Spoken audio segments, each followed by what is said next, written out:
Chapter 444. Wang Renyu and the other aristocratic families worried for an entire night, but there was no more news from the Taiji Palace. After Pai Lupi became ruthless, the Taiji Palace became like an iron wall. Those spies that were bribed by the aristocratic families or buried in the Taiji Palace all became well-behaved. No one dared to offend the heavens at this moment. The next morning, the morning drum sounded in Chang'an City, and the city gates opened. It was time for the officials to go to court. Yesterday, Pai Lupi was not on a day off, so he had to go to court today. After a complicated ceremony, Pai Lupi sat on the throne and looked at the officials in the hall expressionlessly. His appearance made many people in the hall uneasy. They did not know what happened in the Taiji Palace yesterday.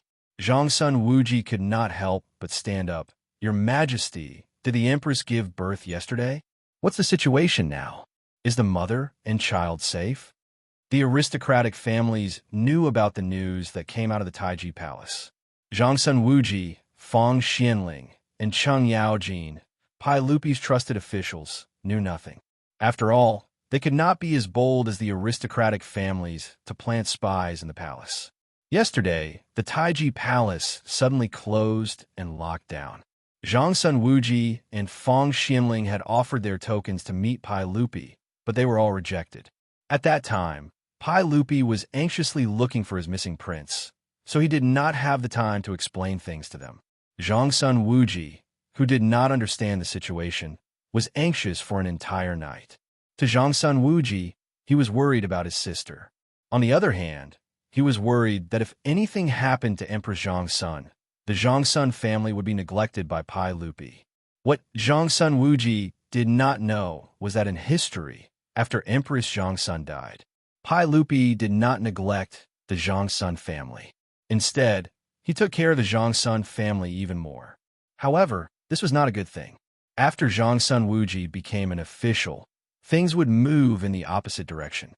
After Li Ji ascended the throne, Wu Meinyang instructed Su Jingzong to accuse Xianxia Wuji of treason.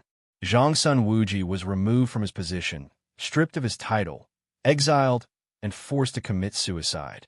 After his death, his family's property was confiscated, and his family members were exiled to Lingnan as slaves. The Xianxia clan suffered a calamity. But now, in Xianxia Wuji's eyes, the Xianxia clan's glory and wealth were all tied to Empress Xianxia. Naturally, he was extremely nervous and concerned. After Xianxia Wuji asked this question, the hall instantly quietened down. All the officials turned their gazes towards Pai Lupi, who was on the royal stairs. When the family heads heard Xianxia Wuji's question, they couldn't help but smile. Looking at Cheng Yaojin, Qin Xiong, Yuqi Jingda, Chai Ling Wu, and the other duke's eyes, there was also a bit of ridicule. From their point of view, they would be able to earn a huge sum of money this time. As for the 100,000 taels of gold that Cheng Yaojin had bet, they would be safe. Hearing Xianxia Wuji's question, Pai Lupi looked at the officials in the hall and suddenly laughed. "Ha! Auxiliary machine, don't worry. Yesterday, the Empress gave birth to a son. Now, both mother and son are safe." Xianxia Wuji's courtesy name was Xianxia Wuji. When Xianxia Wuji heard Pai Lupi's words, he couldn't help but reveal a smile on his face. After worrying for an entire night, his heart was finally at ease. "Congratulations, Your Majesty. I wonder if the Empress gave birth to a prince or a princess?" Xianxia Wuji asked again. When he asked this question, Cheng Yaojin, who couldn't help but want to know if he had one or not, couldn't help but stand out and agree. "That's right, Your Majesty. Did the Empress give birth to a boy or a girl?" Pai Lupi didn't answer directly. He smiled and looked at the officials. "Haha, since all of you want to know, then I will order people to carry the child to the hall and let all of you see for yourselves. I will also be happy with all of you." After speaking, he gestured to Mi Tuo, and Mi Tuo immediately turned and left Taiji Palace. Not long later, amidst the officials' anticipation, Mi Tuo carried a baby in swaddling clothes and went up to the hall. "Your Majesty, is this a boy or a girl? I old Cheng can't tell." Cheng Yaojin looked at the tightly wrapped baby and immediately shouted. It was impossible to tell if this baby was a boy or a girl from its appearance, not to mention that it was wrapped in a brocade blanket. Pai Lupi looked at Xianxia with a smile that wasn't a smile. Xianxia, then you can go and lift the blanket to take a look. I will pardon you. His words made the usually carefree Xianxia a little confused. Let me go and take a look? What did he mean? Could it be that he was going to lift the baby's blanket in the hall to see if there was a little chick inside? This was a descendant of the imperial family, and it was the son or daughter of the first wife of Pai Lupi and Emperor Xianxia. Its status was incomparably noble. Your Majesty, this... I'm afraid it's not appropriate for the court. How can I go and take a look? Pai Lupi's words made Xianxia a little confused. He couldn't figure out what Pai Lupi was up to. I asked you to go and take a look, so go and take a look. Don't be so wishy-washy. Then I'll go and take a look. Hee, Your Majesty, please forgive old Cheng's rudeness. Xianxia, this troublemaker, didn't care so much. Since Pai Lupi told him to take a look, he wouldn't be polite. He directly strode over to me, Tuo, and reached out to lift the brocade blanket on the baby. His actions caused many officials in the hall to cry out in surprise. Xianxia's actions were truly too rude. Xianxia, don't be rude. Wei Zhang was very anxious and hurriedly stepped out to shout. However, Wei Zhang's shout was still a step too slow. Xianxia still lifted the blanket on the baby in Tuo's arms and stuck his head out to sweep a glance onto the baby's body. With this one glance, even Xianxia, this crude and boorish fellow, couldn't help but be stunned. Seeing that he didn't speak for a long time, Yuqi Jingda and the others were also anxious. Was this Her Highness the Empress a boy or a girl? This was related to their wager of 10,000 taels of gold. After a long time, this old fellow finally squeezed out an extremely ugly smile from his face and bowed towards Pai Lupi, saying, "This official congratulates Your Majesty on the birth of a princess." When Xianxia's words came out, Qin Xiong, Yuqi Jingda, Chai Lingwu, and the others were all stunned. How is this possible? That day, Li Wangyu, that brat, had said with certainty that Emperor Xianxia would give birth to a prince yesterday. How did it become a princess? Xianxia, could it be that you're seeing things? Look carefully. Yuqi Jingda didn't have time to worry about losing decorum in front of the hall and shouted, "Nonsense! This elder isn't blind. How could I be wrong?" Xianxia's words made Yuqi Jingda speechless, his old face full of vexation. And in the hall, the smiles on the faces of those aristocratic family heads became even brighter. They looked at Xianxia and the others with ridicule and pride. Wang Renyu, Zheng Yuanshou, and the other aristocratic family heads couldn't help but look at each other, their hearts relaxing somewhat. An aristocratic family official stepped out and bowed towards Pai Lupi. "Congratulations to Your Majesty on the birth of a princess. We ask that Your Majesty confer the title of princess today and announce it to the world. Let the common people of the world know and congratulate Your Majesty." When he said confer the title of princess, he was referring to the title of princess. Pai Lupi didn't respond. Instead, he stood up and walked down the royal steps to Tuo's side. "Haha! Yesterday, the Empress gave birth to a princess. We were actually very happy. However, that damned Huxian County Count actually told us something that made us very angry. We would like to ask all the officials to help us judge. See if that Li Wangyu is speaking nonsense." He pointed at his eyelids and continued, "Huxian County Count said that we have single eyelids. The Empress also has single eyelids. Do all the officials think this is the case?" Li Er's words, which came out of nowhere, confused all the officials in the hall. Everything was perfectly fine. Why was he talking about single eyelids? At this moment, which of the officials in the hall cared whether or not Pai Lupi and Emperor Xianxia had single eyelids? Chapter 445. Pai Lupi saw that the officials in the hall were silent. So he continued, "I and the Empress both have single eyelids, so there is nothing strange about that. However, County Count who told me that the children born to parents with single eyelids will also have single eyelids. They will not be able to give birth to children with double eyelids. Do all of you think this is the case?" The officials in the hall were still baffled by his words. However, Wang Rinyu and the others couldn't help but feel their hearts skip a beat. They suddenly looked at the baby girl in Mituo's arms. However, they were so far away that they couldn't clearly see whether the baby girl had single eyelids or double eyelids. Xianxia was standing in front of the baby girl. When he heard this, he couldn't help but look at the baby girl in Mituo's arms. When he saw the baby girl's eyes, even Xianxia couldn't help but be dumbfounded. Although he was called a troublemaker, he was actually terrifyingly shrewd.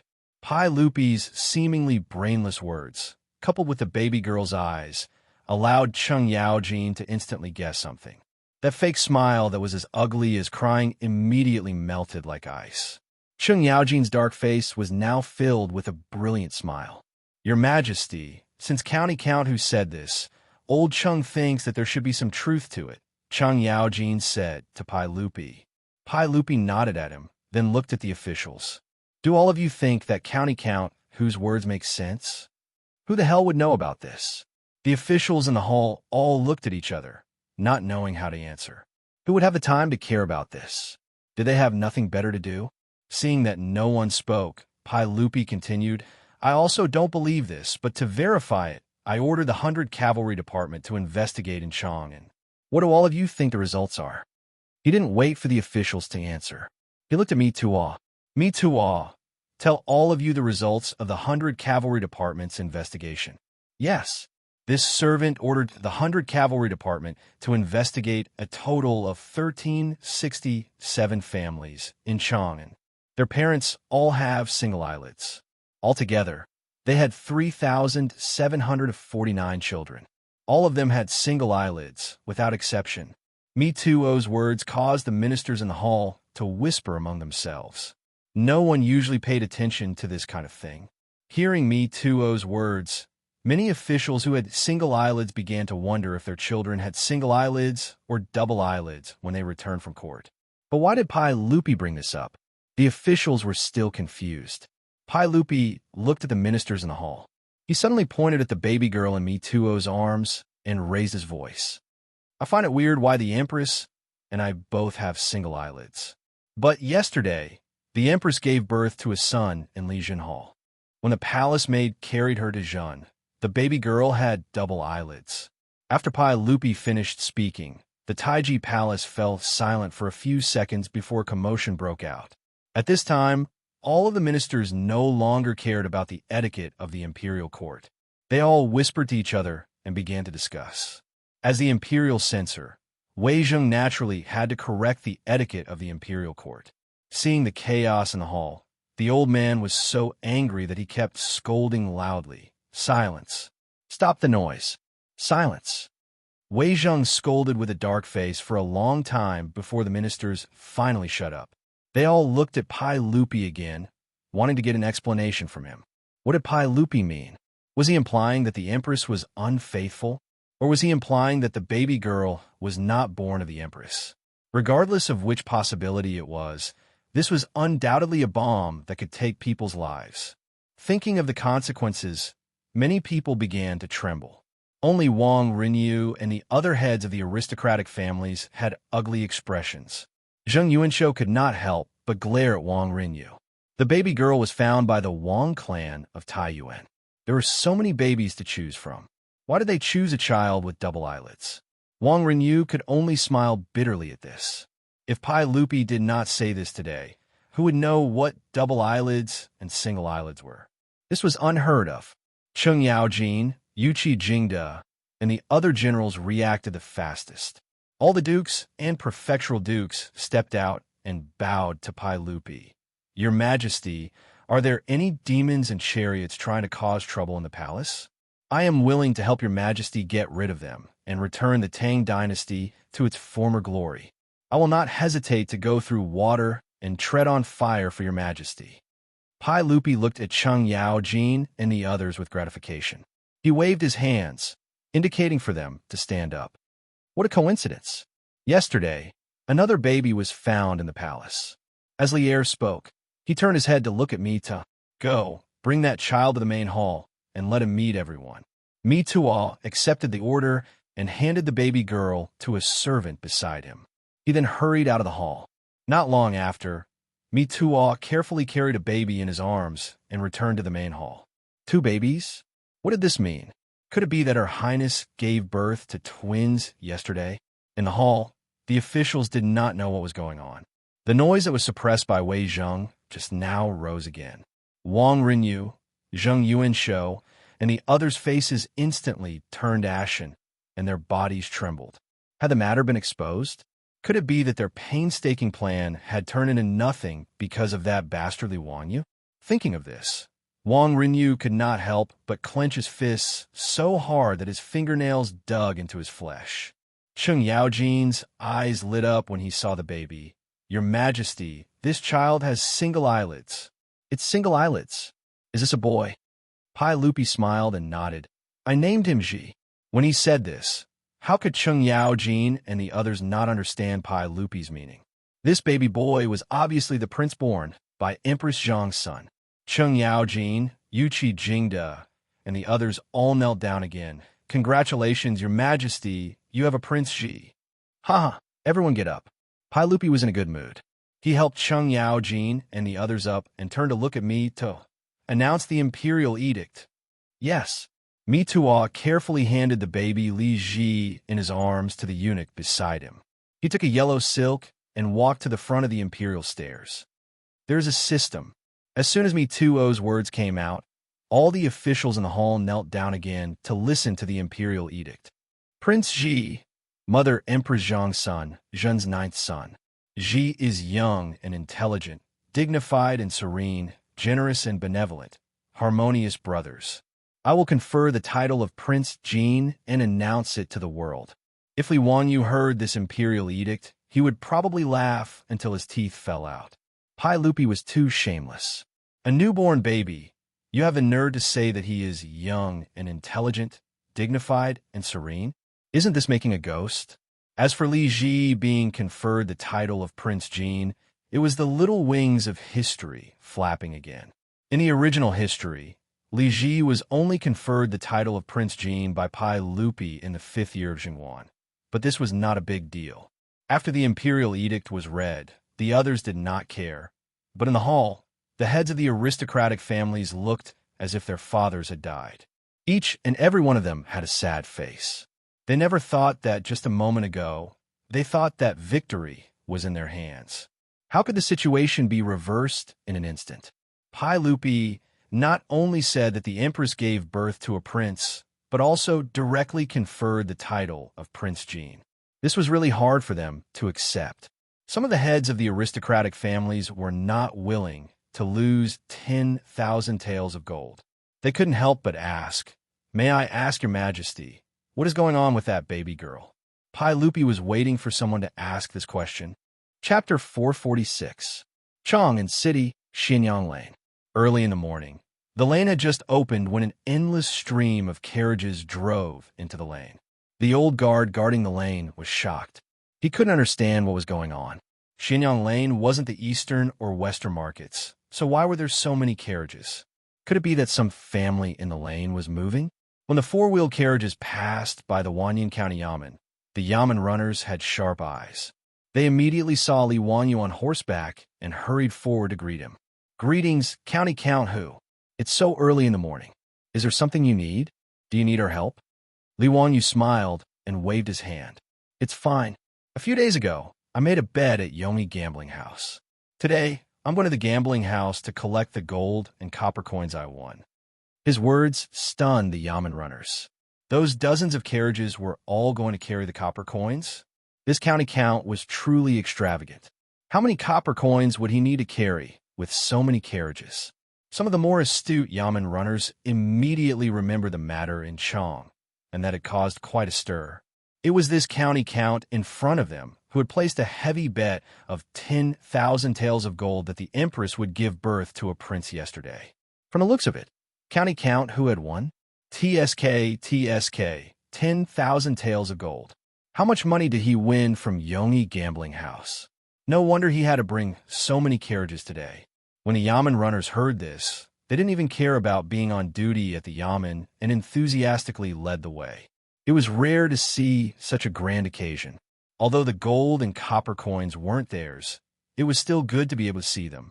This grand occasion of seeing tens of thousands of gold and copper coins was something they could brag about for the rest of their lives. Only a fool wouldn't go and see the excitement. Li Wanyu didn't object. Just like this, the group of people majestically charged to the entrance of Yomi Gambling House. When the clerk of the gambling house saw this scene, he was shocked. He quickly turned around and ran into the gambling house. Shopkeeper Wang, who had received the news, also rushed out. He was also shocked by this scene. He couldn't understand why County Count, who was leading a group of yamen runners and carriages. He had already received Wang Rinyo's notice and knew that the winners of this shocking gamble were the aristocratic families. It was true that Emperor Xianxia had given birth yesterday, but the child was not a prince but a princess. Since that was the case, according to the agreement between the two parties, the winner was the gambling house. The 10,000 taels of gold that Li Wanyu had bet was not surnamed Li, but Wang. Then what was the meaning of this county magistrate bringing people here? Could it be that after losing such a large sum of gold, he became angry out of humiliation and wanted to cause trouble? Shopkeeper Wang calmed himself down and cupped his hands towards Li Wanyu. May I ask what brings you here today? Is there anything I can do for you? Do you want to bet a few more rounds? Li Wanyu smiled and shook his head. No, I'm here to collect the gold today. That day, I bet 10,000 taels of gold that Her Highness the Empress gave birth to a prince yesterday. Your gambling house bet won 5, so you should have lost 50,000 taels of gold to someone. Quickly go and check. I still have matters to attend to, so I can't afford to delay. Nanny? Shopkeeper Wang looked at Li Wanyu as if he was looking at a madman. Her Highness the Empress gave birth to a princess, so how dare you say it was a prince? Why would County Magistrate Wang say that? Her Highness the Empress gave birth to a princess yesterday, so our gambling house won the bet. Shopkeeper Wang hurriedly argued. Li Wanyu looked at him with interest. Oh, how did you know about this? This. His rhetorical question left Shopkeeper Wang speechless. Yesterday, Pai Lupi sealed off the palace and did not reveal the news to the outside world. Logically speaking, as the shopkeeper of a gambling house, he should not know about this kind of extremely secretive imperial affair. This is just my guess. Shopkeeper Wang could only make up a random excuse. He could not say that the family head told him. Li Wanyu raised his head and laughed. Unfortunately, you guessed wrong. Yesterday, Her Highness the Empress gave birth to a prince. Therefore, according to the bet, your gambling house needs to pay a certain someone 50,000 taels of gold. His words made Shopkeeper Wang's face darken. He increasingly felt that Li Wanyu was here to cause trouble today. Where did County Magistrate Wang find out?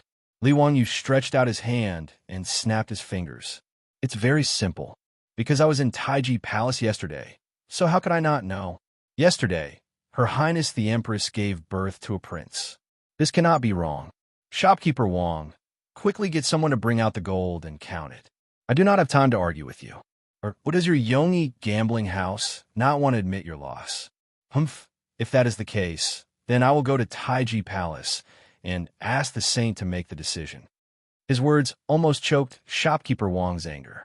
In Shopkeeper Wang's opinion, this county magistrate Wang was going too far. However, he had no way to refute Li Wanyu's words. After all, Li Wanyu said that he was in Taiji Palace yesterday. He had no way to refute this. Shopkeeper Wang reacted quickly and rolled his eyes. What is County Magistrate Wang saying? If our gambling house lost, we naturally have to pay according to the bet. However, whether Her Highness the Empress gave birth to a prince or a princess, there is no proof.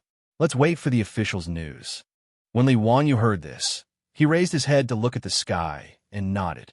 Yes, Shopkeeper Wang, what you said makes sense. Since that is the case, I am not an unreasonable person. Let's wait and see. I believe there will be news soon. County Magistrate Wang, how about you wait for the official's news to come out before you exchange the gold? Look at how strong the sun is. It will not be beautiful if it shines on a noble person like you. Shopkeeper Wang did not want Li Wanyu to continue blocking the entrance of the gambling house and could only persuade him. Li Wanyu chuckled. No matter. I can rest under the shade of this tree. As soon as he finished speaking, he flipped over and dismounted from his horse.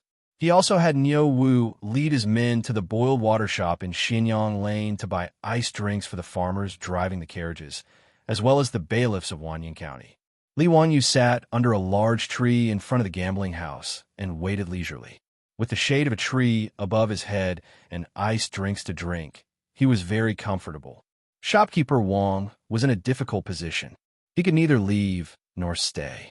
He could only accompany Li Wanyu and wait in front of the gambling house. He cursed in his heart, but there was nothing he could do. Shopkeeper Wang could only summon a member of the Wang clan and whisper a few instructions to him. The Wang clansmen naturally obeyed the order and ran in the direction of the Taiji Palace. Shopkeeper Wang wanted to find his family's patriarch, Wang Renyu. However, he also knew that it was still the time for court. Presumably, his patriarch was still in Taiji Palace and had not left court. Just as he was feeling gloomy, he saw a bailiff of Wanyan County running over with a scroll in his hand. There is an imperial edict. The saint has issued an imperial edict and announced it to the world. The bailiff was panting from running. Before he even got close, he began to shout loudly. When Li Wanyu heard this, he could not help but smile. Chapter 447. When the bailiff of Wanyan County loudly announced that Pai Lupi had conferred the title of Prince Jin to his newly born son, Shopkeeper Wang was completely dumbfounded. How is this possible? The Empress really gave birth to a prince yesterday? This is impossible, absolutely impossible. Shopkeeper Wang murmured. He was unwilling to believe it, nor did he dare to believe it. Li Wanyu slowly stood up and brushed off the dust on his body. He looked at Manager Wang with a mocking expression and said, "What's wrong?" Shopkeeper Wang doesn't even believe the saint's edict. This is an edict that has been announced to the world. You dare to doubt it? What are your intentions? No, I don't dare. I just... Shopkeeper Wang didn't know what to say for a moment. Shopkeeper Wang, now that the official's news has arrived, isn't it time for me to honor my bet? Your Yongyi gambling house isn't going to renege on the debt, right? Li Wanyu pressed. Shopkeeper Wang repeatedly waved his hand, but he didn't know how to answer. If they really had to pay 50,000 taels of gold to Hu Xiannan, their Yongyi gambling house really didn't need to open. Even the gambling house didn't have that much money. Unless Taiyuan Wang clan was willing to take out the gold, he couldn't do anything even if he wanted to act on his own. In the gambling house's treasury, there wasn't that much gold and copper coins. County Earl Hu, don't be impatient. If our gambling house really loses, this money will naturally be paid to you. Before he finished speaking, he was interrupted by Li Wanyu. Wait, what do you mean if you lose? Could it be that the saint's edict is fake? How dare you? Li Wanyu turned his head to look at the bailiffs of Wanyan County who had gathered around to watch the show. He raised his eyebrows. Everyone, did you hear what Yomi Gambling House said? How can this person say such disgraceful words? He even dares to question the saint's edict. Does he want to rebel? With this big hat on his head, before the bailiffs of Wanyan County could say anything, Shopkeeper Wang's knees went soft and he directly knelt down. County Earl Hu, it's a misunderstanding. It's all a misunderstanding. That's not what I meant. How would I dare to question the saint's edict? Then tell me, did I win the bet or not? Shopkeeper Wang forcefully suppressed the panic in his heart. He swallowed his saliva and said with difficulty, Yes, it was County Count who won the bet. According to the agreement, our Yongyi gambling house should pay you 50,000 taels of gold, but what? If you lose, take out the money to compensate me. That day, I brought over 40 carriages full of money to place my bet. What? Does your gambling house still want to deny it? Li Wanyu said unhurriedly. No, it's just that we don't have that much gold at the moment. Manager Wang's forehead was already covered in sweat. The more he spoke, the softer his voice became. He was about to faint. This gambling house was built on credibility. Otherwise, how could it attract gamblers? There were 72 gambling houses in Chang'an. Which gambler couldn't go to gamble? But today, if their Yongyi gambling house couldn't take out the gold, then they would lose all credibility. Not only would the Yongyi gambling house's reputation be ruined, but the reputation of the Taiyuan Wang clan would also be affected. This was a consequence that Manager Wang didn't dare to imagine. County Count Who, please allow me to report to the family head. May County Count Who be magnanimous and give her gambling house some time to transfer the gold and copper coins. Manager Wang was at his wit's end. This matter had already exceeded the scope of what he could do. He could only wait for Wang Renyu to deal with it.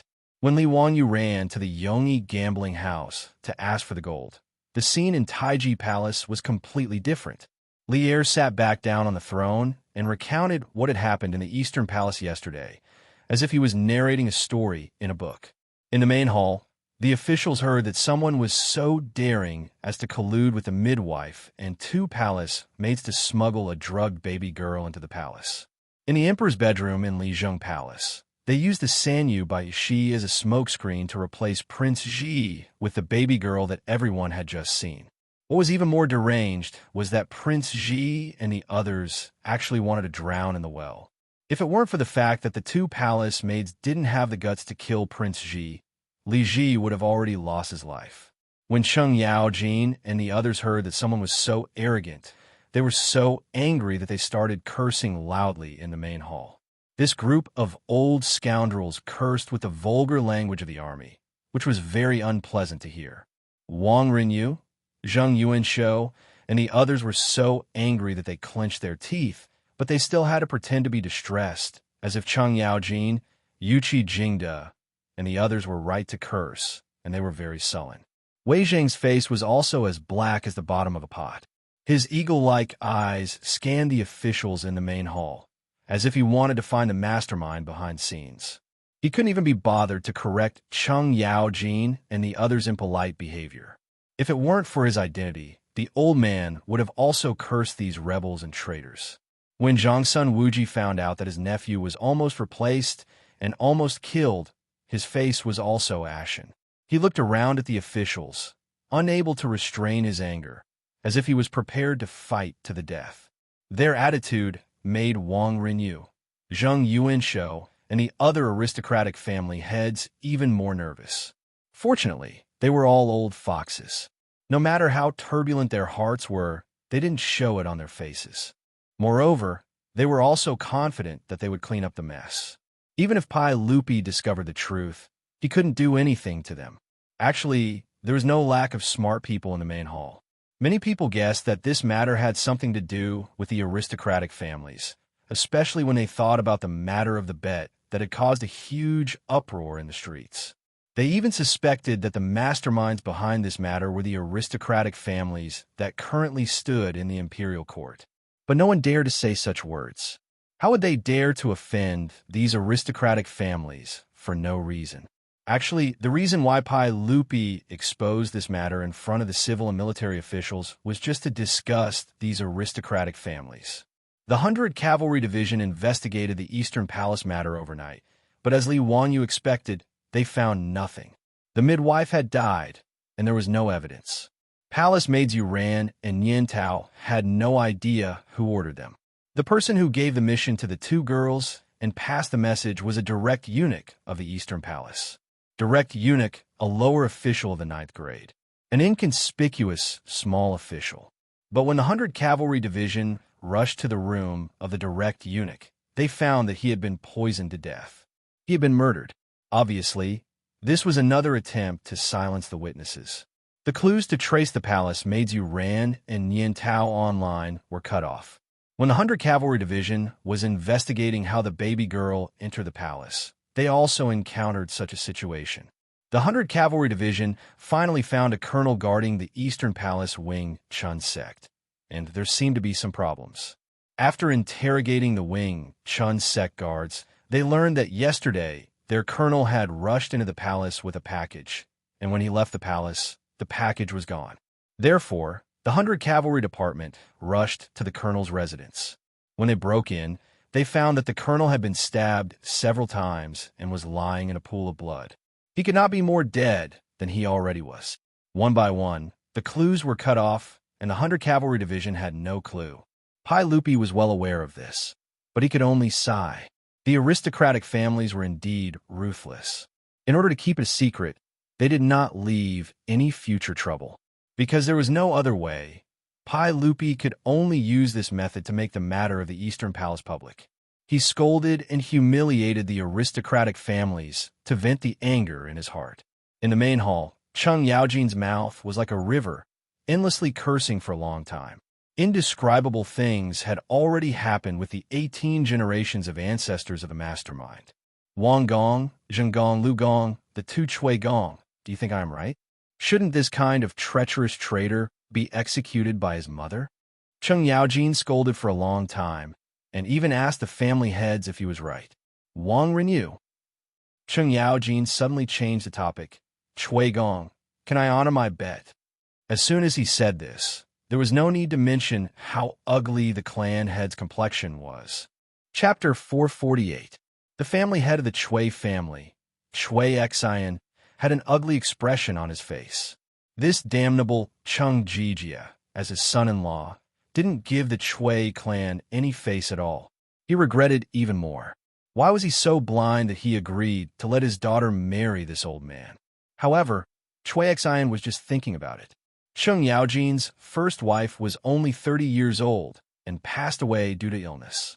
Only then did Cheng Yaojin remarry Chui. Although people were proud to marry a girl with 5 surnames, Chui Xian's daughter was not a virgin. When she married Cheng Yaojin, Chui was already 30 years old and was considered a second marriage. The Tang dynasty was open and women remarrying was nothing new. Although Cheng Yaojin and Chui Shi were not the first wives, their relationship was not bad. However, towards Chui Xian, this cheap father-in-law, he did not have much respect.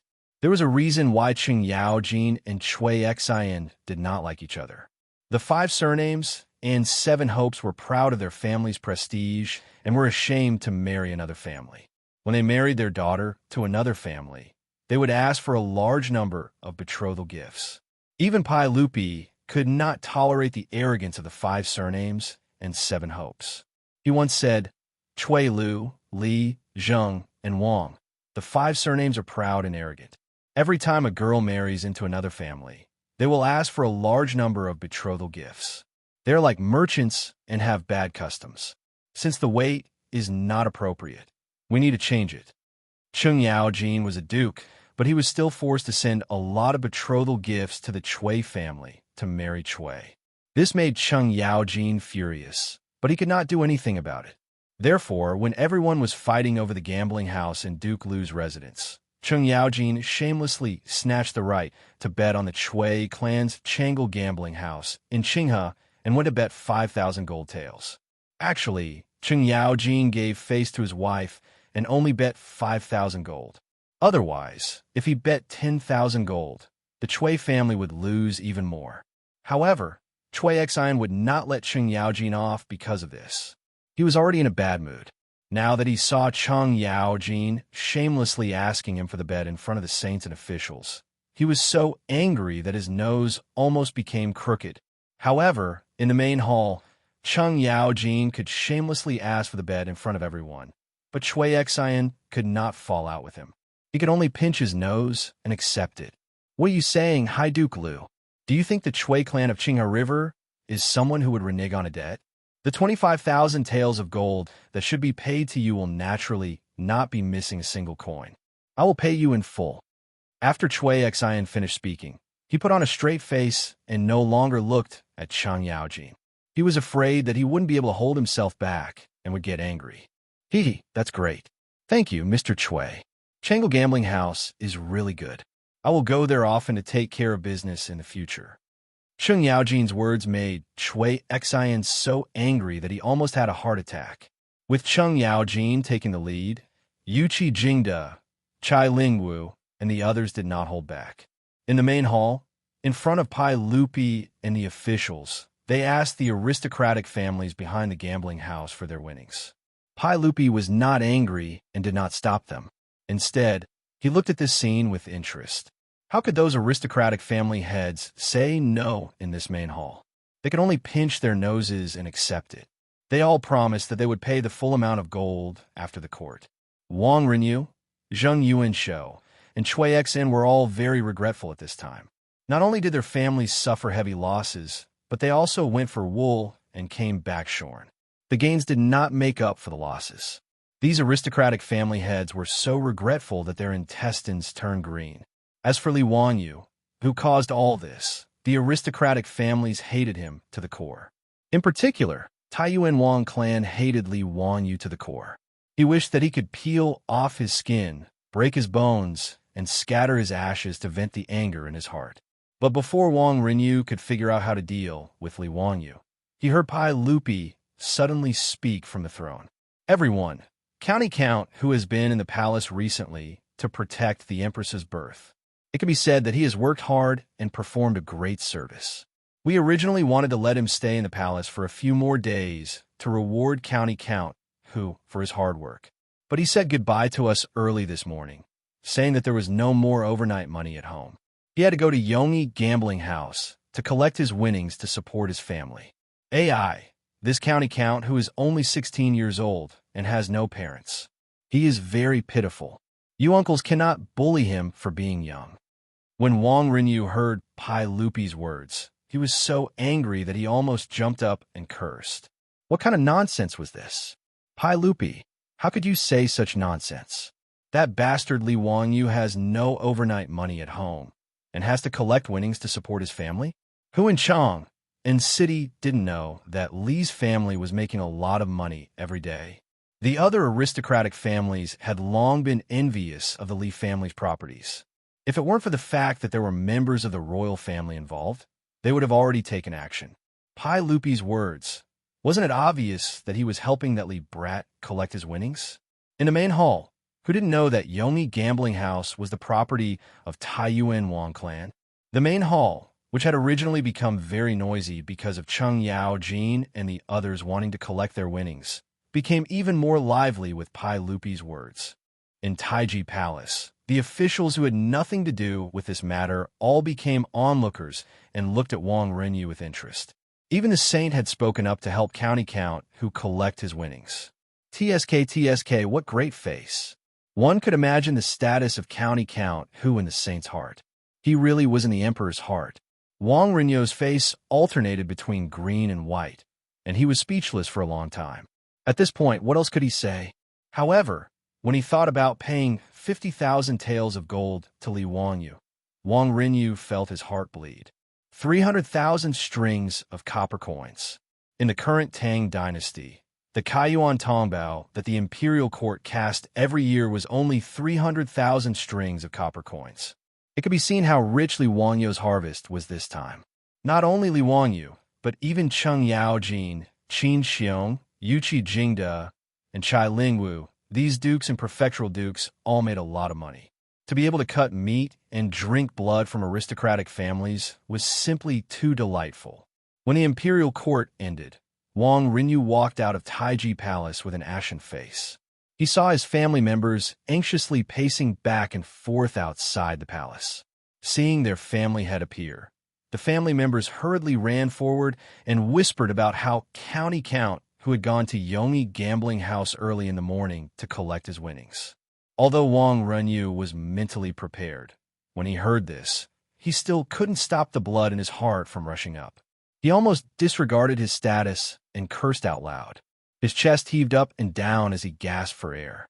After a long time, he suppressed the evil fire in his heart and ordered in a hoarse voice, "Let the treasury of the manor count the gold and copper coins and compensate him. This old man will definitely take revenge in the future. My Taiji Wang clan cannot live under the same sky as this bastard." While Wang Renyu was cursing, Li Wanyu couldn't help but sneeze a few times. He rubbed his nose and looked at shopkeeper Wang. "It's almost noon. How long will it take for you to compensate me with your gold? I don't have the time to grind my teeth with you here." Yes. County Count who? Please calm down. 50,000 taels of gold is truly a huge amount. Please be magnanimous. Shopkeeper Wang was already on the verge of tears. He already foresaw that his end wouldn't be good. Although it was family head Wang Renyu who hinted for him to accept this bet, he was still a scapegoat. He would definitely be treated as a scapegoat and severely punished by his family. Chapter 449. After Wang Renyu spoke, Taiyuan Wang clan naturally did not waste any more time. Soon, An endless stream of carriages drove into Xianxia, lanes, Yongyi Casino, and unloaded carriage after carriage of copper coins and silk. Taiyuan Wang clan also deliberately disgusted Li Wanyu. He clearly had enough gold in his treasury, but he deliberately did not take it out. Instead, he brought in carriage after carriage of copper coins and silk. Even these copper coins have been stored in Taiyuan Wang clan's treasury for too long.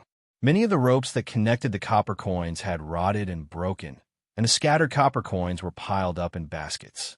Many of the copper coins were even rusted and looked very old and shabby. Li Wanyu did not dislike them. As long as he gave enough money, copper coins were copper coins.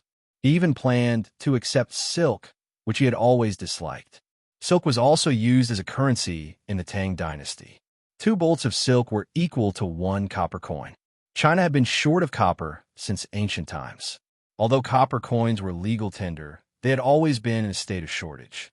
Therefore, even in the Tang dynasty, silk was still one of the currencies used for transactions. During the Tang dynasty, Yang Guozhong ruled the world. In the history books, it was recorded that his family had accumulated 30 million bolts of silk. From this, one could see the status of silk as a currency. If Taiyuan Wang clan only used silk to exchange for copper coins, Li Wanyu would have accepted it. In any case, he had already made preparations. Previously, he had asked Pai Lupi for a favor and planned to transport all the copper coins and silk that he had won from Taiyuan Wang clan into the palace to exchange for gold. However, when Li Wanyu grabbed a handful of scattered copper coins from the basket containing the copper coins, he was so angry that he almost threw the copper coins at shopkeeper Wang's face. The copper coins that he had grabbed were obviously not Kaiyuan Tongbao. Not only were the coins smaller, but they were also thin and light. Li Wanyu immediately reacted. This was private money. The Tang dynasty had been short of copper coins for a long time. The Kaiyuan Tongbao that Wu De started to cast in the 4th year could only cast 300,000 strings of coins a year. He had been in Zhengguan for 2 years, but in only 7 years, he had only made 2 million copper coins. Even if half of these copper coins were in Chang, and it was still a drop in the bucket. Therefore, it was normal to barter and use silk as currency. If there was a shortage of money, the aristocratic families would forge private coins within their own sphere of influence to make up for the shortage of copper coins. Naturally, this money could not be compared to Kaiyuan Tongbao. Although the material and workmanship were not bad, compared to Kaiyuan Tongbao, it was much lighter. Private money could be circulated, but most of the time, 2 or 3 pieces of private money could be exchanged for 1 Kaiyuan Tongbao.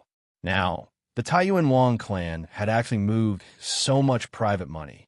Obviously, they were planning to use shoddy goods to cheat their way through. How could Li Wanyu not be angry?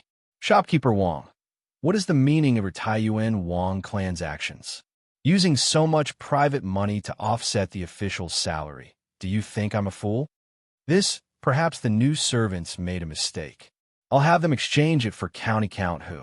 Shopkeeper Wang saw that his plan to fish in troubled waters was discovered by Li Wanyu, so he could only awkwardly apologize and push the blame to the temporary workers. He was about to call people to move the private money away when Li Wangyu's eyes turned and he reached out to stop him. Wait, the money is already here, so don't go through so much trouble. Give me a discount. I'll accept this private money. How does county count who plan to give me a discount? I won't take advantage of you.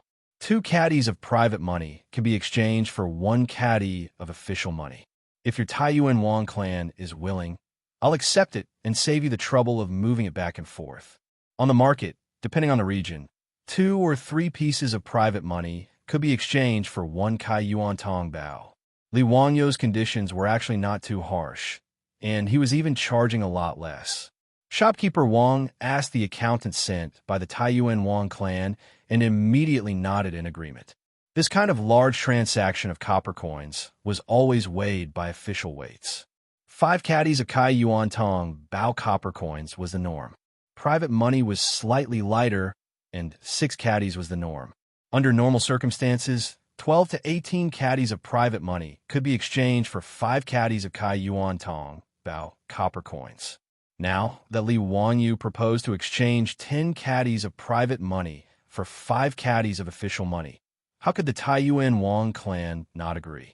Niu Wu wanted to persuade him from the side, as he felt that his clan was at a disadvantage. However, Li Wanyu didn't care. Being at a disadvantage was a blessing, not to mention that he had other plans. He beckoned Shopkeeper Wang over. Shopkeeper Wang, does your Taiyuan Wang clan have a lot of private money? If there's a lot, I can accept it all and exchange it according to this ratio. Hearing Li Wanyu's words, Shopkeeper Wang couldn't help but be overjoyed. Count who, are you serious? These copper coins worth 50,000 caddies of gold can all be exchanged for private money? Li Wanyu nodded. Of course. How much does your Taiyuan Wang clan have? I'll take it all. Shopkeeper Wang was naturally overjoyed at this. If he could pay Li Wanyu the 50,000 caddies of gold, according to the ratio of 2 caddies of private money to 1 caddy of official money, he might be able to avoid punishment from his clan. Now, he only needed to pay 3 million caddies of private money to clear his gambling debt. As for the private money, if 3 private coins were exchanged for 1 official coin, it would only be worth 160,000 caddies of coins on the market. This was equivalent to saving 140,000 caddies of coins. Even if it was 2 for 1, it would only be 250,000 caddies of coins, saving 50,000 caddies of coins. This wasn't a small amount, so Shopkeeper Wang naturally nodded in agreement. He was afraid that Li Wanyu would go back on his words, so he hurriedly called for the workers to bring back all the Kai Yuan Tong Bao copper coins, including the silk, and exchange them all for the private money of the Taiyuan Wang clan. Li Wanyu didn't reject any of them, counting the coins while ordering people to load them up. He directly sent the private money to the Taiji Palace in 4-wheeled carriages. After half a day, when the sun was about to set in the west, he finally finished counting the 3 million caddies of private money. At this point, Li Wanyu and the Taiyuan Wang clan's gambling debt was cleared. He took out the promissory note from Yongyi Gambling House and handed it back to Shopkeeper Wang. Okay, I'm done with your gambling house. Shopkeeper Wang held onto the promissory note and nearly cried. The ups and downs of the past few days were simply too exciting. Shopkeeper Wang made up his mind that as long as he avoided punishment from his clan, he would return to Taiyuan and never come back to Chang'an City again. When Li Wanyu escorted the last carriage of coins into the Taiji Palace, he was stopped by Mi Tuo. County Earl, why did you order people to transport all your private money? How am I supposed to exchange it for gold? The eunuchs of the Tang dynasty usually called themselves miscellaneous scholars. As for Mi Tuo, he was the highest-ranked eunuch in the Taiji Palace. He only called himself a servant in front of Pai Lupi and Emperor Zhang's son. He originally called himself a certain someone in front of Li Wanyu. Until this incident in the Eastern Palace, Mi Tuo was in awe of Li Wanyu. Furthermore, Li Wanyu was Pai Lupi's nephew, so Mi Tuo lowered his status and started to call himself a servant in front of Li Wanyu.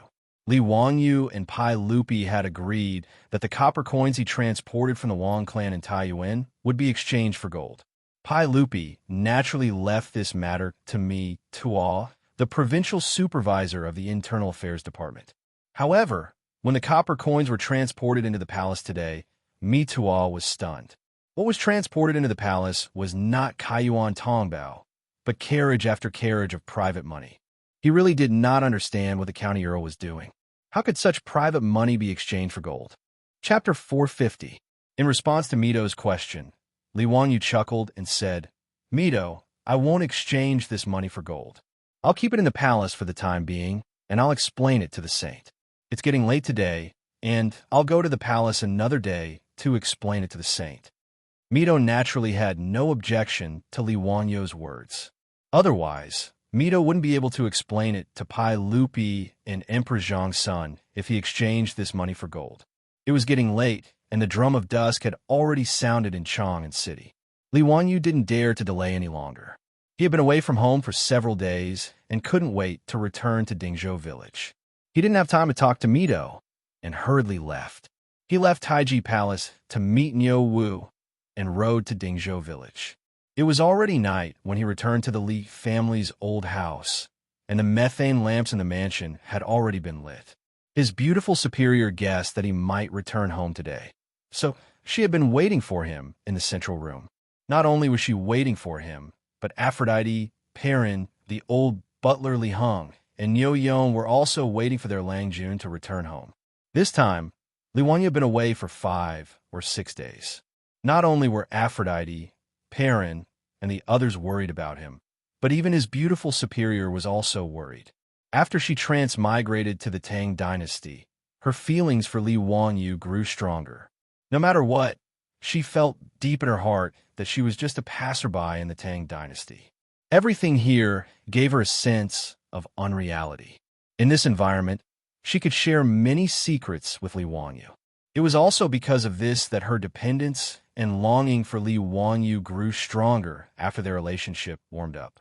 Li Wanyu jumped off the horse, threw the reins to Niu Yong, and turned to look at his beautiful superior, who was smiling sweetly at him, with a bright smile on his face.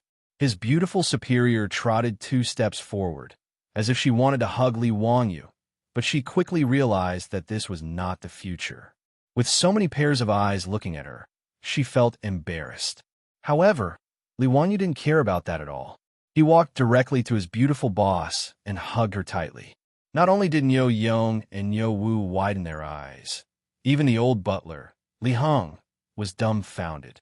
On the other hand, Aphrodite and Perrin almost cried out in surprise at their Longjuan's bold move and covered their eyes with their hands shyly.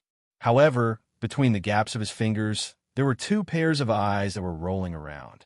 They stared at Li Wanyu and his beautiful boss, unwilling to even blink.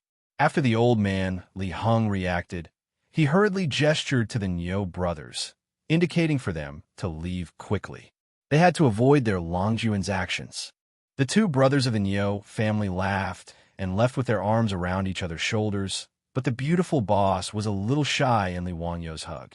She gently used her strength and struggled out of his arms. She blushed and rolled her eyes at Li Wanyu, but her tone was very gentle. "You're finally back? You haven't eaten yet, right? Go take a bath first.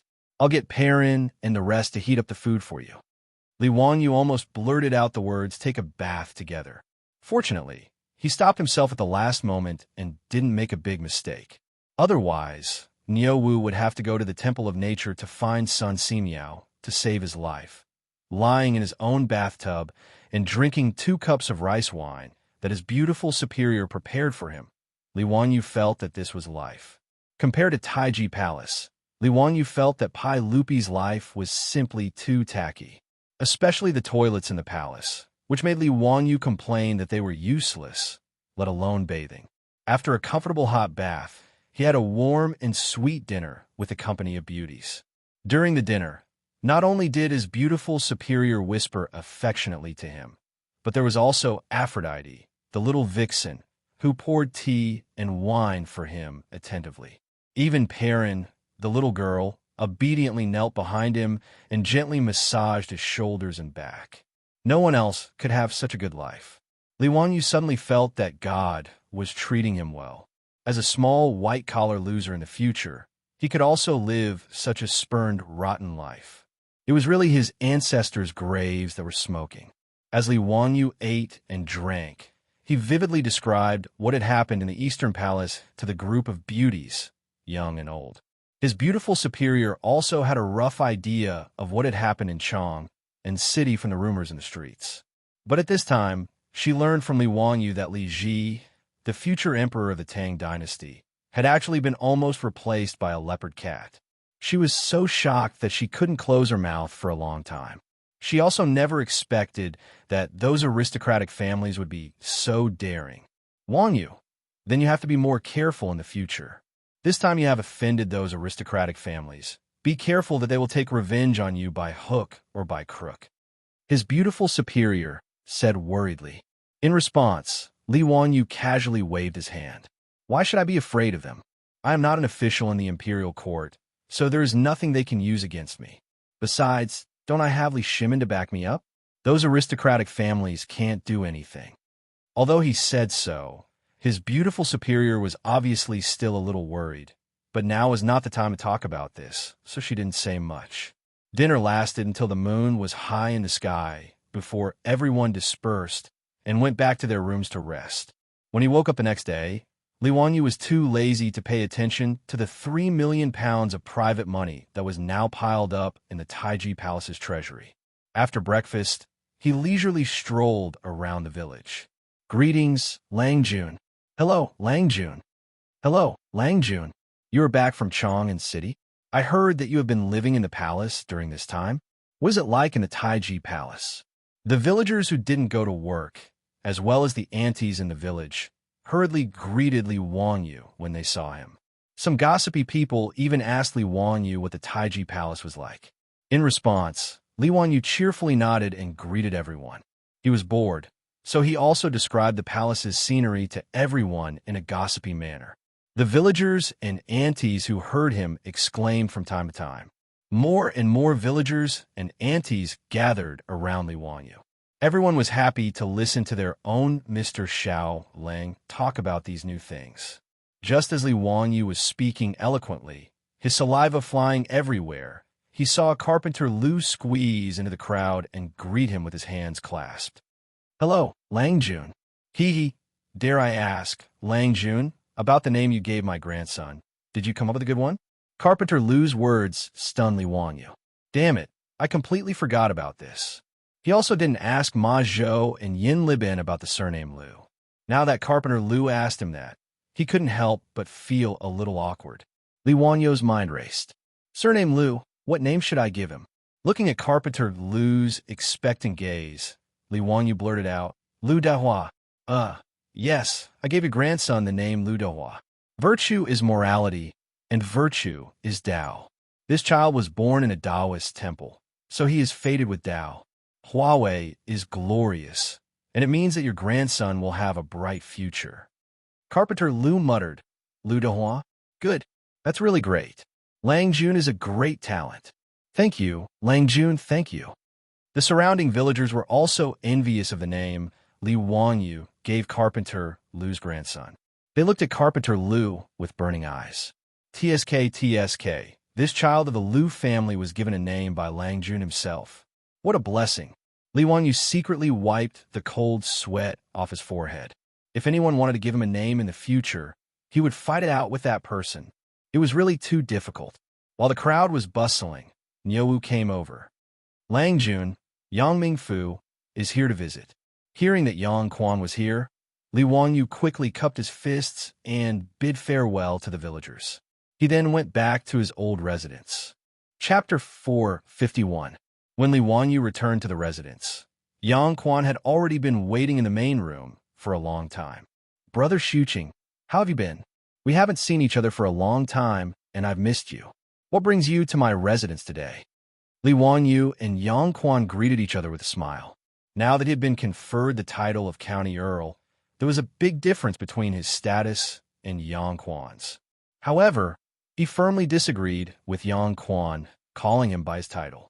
Thus, he and Yang Quan simply called each other by their courtesy names and called each other brothers. This made it easier for them to get along. In fact, there was a big age difference between the two of them. Yang Quan's son was only a few years younger than Li Wanyu. However, the ancient people didn't care much about the age difference. That old man Yushernan was already 70 years old, but he was still willing to be friends with Li Wanyu despite the difference in age. Brother Zio, I'm here today to give you an invitation. Yang Quan stroked his beard and said with a smile. Li Wanyu smiled and joked, Brother Xuqing, what invitation are you giving? Did your wife give birth to another child for you? Or did you buy a new house? When he said that Yang Quan had bought a new house, he meant to ask if he had taken in another concubine. This Yang Quan was also a romantic person. He was middle-aged and had a beautiful wife at home. He even took in a few concubines. He was very carefree, which made Li Wanyu very envious. However, this was also very normal. The Tang people were generally like this, so there was nothing strange about it. On the contrary, people like Fang Yai's father, Fang Xianling, who only had one wife and no concubines, were more unique. Thus, the story of Lady Fang being jealous was passed down through the ages. Being teased by Li Wanyu like this, Yang Quan couldn't help but blush. He hurriedly waved his hands and said, Brother Li Wanyu, don't speak nonsense. Cough, cough. I'm just sending the invitation on behalf of my teacher. Upon hearing that it was Yang Quan's post, Li Wanyu didn't continue to tease him. Instead, he hurriedly asked, "Is there any good news, Master Yu? On the 5th of next month, it'll be teacher's birthday. As disciples, we naturally have to properly host a birthday banquet for our masters.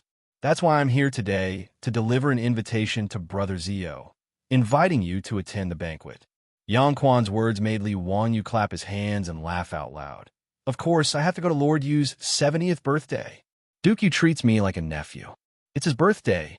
How could he dare to miss it? Haha, of course. Teacher really values Brother Zio. Even I am envious of you. The birthday banquet will be held at Buzheng Fong, at teacher's residence. At that time, we will be waiting respectfully for Brother Zio." Birthday banquets were considered a very grand event in the Tang dynasty. Longevity was the most important of the 5 blessings, and birthday banquets were the most important. Therefore, Yu Shernan's 70th birthday was naturally a big event. Not to mention, Yu Shernan was a great scholar and a high official in the imperial court. He had countless disciples. For his birthday banquet, even Pai Lupi would send an eunuch to announce the imperial edict and present gifts as a sign of congratulation. After sending off Yang Quan, Li Wanyu began to ponder what he should give Yu Shernan as a gift. If he were to give him some gold or jewelry, the old man would definitely not like it. Last time, he didn't have the money to buy that piece of land facing the sun, so he borrowed 1,000 strings of copper coins from Yu Shernan. But when he had the money, the old man didn't want him to pay him back. It was clear that Yu Shernan didn't care about these things at all. But if you were to give him some poems, calligraphy, and paintings, it would be too light on the gift, but heavy on the thought. Although the old man would definitely like it, he didn't know how many influential people in Chang and city would be there to give him their birthday banquets. If he were to just give away his own poems, it would be too embarrassing. If things didn't go well, people would say that he, the dignified county earl who founded the country, was so stingy and stingy. That wouldn't be good. For a moment, Li Wanyu was a bit worried. Gifting was indeed a skill. His beautiful superior came out and saw him frowning. She curiously asked what was wrong. Li Wanyu told her about Yu Shernan's 70th birthday banquet in a few days. He was also worried about what gift to give.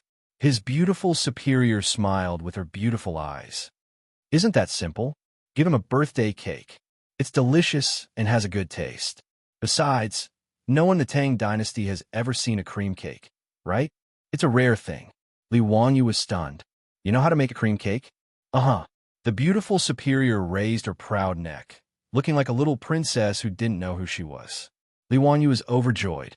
He stepped forward and hugged his beautiful superior, giving her a big peck on her pink face. His sudden attack startled the beautiful superior, who couldn't help but cry out in surprise. Bashful, her soft fist suddenly fell on Li Wanyu's chest like raindrops. This was the so-called flirting. Since his beautiful superior knew how to make a cream cake, Li Wanyu didn't bother to think about giving a gift. He planned to sit back and enjoy the fruits of others' labor with a clear conscience. Something like a cream cake was used as a birthday gift. In the future, it would be better to give some calligraphy and paintings. But in the Tang dynasty, it couldn't be more appropriate. Sure enough, a virtuous wife at home was better than 10,000 acres of fertile land. Hee, Chongqing, then I'll leave the gift to you. Yugong's birthday is on the 5th of next month. You can arrange it according to the schedule.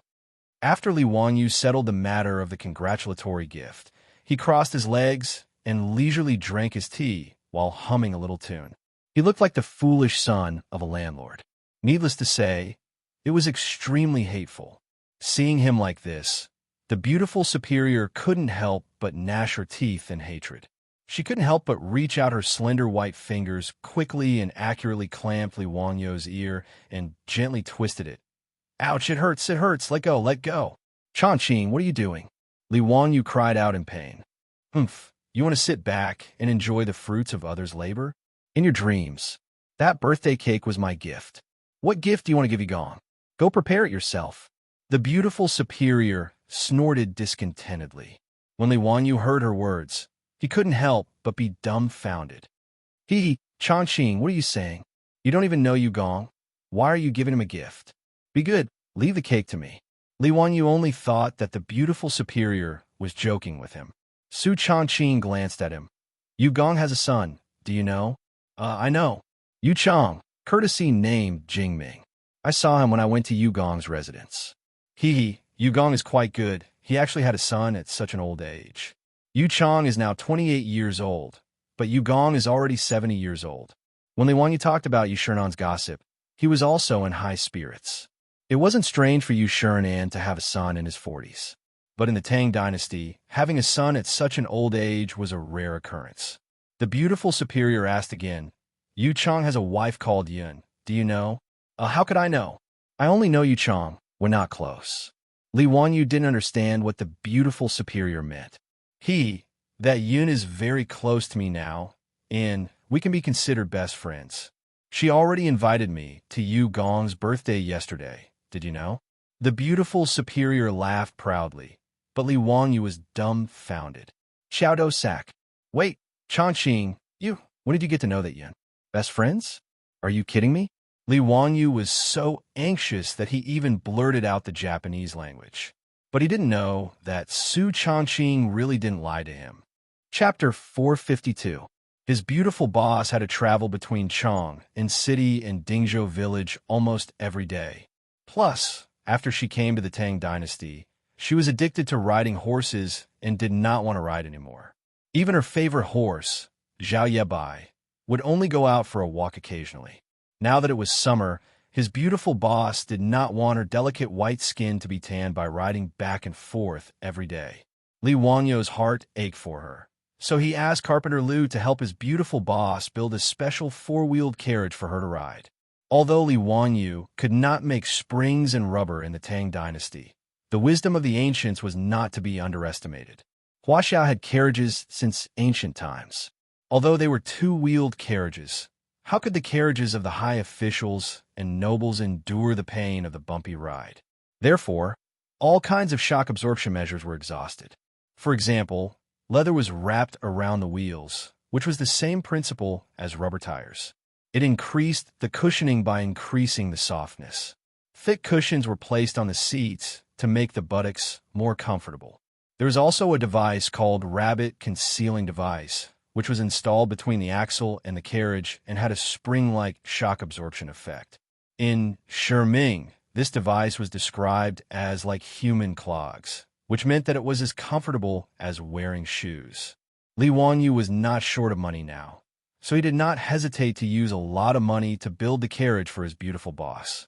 He used whatever was useful and did not care about the cost. Li Wanyu also followed the layout of carriages in the future and had people use leather, soft fur, and cotton to build comfortable seats. There was even a bed for lying down to rest.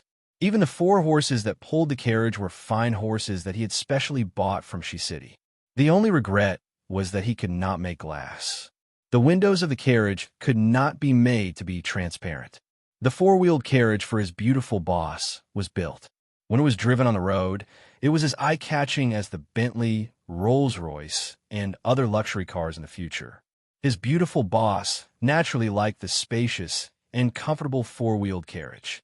After trying it again, she was so excited that she even took the initiative to give Li Wanyu a kiss, which made Li Wanyu feel that it was worth it. Since the unique, luxurious carriage of the Tang dynasty was built, his beautiful boss had been riding it between Dingzhou village and Chang and city every day. She did not feel tired at all. Coincidentally, a few days ago, on the way to Chang and in a carriage, his beautiful superior ran into a broken carriage by the roadside. The axle of the carriage was broken, and one of the wheels fell off. The coachman was so anxious that he stomped his feet, but it was useless. The beautiful boss immediately asked Niu Yong to stop the carriage and asked if he needed help. After asking around, he learned that there were women in the broken carriage who were on their way back to Chang and city to visit their relatives in Wu County. They were worried about the broken carriage when it broke down. The beautiful boss warmly invited the young woman to get on her carriage and send her back to Chang and city. The young woman led her maidservant and thanked her beautiful superior repeatedly before boarding the carriage. This wide 4-wheeled carriage, which she had never seen before, made the young woman very surprised. After asking carefully, she learned that the carriage was personally built by County Count Hu, which made her even more surprised. The two chatted along the way and realized that they were actually close. This young woman was Yu Shernan's daughter-in-law, Yin. Of course, Madame Yin knew Li Wanyu, the county count of Huxian. Not only was the county count of Huxian famous in Chang'an, but her father-in-law often talked about him at home. This made her very curious about this young county count who founded the country. After learning that his beautiful superior was a relative of county count Hu, he became even closer and even warmly invited her to his home. His beautiful superior had transmigrated to the Tang dynasty and did not have many friends. Seeing Yun's enthusiasm, she did not refuse. The two of them became closer and closer as time went by. When his beautiful superior went to Chang and city to take care of the underwear workshop and carriage business, she would often send people to invite Yin. Therefore, Yin naturally invited her to Yu Shernan's 70th birthday celebration. As a relative of County Count Hu, she would go to Yu Mansion to celebrate. In response, his beautiful superior naturally nodded happily. Therefore, his beautiful superior naturally wanted to give the birthday cake to Yu Shernan as a birthday gift. After understanding all of this, Li Wanyu couldn't help but be dumbfounded. How could this work? Hehe, Changqing, let's consider the cake as a gift from both of us, okay? Li Wanyu asked with a cheeky grin. No way. We women are not here to celebrate our birthdays with you stinky men. If you take it and give it to Buddha, I'll be empty-handed. You're dreaming. His beautiful superior mercilessly rejected Li Wanyu's suggestion, making him very sad. He knew that his beautiful superior was right. Although the Tang dynasty was liberal, the nobles still strictly followed Confucian etiquette.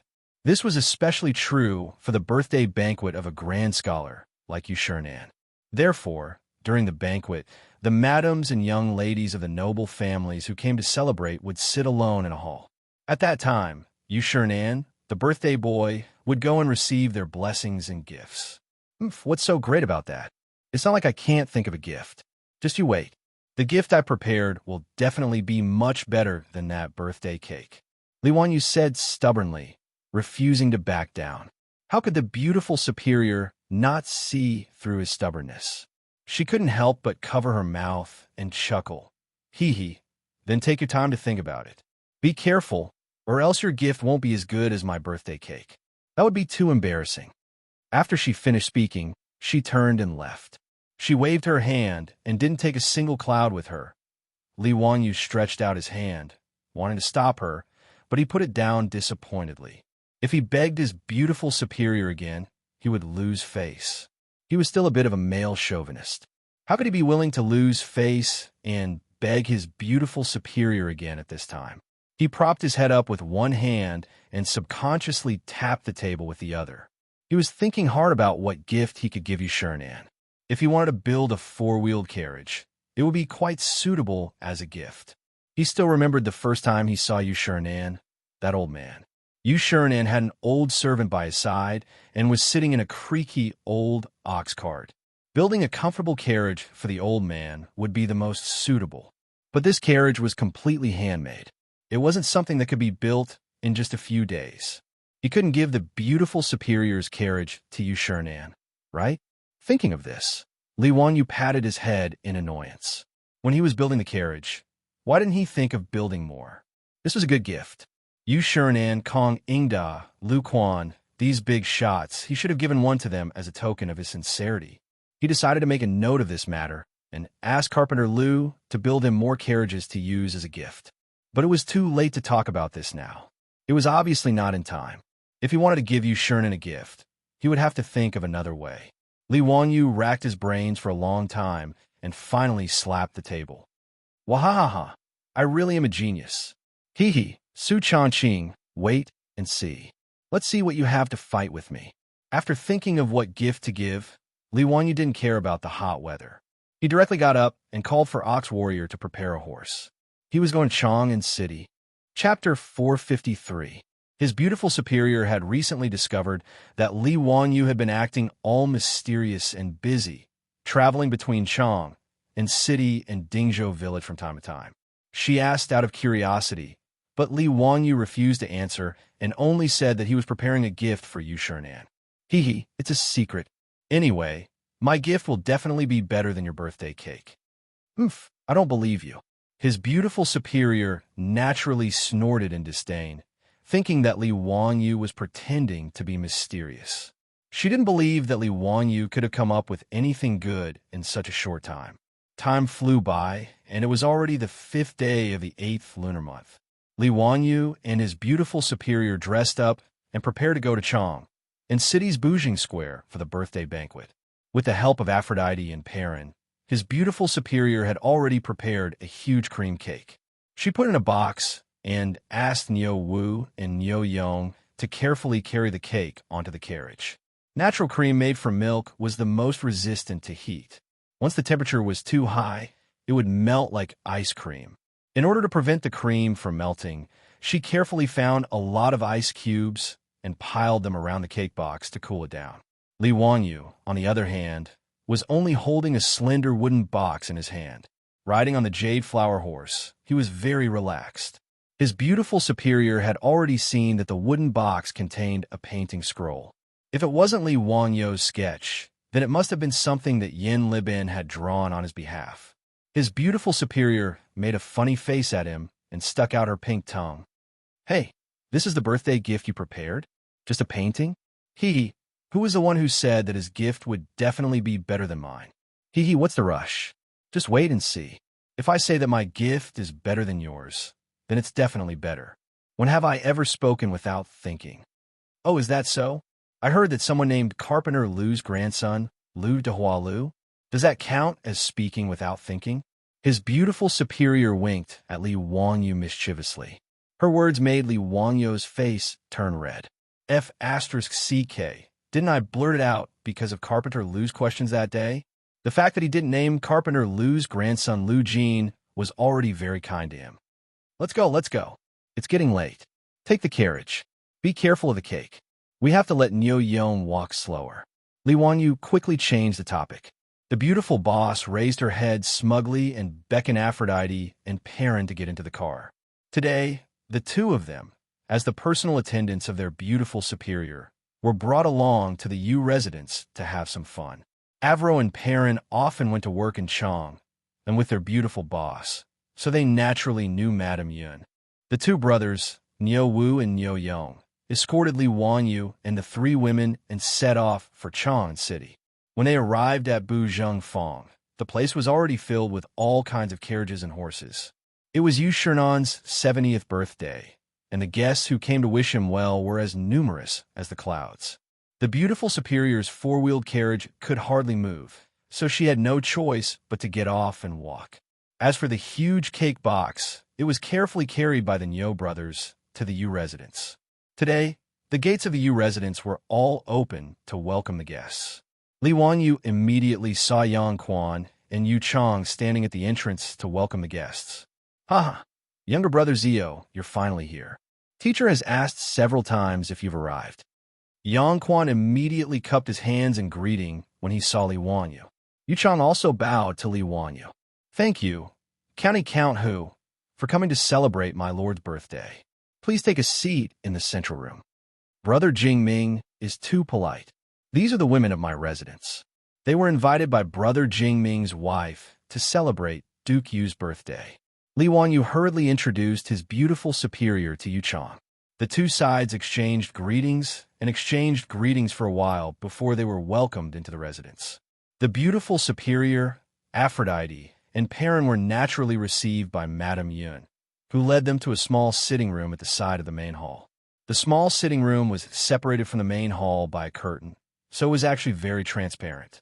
Meanwhile, Li Wangyu was politely invited into the main hall of Yu Mansion by Yu Chang. Brat, why are you so late? Come a drink. As soon as Li Wangyu entered the main hall, he heard Cheng Yaojin's hoarse voice and subconsciously wanted to turn and run. Fortunately, he immediately reacted. This was not Duke Lu's residence, but Yu Shernan's birthday banquet. Cheng Yaojin wouldn't be too presumptuous, right? This nephew greets Uncle Cheng.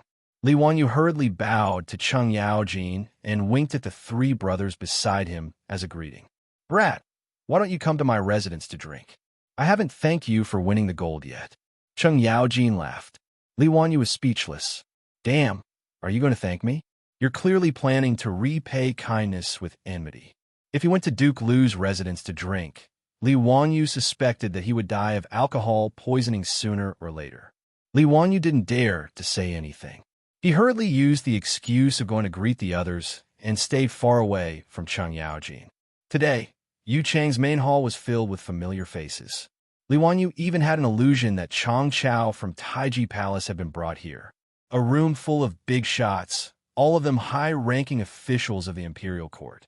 As one of the 18 scholars of the Duke of Qin's residence, Yu Shernan was very familiar with Pai Lupi's trusted ministers. They had all been officials of the imperial court for many years.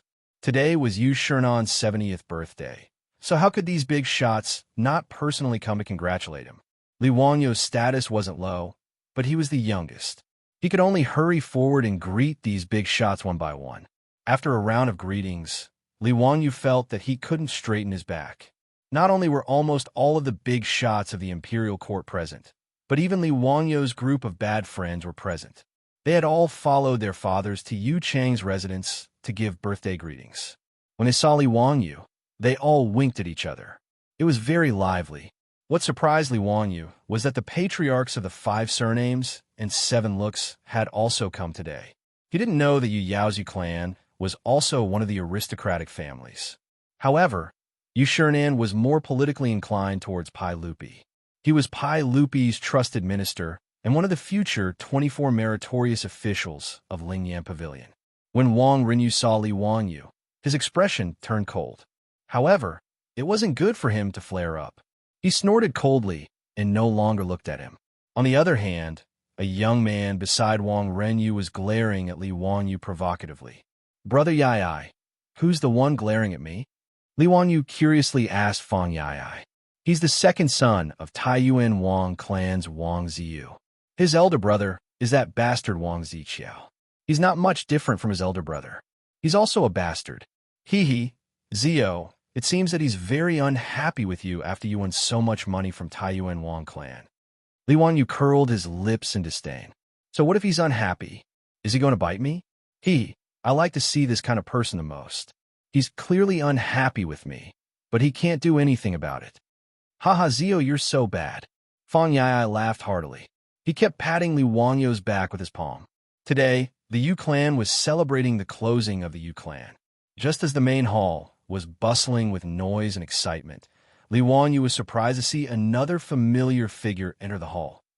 Damn, Pai Lupi actually came in person. TSK. Yu Shernan really has a lot of face.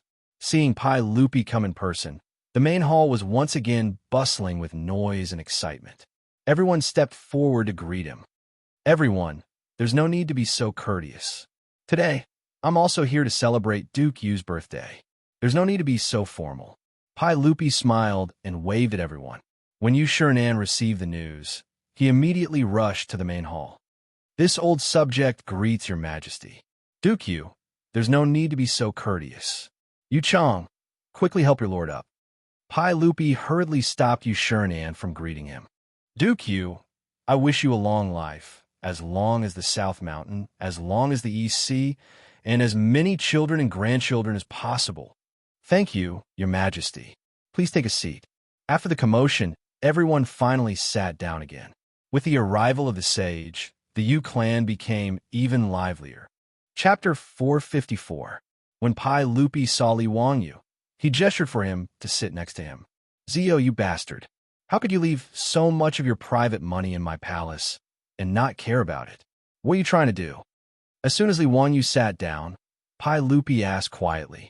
Ever since Li Wanyu moved the 3 million caddies of money into Tai Chi Palace, he hadn't asked about it. This made Pai Lupi very depressed. Now that he finally caught him, how could he not ask him? I've been busy preparing a congratulatory gift for Duke Yu these few days and forgot about this matter. I'll tell you about it later. It's a good thing. What good thing? Tell me. Pai Lupi wasn't going to let him go. It's turning your money into official money. Are you interested? Li Wanyu laughed. Pai Lupi glared at him and planned to ask more questions. But it was already time for the birthday celebration. The guests had already begun. Pai Lupi could only give up for now. He planned to ask Li Wanyu later. In the main hall of Yumanor, Yu Shirenan was wearing new clothes and a red ribbon. He sat facing the south, ready to receive the congratulations and bows of his relatives and juniors. The birthday celebration began. His eldest son, Yu Chang, lit the birthday lantern. The lantern was made of red candles. The god of longevity would light one every 10 years. There were a total of 7 red candles, similar to the birthday candles of modern times. There was a master of ceremonies. Yu Shirenan's children and grandchildren walked into the hall in order of seniority. Yu Shirenan had a son and a daughter. His daughter, Yu Xiaoyao, was already married. Today, she brought her children home to celebrate her father's birthday. Yu Shirenan's older brother, Yu Shiji, was killed by Yuan Huaji 10 years ago during the chaos of the Sui dynasty.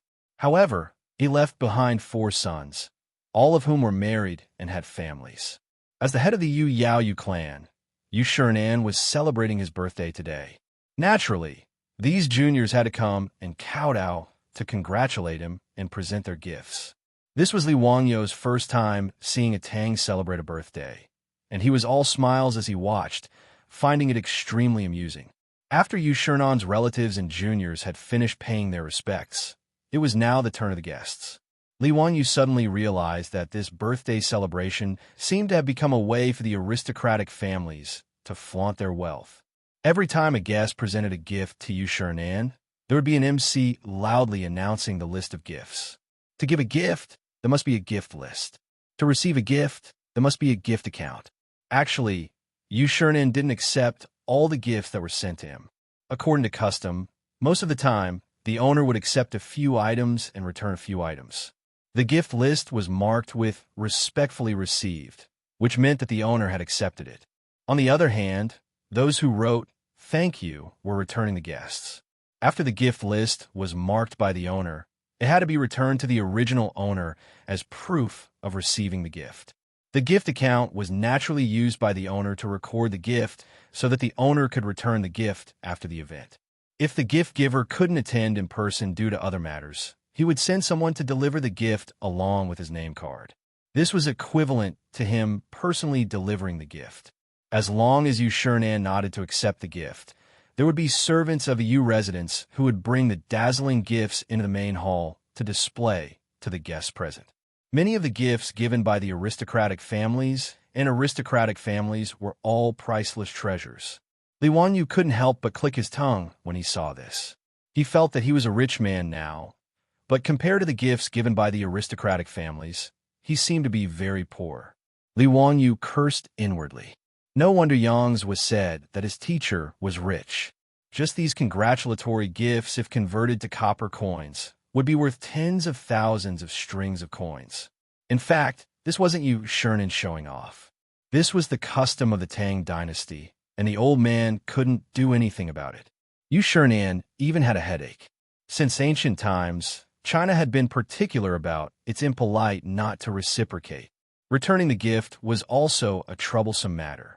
The Wang clan of Taiyuan sends a 3-foot Langxian tree. When a master of ceremonies read out the gift list, his voice couldn't help but raise a few notches. It attracted the attention of everyone in the noisy main hall.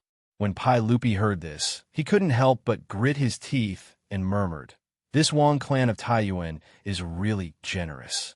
They're willing to give such a treasure as a gift?" Li Wanyu didn't quite understand. He couldn't help but ask in a low voice, "Uncle, is the gift given by the Wang clan of Taiyuan to Yu Gong very precious?" Pai Lupi rolled his eyes at him. "You don't even know about the Langxian tree? It's also called the pearl tree. It's produced in Mount Penglai and is shaped like a coral.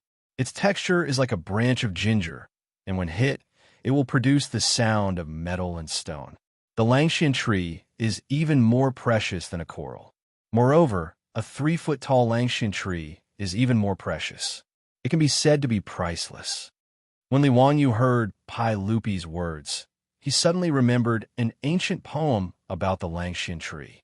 For example, the Langxian tree is not a tree in the mortal world. Where is the phoenix in the morning sun? There is also a poem by Du Fu. Knowing that the Lord's plan will grow, the Ganoderma Langxian tree will grow day by day. The Langxian tree alongside the Ganoderma Langxian tree should be the Langxian tree given by the Wang clan of Taiyuan, right?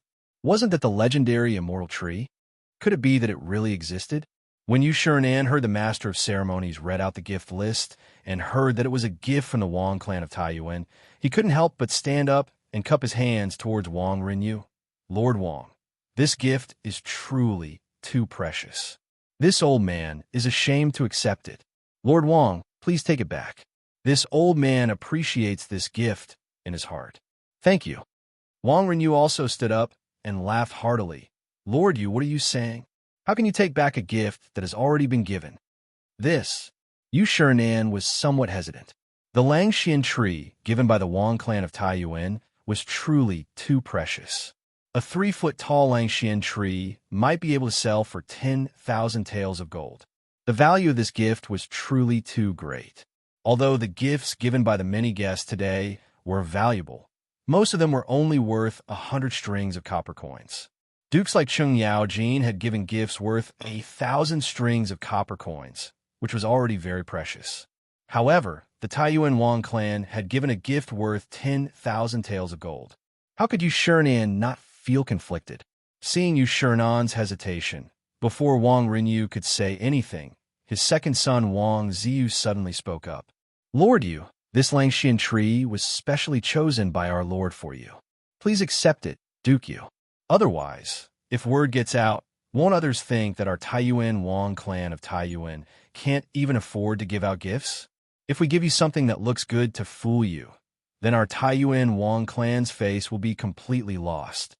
His words were extremely impolite. It was as if Yu Shinan's refusal to accept the Taiyuan Wang clan's gift was looking down on them. Yu Shinan was taken aback when he heard this. Why did Wang Renyu's second son speak so harshly? Wang Renyu didn't take it to heart. He smiled and said, My son is young and doesn't know how to speak properly. Please don't blame him, Lord Yu. Please don't be so courteous and accept this Langxian tree. Younger sister, Li Wanyu was also displeased by Wang Ziyu's impoliteness. He cursed inwardly. Wang Ziyu in his 20s. Wang Renyu, you have the nerve to call him young? I'm the one who's called young, all right? However, Li Wanyu's displeasure was one thing. Today was Yu Shinan's birthday banquet. He naturally couldn't disrupt Yu Manor's joyous occasion. He could only curse silently. Seeing the Wang father and son's attitude, Yu Shinan could only smile and nod. He thanked Wang Renyu again and accepted the gift. Seeing Yu Shinan accept the gift, Yu Manor's servants carefully carried the Langxian tree gifted by the Taiyuan Wang clan into the main room and displayed it for everyone to see. The Langxian tree was shaped like a coral, but under the illumination of the lights in the main hall, it sparkled with jewels. Li Wanyu was stunned by the sight of it. He hadn't seen this object in his previous life, whether in museums or on the internet. It was truly magical. It was indeed very rare and had been lost in the long river of history for more than 1,000 years. When the 3-feet-tall Langxian tree was revealed, the guests in the main hall all cried out in surprise. Even the women in the small hall were startled. Behind the bead curtain separating the small hall and the main room, the women all gathered around and pointed at the Langxian tree, discussing animatedly. Wang Ziyu of the Taiyuan Wang clan became even more proud. He looked around like a proud rooster. When he saw Li Wanyu, he couldn't help but stand up and salute Yu Shinan. Lord Yu, I heard. Chapter 455. Wang Ziyu glanced at Li Wanyu and then cupped his hands toward Yu Shinan. Duke Yu, I heard that County Count, who has also prepared a congratulatory gift for Duke Yu's birthday. A few days ago, our Taiyuan Wang clan lost 50,000 taels of gold to County Count Hu, allowing him to make a fortune. Even though our Taiyuan Wang clan has lost so much money, we still have to give you a generous gift to celebrate your 70th birthday. Presumably, the gift that County Count Hu has prepared for you today should be even more extraordinary, right? Why don't we let County Count Hu give you his birthday first, so that we can broaden our horizons and listen to County Count Hu's gift list? His words caused the noisy hall to quiet down a little. What was the Taiyuan Wang clan planning? Were they planning to humiliate County Count Hu? Everyone present knew of the conflict between the Taiyuan Wang clan and County Count Hu. Everyone felt that the Taiyuan Wang clan had eyes, but failed to see. Originally, the two families had planned to become in-laws, and the Wang and Li clans had done the best for Qin and Jin. But in the end, Li Zhou had only been dead for a year, and County Count, who was still a nobody, but the Taiyuan Wang clan impatiently came to cancel the engagement.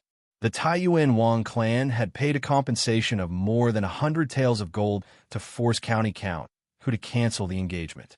This matter was despised by all the noble clans and nobles of Chang'an, but no one had expected that after the Taiyuan Wang clan canceled the engagement, in just a few short months, Li Wangyu would soar into the sky.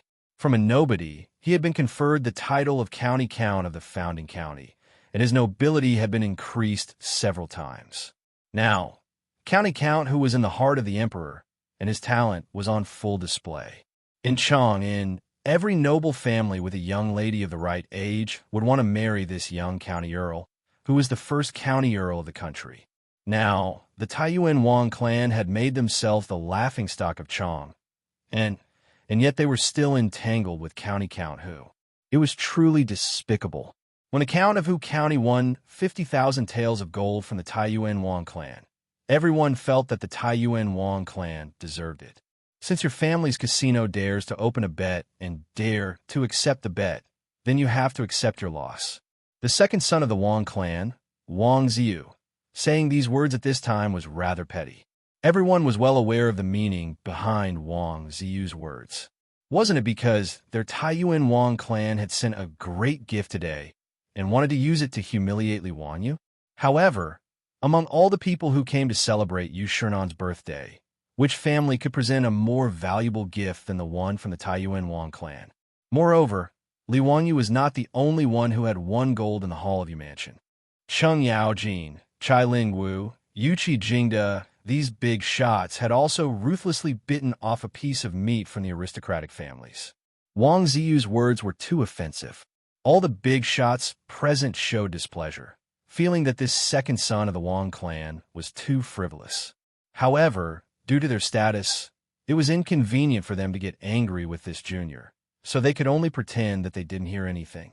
Thinking of this, Cheng Yaojin and the other big shots suddenly realized that they were treating Wang Ziyu, who was already 20 years old, as a junior, so they didn't lower themselves to his level. However, when facing Li Wangyu, no one treated him as a 16-year-old youth. Whether it was Cheng Yaojin or Yuqi Jingde, although they usually called him little brat and virtuous nephew, in their hearts, they treated him as an equal and trusted his words. Therefore, when Li Wangyu proposed to place a large bet on the empress giving birth to a child, these big shots agreed so quickly. Comparing the two, Cheng Yaojin could only secretly mutter freak. Then he suddenly turned his head and glared fiercely at Cheng Chumo and his two brothers, his eyes full of dissatisfaction. His expression, however, made Cheng Chumo and his two brothers confused. What was the meaning of this? The one who spoke was that bastard Wang Ziyu. Why was their father glaring at them? How could they know that there was a kind of harm in this world called other people's children? Yu Shernan was also quite dissatisfied with Wang Ziyu's words. But today, the hall was full of guests, so he couldn't say much and could only laugh. Haha, no hurry, no hurry. Li Ziyu and I are friends. His gift is not worth much. It's most likely to be calligraphy or paintings or something of little value. Hearing virtuous nephew Wang's words, this old man now feels that he has lost out. They all say that the gift is light, but the thought is heavy. Ziyu, next time, don't be so sentimental with this old man, haha. His words were not only helping Li Wangyu out of his predicament, but also mocking himself, which made all the guests in the hall burst out laughing. He originally thought that this matter was over, but who knew that Wang Ziyu would not let it go and continued. Duke, you still hasn't heard the list of gifts from the county earl. How do you know that the county earl didn't send a great gift today? Yu Shernan saw that this second son of the Wang clan was so stubborn and couldn't help but get angry. He raised his eyes to look at Wang Rinyu, wanting to see what he meant. But he saw that Wang Rinyu was minding his own business and drinking wine, as if he didn't hear his son's words. For a moment, the atmosphere in the hall became a little strange. Even Pai Lupi's face stiffened. Today was Yu Shernan's 70th birthday, and in order to make Li Wangyu lose face, the Wang clan of Taiyuan actually disregarded Yu Shernan's dignity. It was truly infuriating. Li Wangyu stood up at this time. Haha, Yu Gong actually guessed what I was going to send. Yu Gong is right, but before he could finish, he was interrupted by a woman's voice. However, my family's Lang Jun has prepared another gift. Yu Gong, I'm sure you won't be able to guess. The one who spoke was his beautiful superior. Li Wangyu was stunned. Wasn't she in the small hall next door? Why did she come out? Just as he was about to speak, his beautiful superior winked at him, then curtsied to Yu Shernan. This little girl is the older cousin of County Count Hu. Today, I've been invited by the Yun family to celebrate Yu Gong's birthday.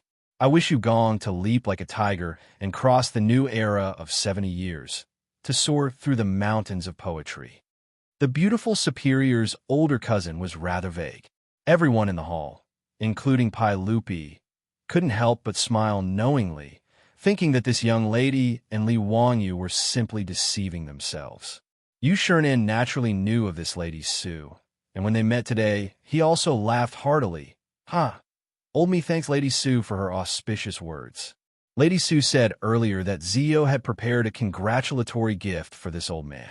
Is it something this old man can't guess? Yu Gong will know at a glance. The beautiful superior turned her head towards the entrance of the hall and saw the two brothers, Niu Yong and Niu Wu, carrying a large wooden box into the hall.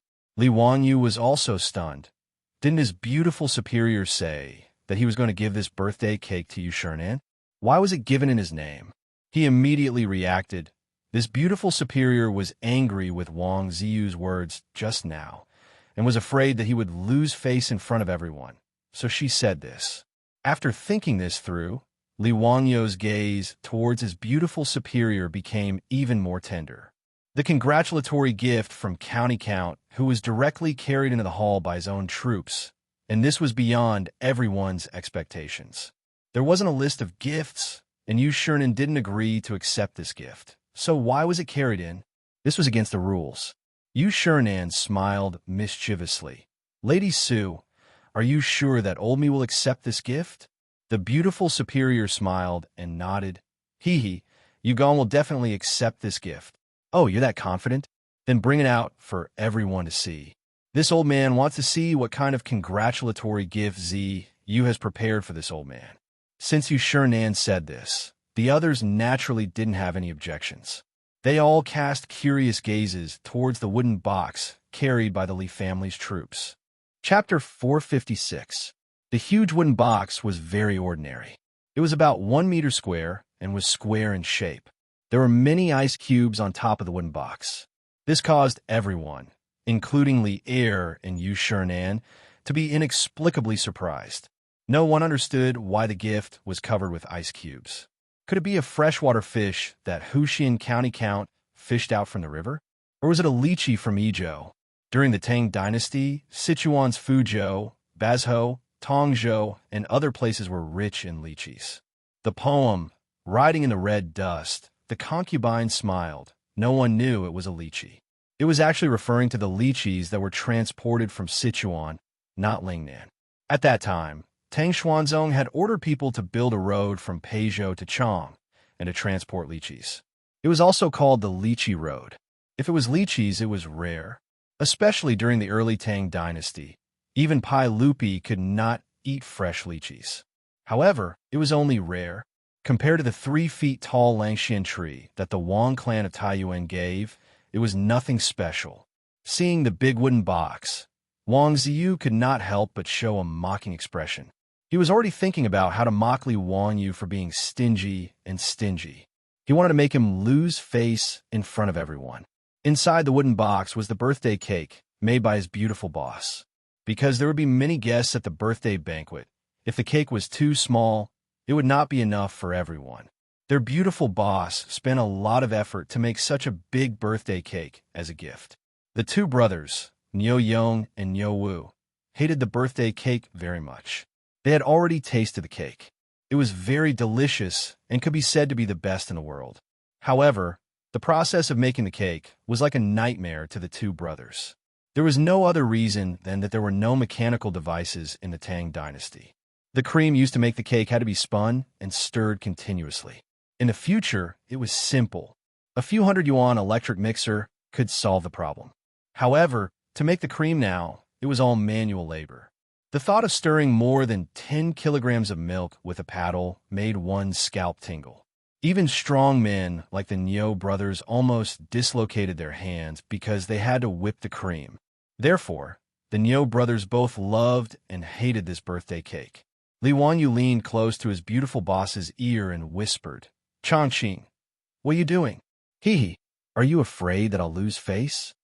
The beautiful superior rolled her eyes at him. "Oomph, you're so stubborn. I couldn't stand that Taiyuan Wang clan's arrogance. Wasn't it just a precious gift? What's the big deal? At least, no one in the Tang dynasty has ever seen the birthday cake I made." Li Wanyu's heart was naturally warmed by his beautiful superior's protectiveness. If it weren't for the fact that they were in public, he would have hugged her and kissed her passionately. Removing the ice covering the outside, the wooden box containing the cake was carefully opened by the Niu brothers, revealing the true face of the birthday cake. When the huge cream cake was displayed in front of everyone, everyone was stunned. What was that? The people present could be said to be the most distinguished and knowledgeable group of people in the Tang dynasty, but none of them had ever seen this thing in front of them. This object was very big, flat, and round. Its entire body was pure white, and it looked a bit like white marble.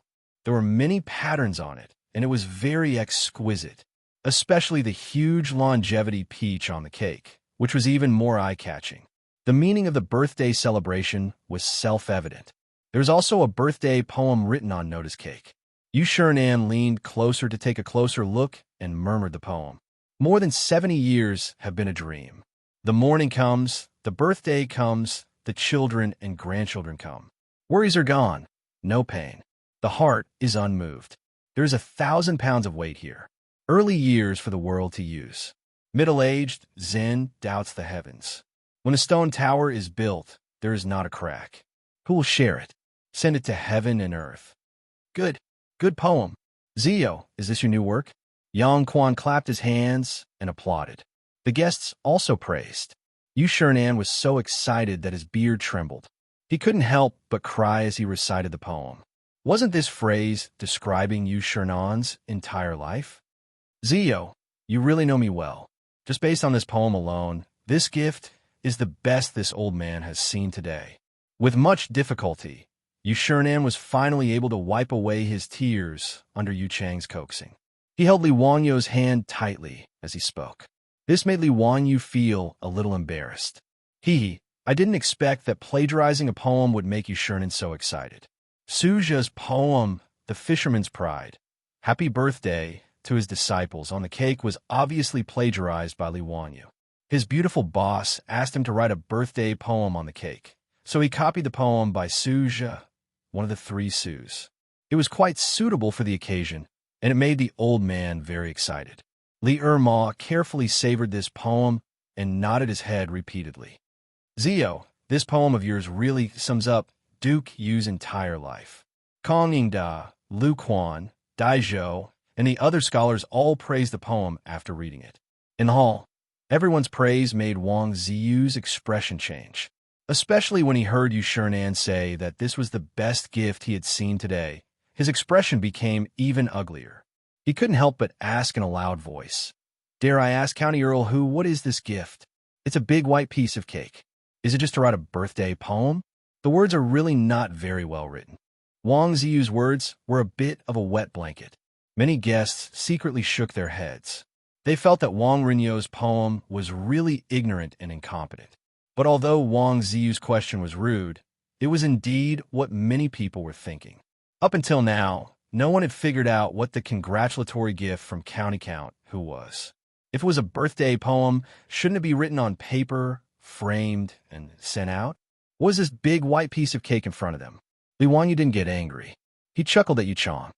"Brother Jingming, can I trouble you to bring me a clean saber and have your servants prepare some bowls and plates?" His words made everyone even more confused. Why did he suddenly want a saber? "County Earl Hu, what do you want a saber for?" Yu Chong didn't understand and asked, "To divide and eat it? What? Zio, don't mess around." Li Er, who was at the side, could not help but say, "This is food? It looks like jade, but it's not jade. Although I can't tell what it's made of, how can this be food?" All the guests, including Yu Shernan, were stunned by Li Wangyou's words. Was such a beautiful object meant to be eaten? Only Wang Ziyu laughed out loud. He said with a mocking tone, "County Earl who, you only gave Duke Yu food for his 70th birthday? I've long heard that County Earl who is good at making money. Now it seems that it's true. You're too thrifty." He was mockingly Wang Yu for being stingy. It was Yu Shernan's 70th birthday, and the County Earl gave him some worthless food. It was really laughable. Li Wangyu ignored Wang Ziyu and pretended not to hear his mockery. He smiled and cupped his hands towards Yu Shernan and Pai Lupi. "Duke Yu, uncle, this is really food. I call it birthday cake. It's eaten on the day of one's birthday." "Oh, it's really food? Then why is it eaten on the day of one's birthday?" "What do you mean? What is a cake? Is it a steamed biscuit?" Pai Lupi asked curiously. Pai Lupi's question made Li Wanyu dumbfounded. He had never thought about this question before. In his previous life, people were used to eating cake on their birthdays. But why eat cake? He had never thought about it before. Yes, why must it be eaten on the day of one's birthday? Why is it called a birthday cake? It seemed that birthday cakes were introduced to China from the West after the 1911 revolution. Its origin was probably related to the legends of the West. Since ancient times, people in China had the custom of eating longevity noodles on their birthdays in hopes of living a long life. There was also the custom of eating boiled eggs. Peeling off the shell symbolized the removal of the bad past and a new beginning. But how should he explain the birthday cake made by his beautiful boss? He couldn't help but look at his beautiful boss. He saw that his goddess was also dumbfounded. Obviously, she hadn't thought about this either. Chapter 457. Faced with Pai Lupi's question, Li Wanyu could only roll his eyes and rack his brain to make up a story.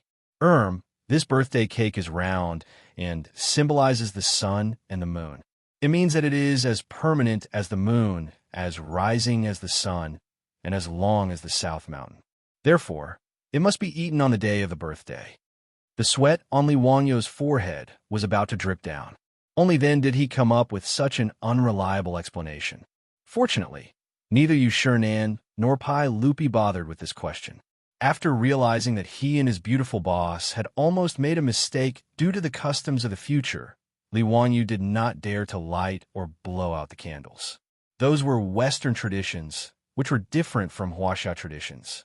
Since ancient times, people in Huaxia had used the saying dying of old age, or dying is like a lamp going out, to describe people dying of old age. When using candles, they would use scissors to cut them out instead of blowing them out. Blowing out the candles was not a good sign in Huaxia.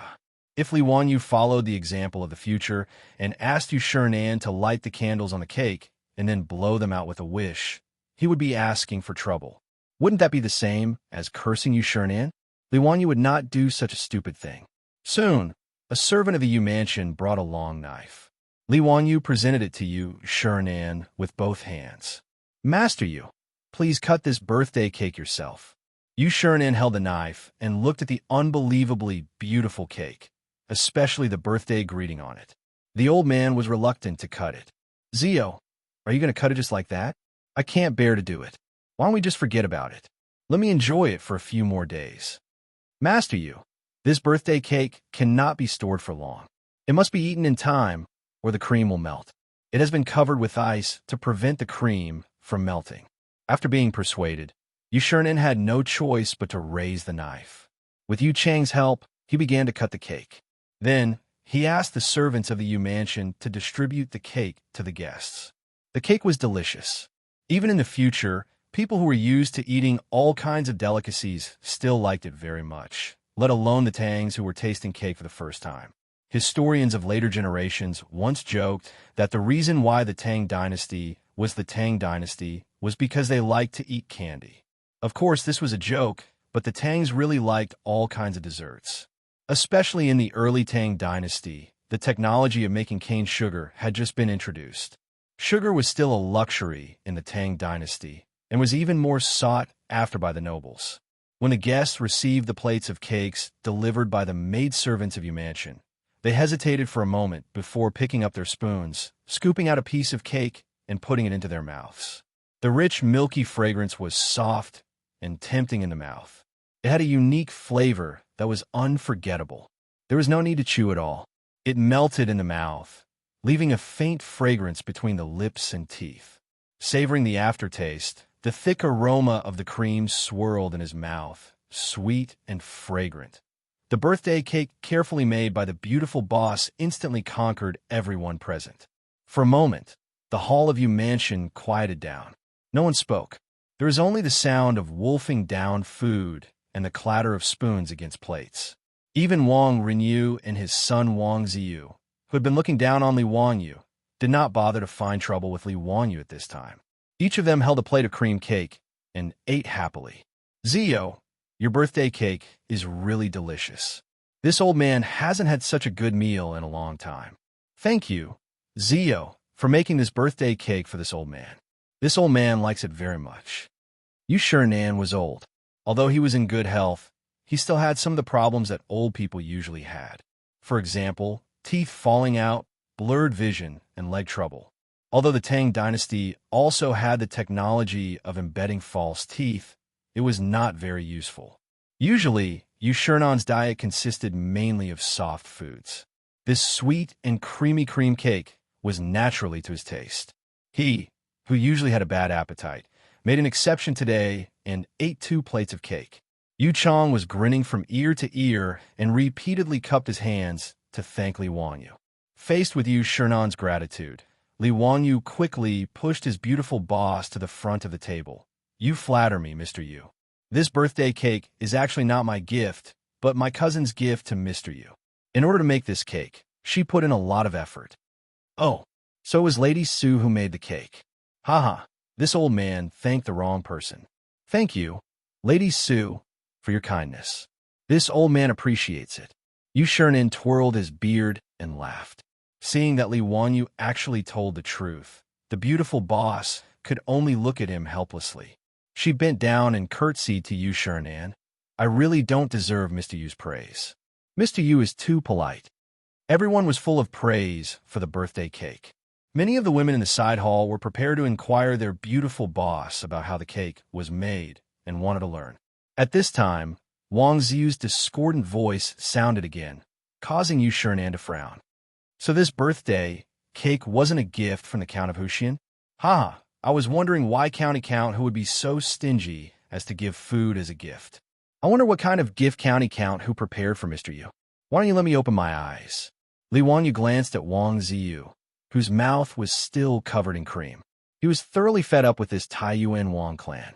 Sure enough, Fang Yai was right. That Wang Ziqiao was a scoundrel, but his younger brother Wang Ziyu was still a scoundrel. At Yu Shinan's birthday banquet, this Wang Ziyu was like an annoying fly, constantly buzzing around his ears. He was really annoying. Because today was a festive day, neither Yu Shinan nor Pai Lupi could do anything about it. This made Wang Ziyu even more disregard for etiquette and provoked them again and again. Wang Renyu didn't stop his son. Instead, he acted as if he didn't know anything and only watched from the sidelines. Li Wangyu had never been stingy with teaching this kind of overage brat, who lacked discipline. Li Wangyu cupped his hands towards Yu Shinan and said, Mr. Yu, since the Taiyuan Wang clan is so concerned about my gift, I hope Mr. Yu and everyone else will forgive me and allow me to give Mr. Yu my birthday congratulations first. Ziyu is so considerate. Then this old man will be disrespectful. Yu Shinan naturally nodded in agreement. After eating that delicious cream cake, the guests were very curious about what Li Wangyu's gift would be. In response, Wang Ziyu coldly snorted, his face full of disdain. Ever since the aristocratic gambling house lost a large sum of money, Chang and city had been full of ridicule for the aristocratic gambling house. In particular, the Taiyuan Wang clan, who was the first to accept Li Wangyu's bet, was sneered at. Even the aristocratic families had many complaints. That was why the Taiyuan Wang clan threw in so much money today, sparing no expense to give away the Langxian tree that the family had treasured for many years. Although Wang Rinyu felt the pinch, he wanted to use this opportunity to show the power of the Taiyuan Wang clan in front of the aristocratic families in Chang and City. So what if the Taiyuan Wang clan lost the bet? How could the foundation of a 1,000-year-old aristocratic family be shaken by 50,000 taels of gold? Throwing in so much money to give away a gift, this kind of confidence was unparalleled in Chang and City. That was why Wang Rinyu's second son, Wang Ziyu, did this today under Wang Rinyu's instructions. His goal was naturally to humiliate Li Wangyu and regain the face he had lost from losing the bet. After Yu Shernan had spoken, the master of ceremonies for the birthday banquet naturally took out Li Wangyu's gift list and began to read it out loud. The founding uncle of Hu County congratulates Mr. Yu on his birthday. He presents a painting scroll and a painting. Chapter 458. Li Wangyu's gift list left everyone in the hall dumbfounded. Everyone knew what a picture scroll was. But what the hell was Bayan? Everyone knew what Bayan meant. It referred to thick clouds that covered the sun. Pan and I of the Western Jin dynasty had a poem that said, "The morning clouds are Bayan, the morning dew is not yet dawn." This was something everyone knew. But how could Bayan be a congratulatory gift? Clouds and mist as a congratulatory gift? Was Li Wangyu going to perform an immortal spell in front of everyone? Hearing the gift list announced by the MC, everyone was confused. They looked at Li Wangyu in confusion, waiting for his explanation. Yu Shernan, the birthday boy, didn't know whether he should say accept or thank at this time. Just now, no one knew what the birthday cake was.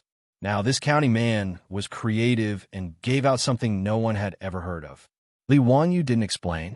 He just smiled and said, "Master, you won't thank me for my gift, right? Haha, since it's from Li Wangyu, this old man will naturally accept it." Although Yu Shernan didn't know what Li Wangyu had given him, he still accepted it with a smile.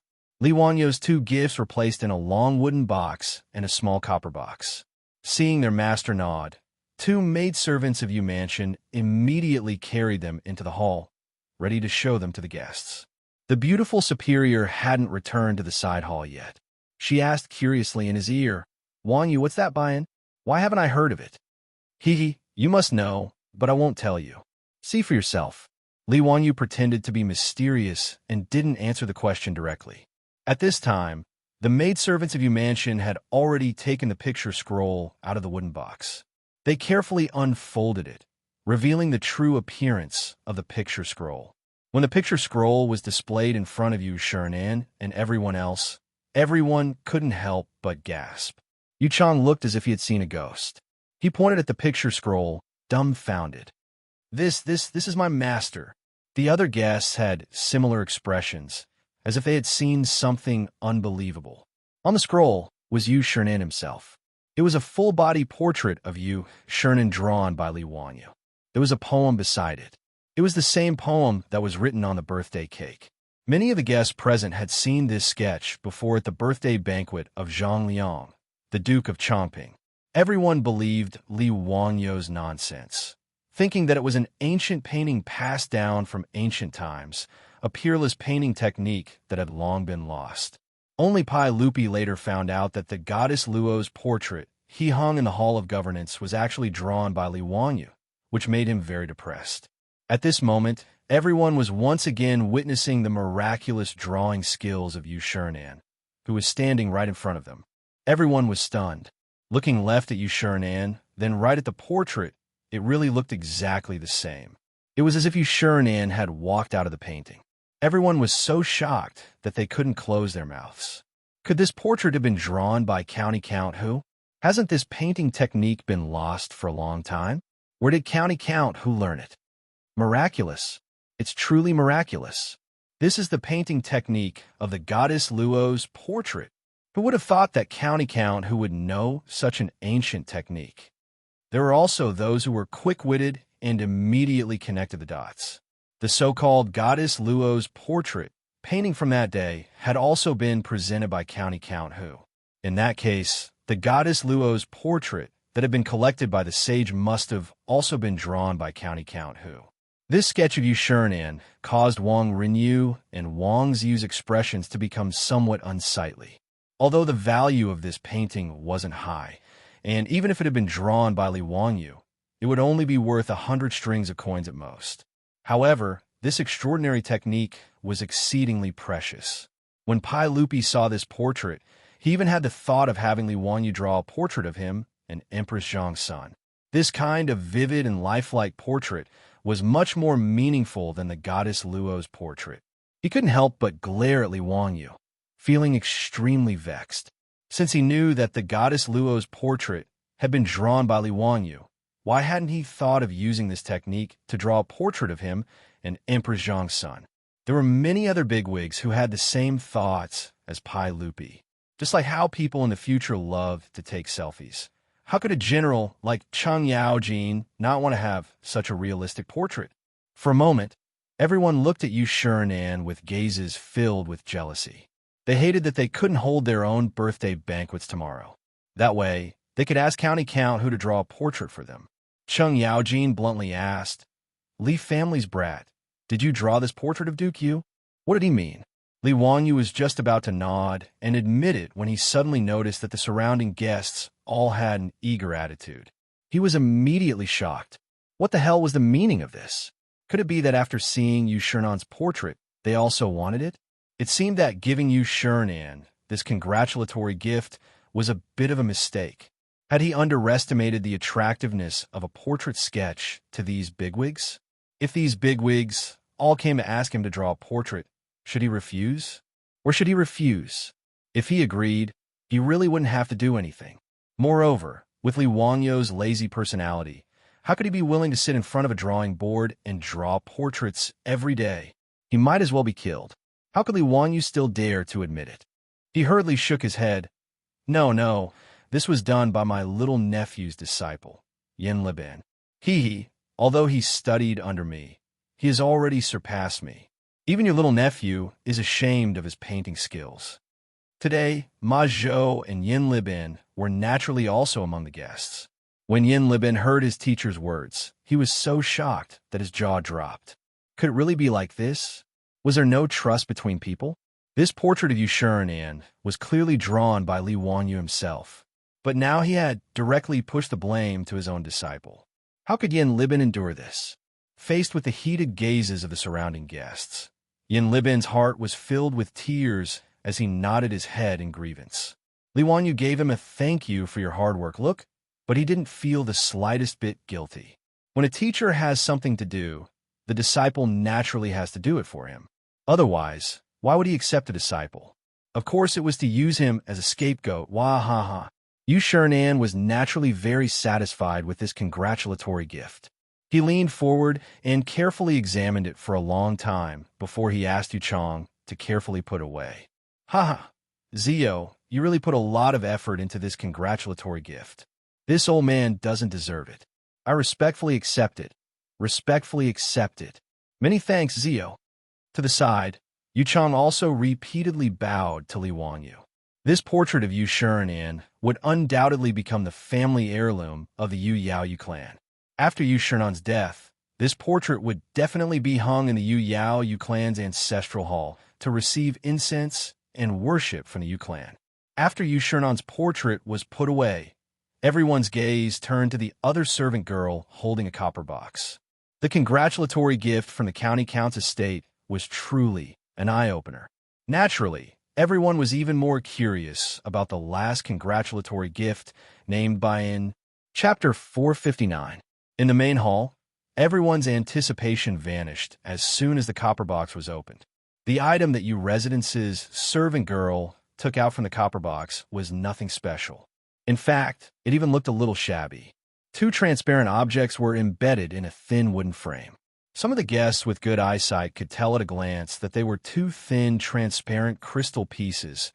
Natural crystals weren't rare in the Tang dynasty. Although it was rare for a craftsman to grind them into thin crystal pieces, it didn't seem that surprising. At the very least, no one could tell the value of this little thing. Was this the so-called buy-in? Everyone looked disappointed when they saw the gift in Yu Residence's servant girl's hand. The second gift from County Count Huxian seemed very ordinary and mediocre. Only the beautiful superior covered her mouth in shock when she saw Li Wanyo's gift. Wanyu, you can actually make glasses? How did you do it? She asked in a low voice.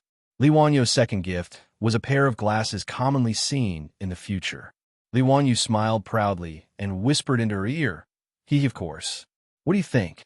This gift isn't bad, right? It can't compare to your birthday cake, right? The beautiful superior rolled her eyes at him.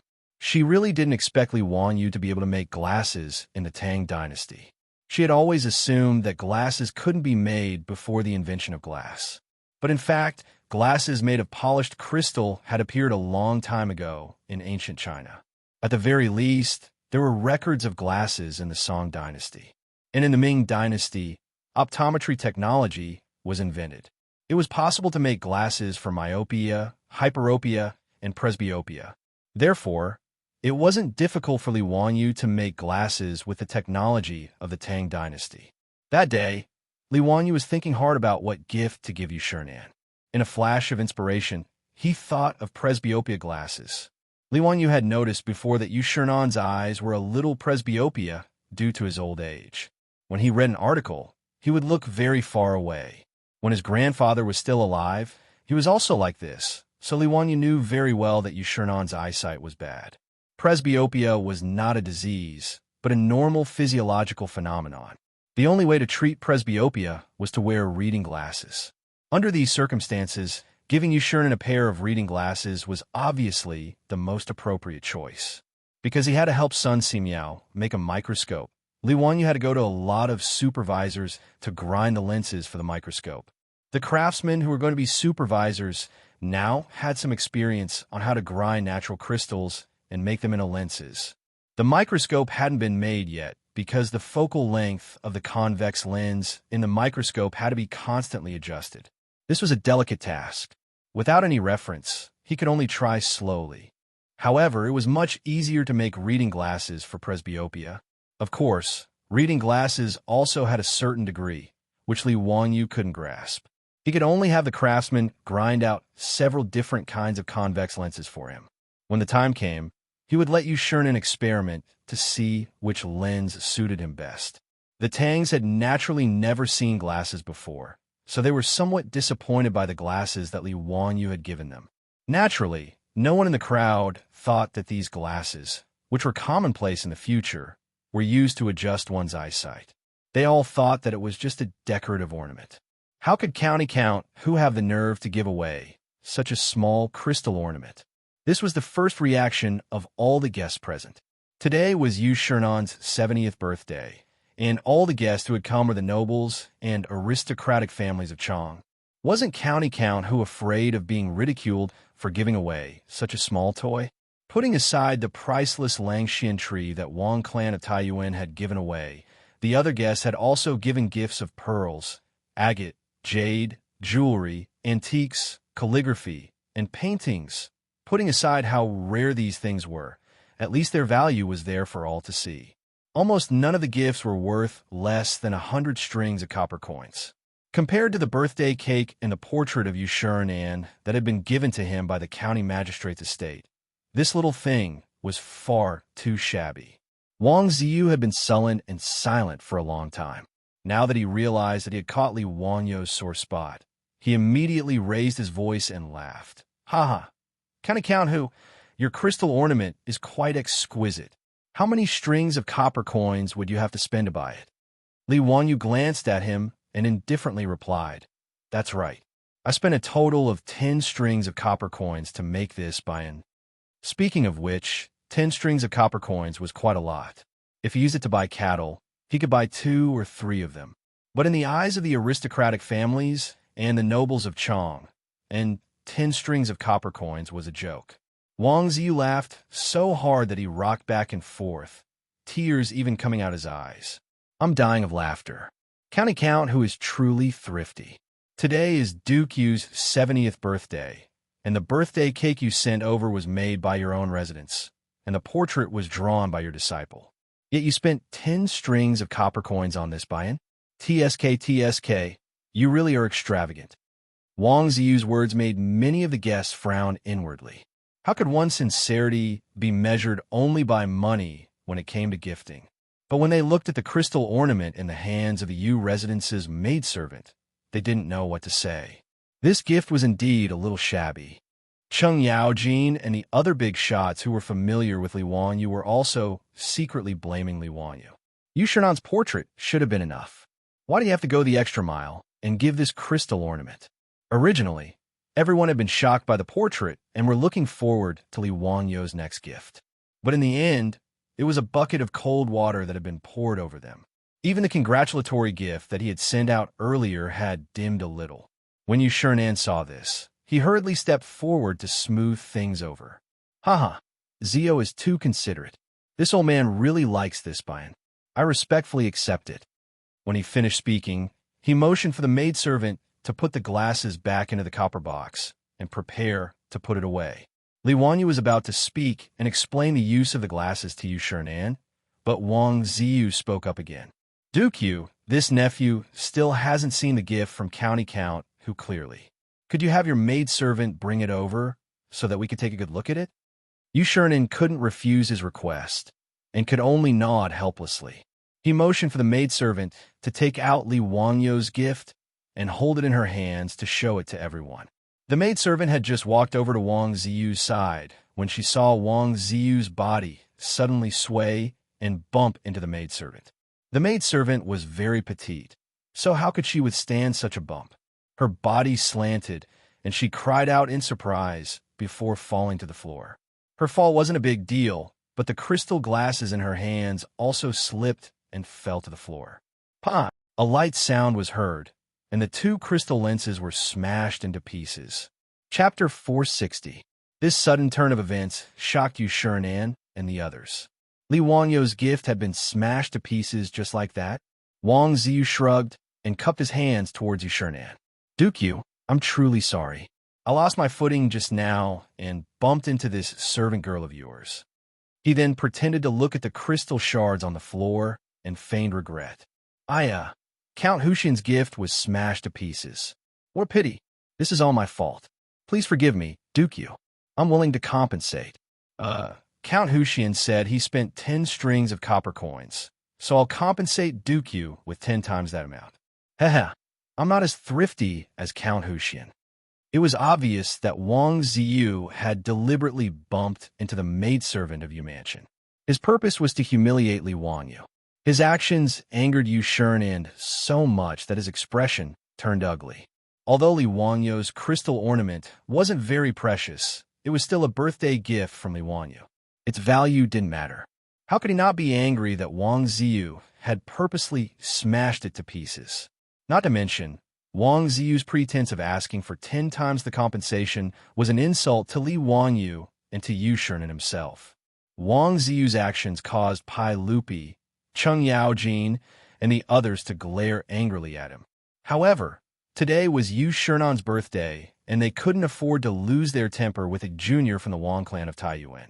Yu Shernan was the master of Yu Manor and also the birthday boy.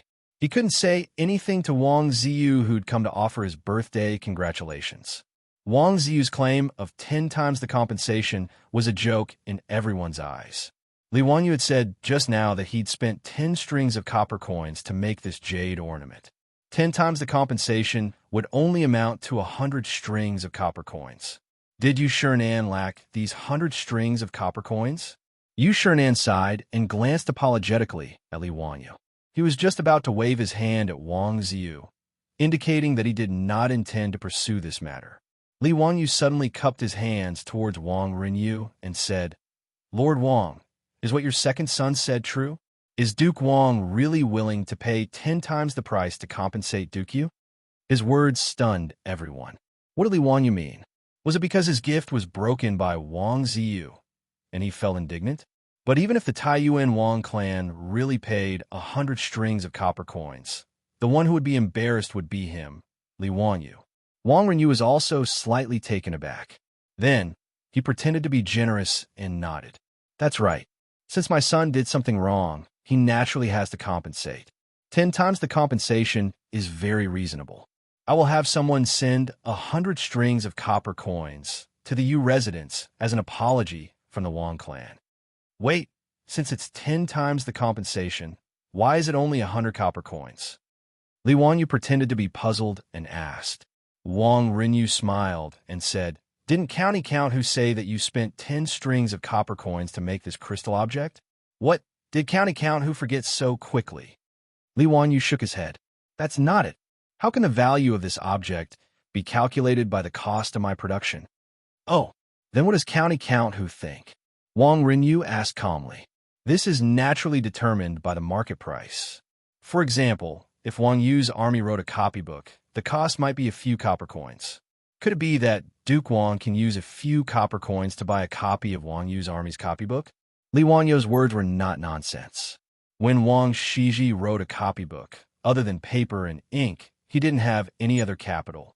However, its value was not determined by the cost alone. Before Wang Rinyu could say anything, Wang Ziyu interrupted and said, How can this be compared? Wang Yu's army's copybook is an antique. Speaking of which, could it be that County Count who thinks he's better than Wang Yu's army? Although that crystal ornament of yours has an unknown name, it's still a piece of junk. How can County Count who not be satisfied with 100 strings of copper coins? That's a joke. Li Wanyu looked at him like he was an idiot. Oh, is that so? Then I'd like to see whether or not the buy-in I gave Duke Yu is a piece of junk.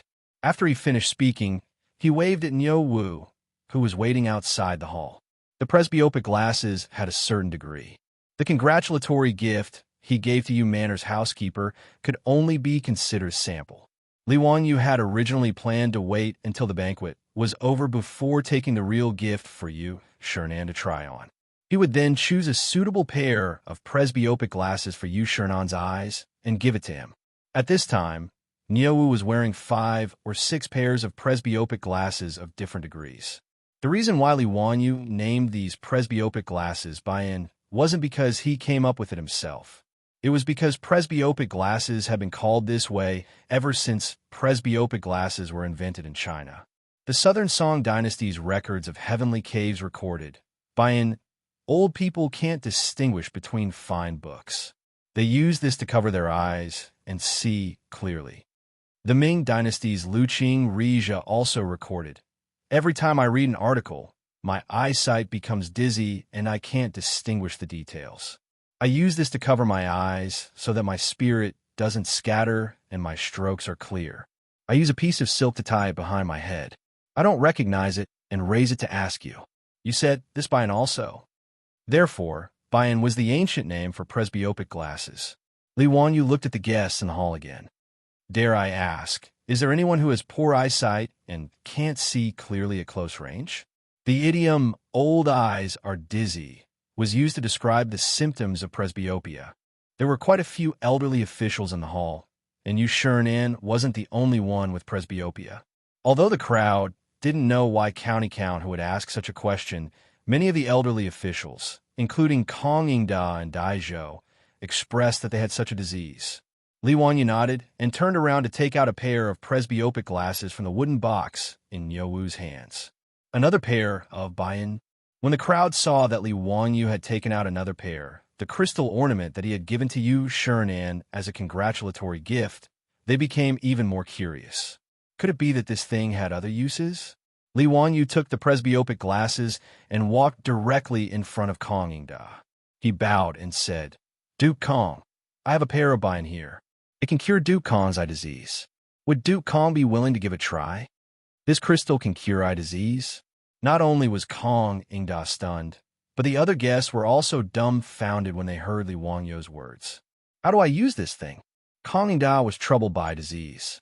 When he heard Li Wanyu say this, he couldn't help but become excited and hurriedly ask. Li Wanyu put the glasses on the bridge of his nose and showed Kong Yingda how to put them on.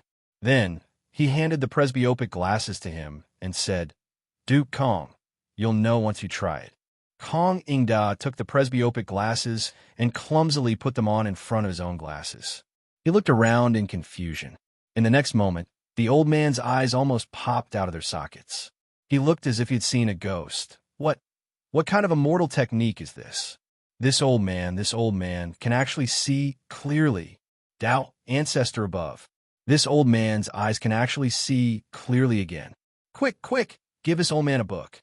Kong Ingda was so excited that his beard trembled and his body trembled. If one wasn't a myopic person or someone with presbyopia, it would be very difficult to understand the feeling of being able to see clearly. To use an inappropriate analogy, it was like watching a movie. What was originally a blurry image that wasn't in focus suddenly turned into a high-definition Blu-ray version. How could one not be excited? Kong Ingda's excited expression after putting on the glasses gave everyone a fright. Was this old man crazy? Chapter 461. Kong Ingda was shouting and yelling like a madman, scaring the servants and maids of Yu Mansion. None of them dared to neglect him, as they immediately obeyed his order and ran to fetch a book. The book was the Analects of Confucius. Kong Ingda was not picky. He took the book and flipped it open. He shook his head and read aloud. Confucius said, "If a gentleman is not serious, he will not be powerful. If he learns, he will not be strong." This old man can see it clearly. It's really a divine tool. What is this thing, Brother Zio? It's so magical. It's really incredible. Li Wanyu was speechless. Kong Ingda must be crazy with joy, right? Why is even Brother Zio here? There's a difference in seniority, old man. This is Bayan. Duke Kong, have you forgotten? Oh, right, Bayan. This name is exquisite. It's really Bayan. Kong Ingda put on the reading glasses and was unwilling to take them off. His behavior made the other old officials, who were also suffering from presbyopia, even more curious. Duke Kong, can you let this old man try it? Brother Chong Yuan, can you let this old man wear this Bayan? Kong Ingda shook his head like a rattle drum. No, this Bayan was given to me by Brother Zio. How can I let you wait for it?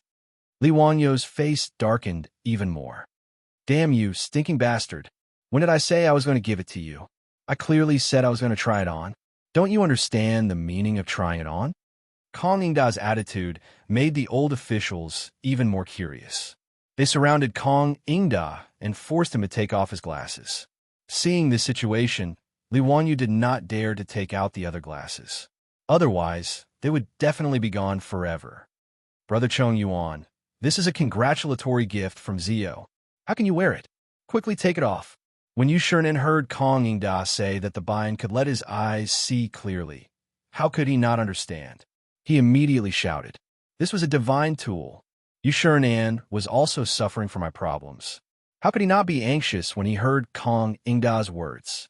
Kong Ingda waved his hands. No, Brother Bashi, your gift has already been smashed by the Wang family's kid. This painting is not a congratulatory gift from Zio, my younger brother. Yu Shernan was taken aback by Wang Ziyu's words. He immediately turned to glare at Wang Ziyu. The commotion caused by Li Wanyu and Kong Ingda was naturally noticed by Wang Rinyu and Wang Ziyu. The two of them were a little stunned, not understanding why Kong Ingda and the others were so excited. Wang Rinyu had a bad feeling in his heart. Being glared at by Yu Shernan made Wang Rinyu even more flustered. Things seemed to have gone beyond his expectations. On the other side, the group of old officials that surrounded Kong Ingda finally took the reading glasses away from his face. Kong Ingda was so angry that he stomped his feet. Unworthy of being a son. You guys are really despicable. Bandits.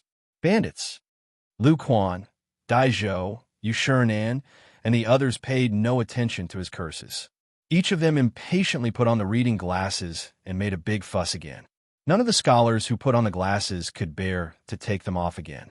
The others were forced to argue and quarrel again before someone else tried on the glasses again. When this scene fell into the eyes of the other guests who came to offer birthday wishes, they almost thought that they were hallucinating. Whether it was Kong Ingda, Lu Quan, or Dai Zhou, these people were all great scholars of the present age or big shots of the imperial court. Why would the normally cultured, refined, and gentlemanly scholars make such a fuss over such an unremarkable crystal accessory? Could it be that Bayan was really so miraculous? After the ruckus, Li Wanyu cleared his throat and asked in a clear voice, "Gentlemen, how much is the Bayan I gave to Duke Yu? How many copper coins are you willing to pay for it?" Kong Ingda replied without hesitation, "This old man is willing to pay 500 strings of cash. My brother Zio, please sell this Bayan to me." "Move aside, this old man is willing to pay 1,000 strings of cash. Oomph. This old man will pay 1,000 taels of gold. Count who? Please part with this buy-in, old me. 1,000 taels of gold it is. Zio, you must keep this buy-in for this old man. Don't be rude. Today is this old man's birthday banquet. Zio, this old man will also pay 1,000 taels of gold. Give this old man another buy-in. Yu Shinan was not to be outdone. Li Wanyu couldn't help but be dumbfounded. This group of old officials actually knew how to make an auction on the spot without a teacher. However, he also got the answer he wanted. He turned his head to look at the stunned Wang Rinyu. Duke Wang, you also saw it. This old man is willing to pay 1,000 taels of gold to buy the junk that your noble young master spoke of. I wonder if Duke Wang's words of being willing to pay 10 times the compensation still stands? Wang Rinyu was momentarily at a loss for words. He didn't know what to say. Li Wanyu clearly said that he spent 10 strings of cash to make this item. Why were these old officials willing to pay 1,000 taels of gold for it? Did they have so much money that they didn't know where to spend it? Wang Rinyu didn't dare to say that Li Wanyu had colluded with Kong Ingda and the others. If he said that, it would only make him a laughingstock. No one would believe him.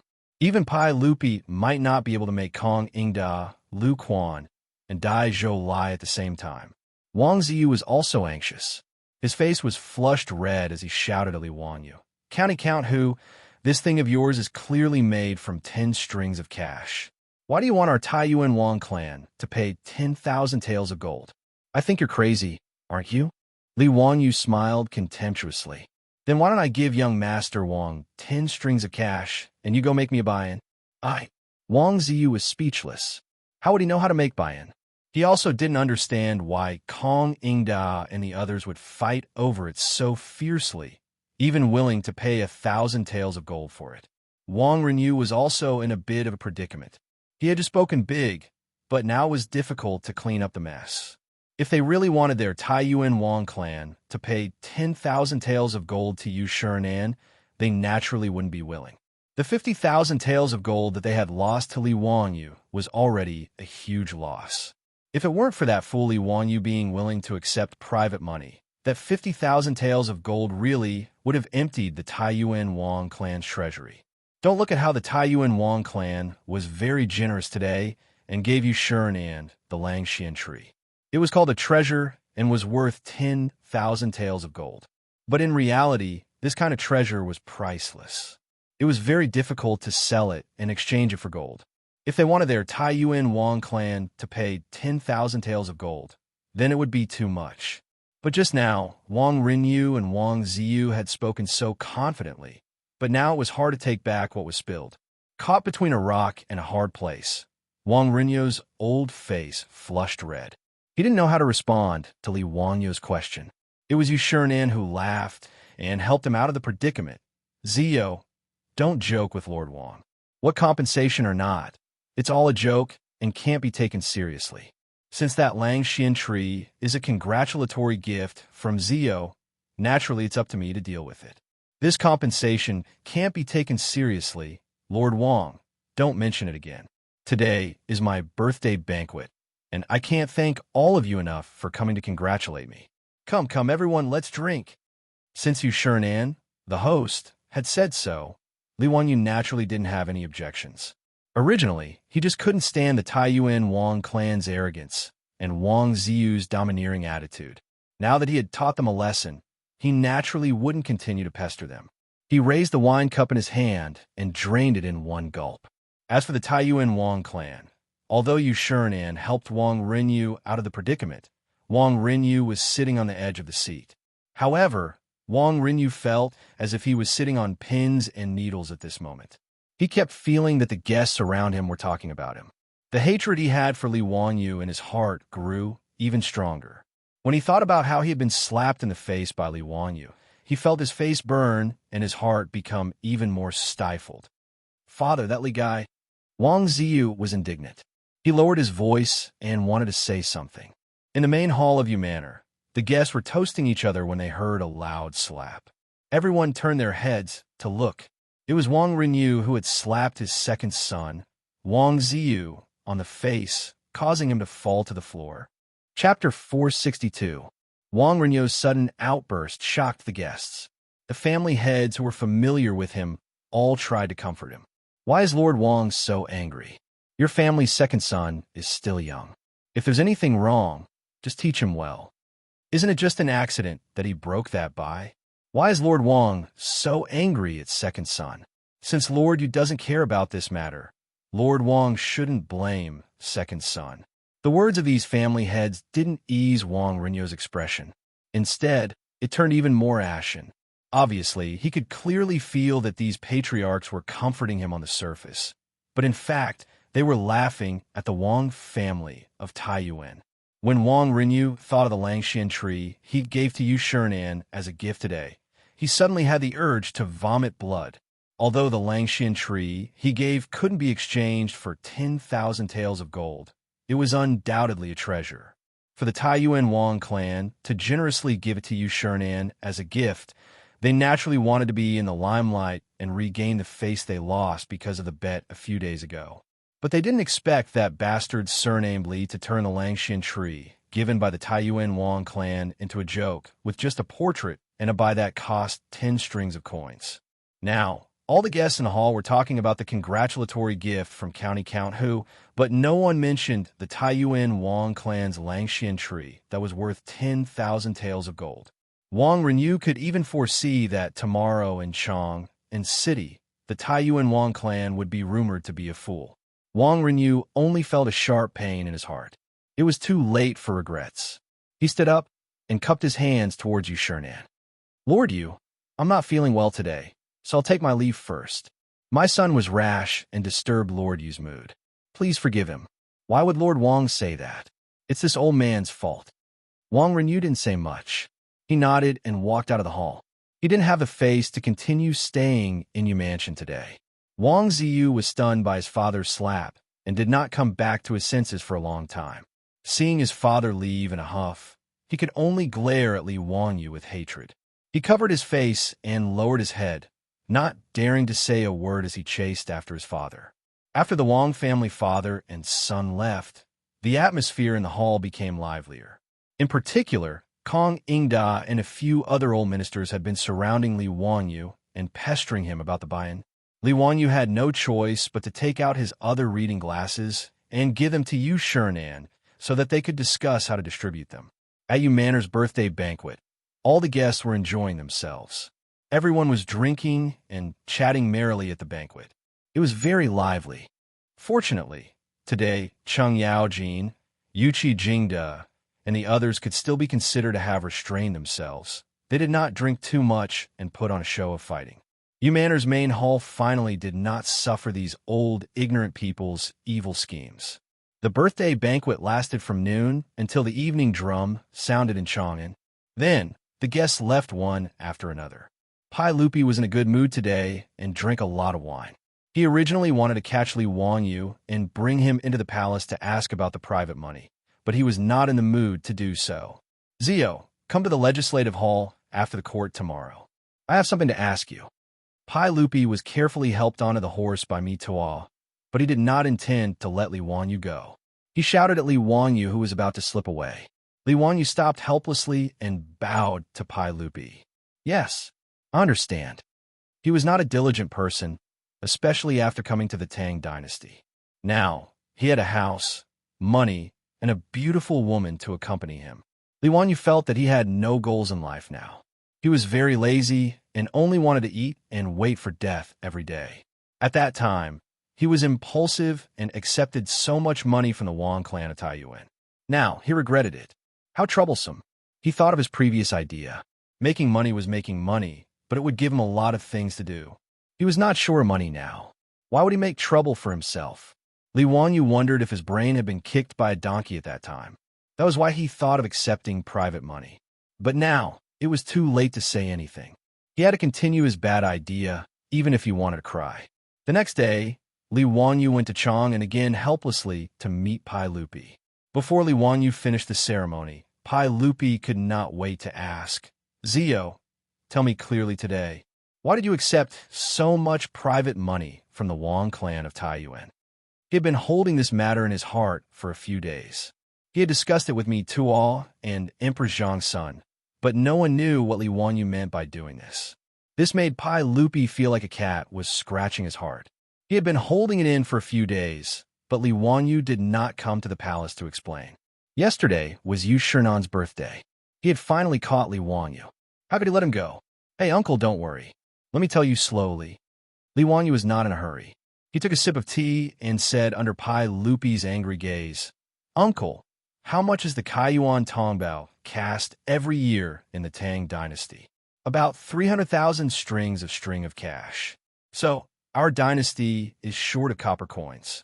Uncle, you acquiesced to these aristocratic families casting private money for circulation, right? Li Wanyu continued to ask. Yes, that's right. Speaking of this, Pai Lupi was a little helpless. He was well aware that the Tang dynasty was short of copper coins. However, no matter how hard the Ministry of Revenue and the Directorate of General Works tried, they could not increase the number of copper coins cast. Casting copper coins was actually very expensive. Casting 300,000 strings of cash every year was actually a huge expense for the imperial court. This was also a headache for Pai Lupi. This was also the reason why the imperial court of the Tang dynasty acquiesced to the circulation of private money.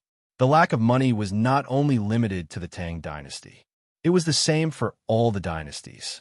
In addition to the lack of copper, the main reason was the limitation of casting technology. Since the aristocratic families like the Wang clan of Taiyuan could cast private money, it meant that the lack of copper was not the only reason. In the Song dynasty, the number of copper coins cast had increased by 10 times compared to the Tang dynasty. This was the increase in the production of copper coins brought by casting technology. The process of casting copper coins in Wuxia was very complicated. First, the coin had to be made. Then, the coin had to be put into a mold. After the mold was formed, the coin had to be taken out and poured with copper water. After the copper water had solidified and cooled, the sandbox was opened and the cast copper coins were taken out. The copper coins that were poured out were not scattered copper coins, but a whole string of copper coin trees. These copper coins had to be broken off one by one and then polished by hand. After going through more than 10 procedures, the final product was the Kaiyuan Tongbao that could be circulated.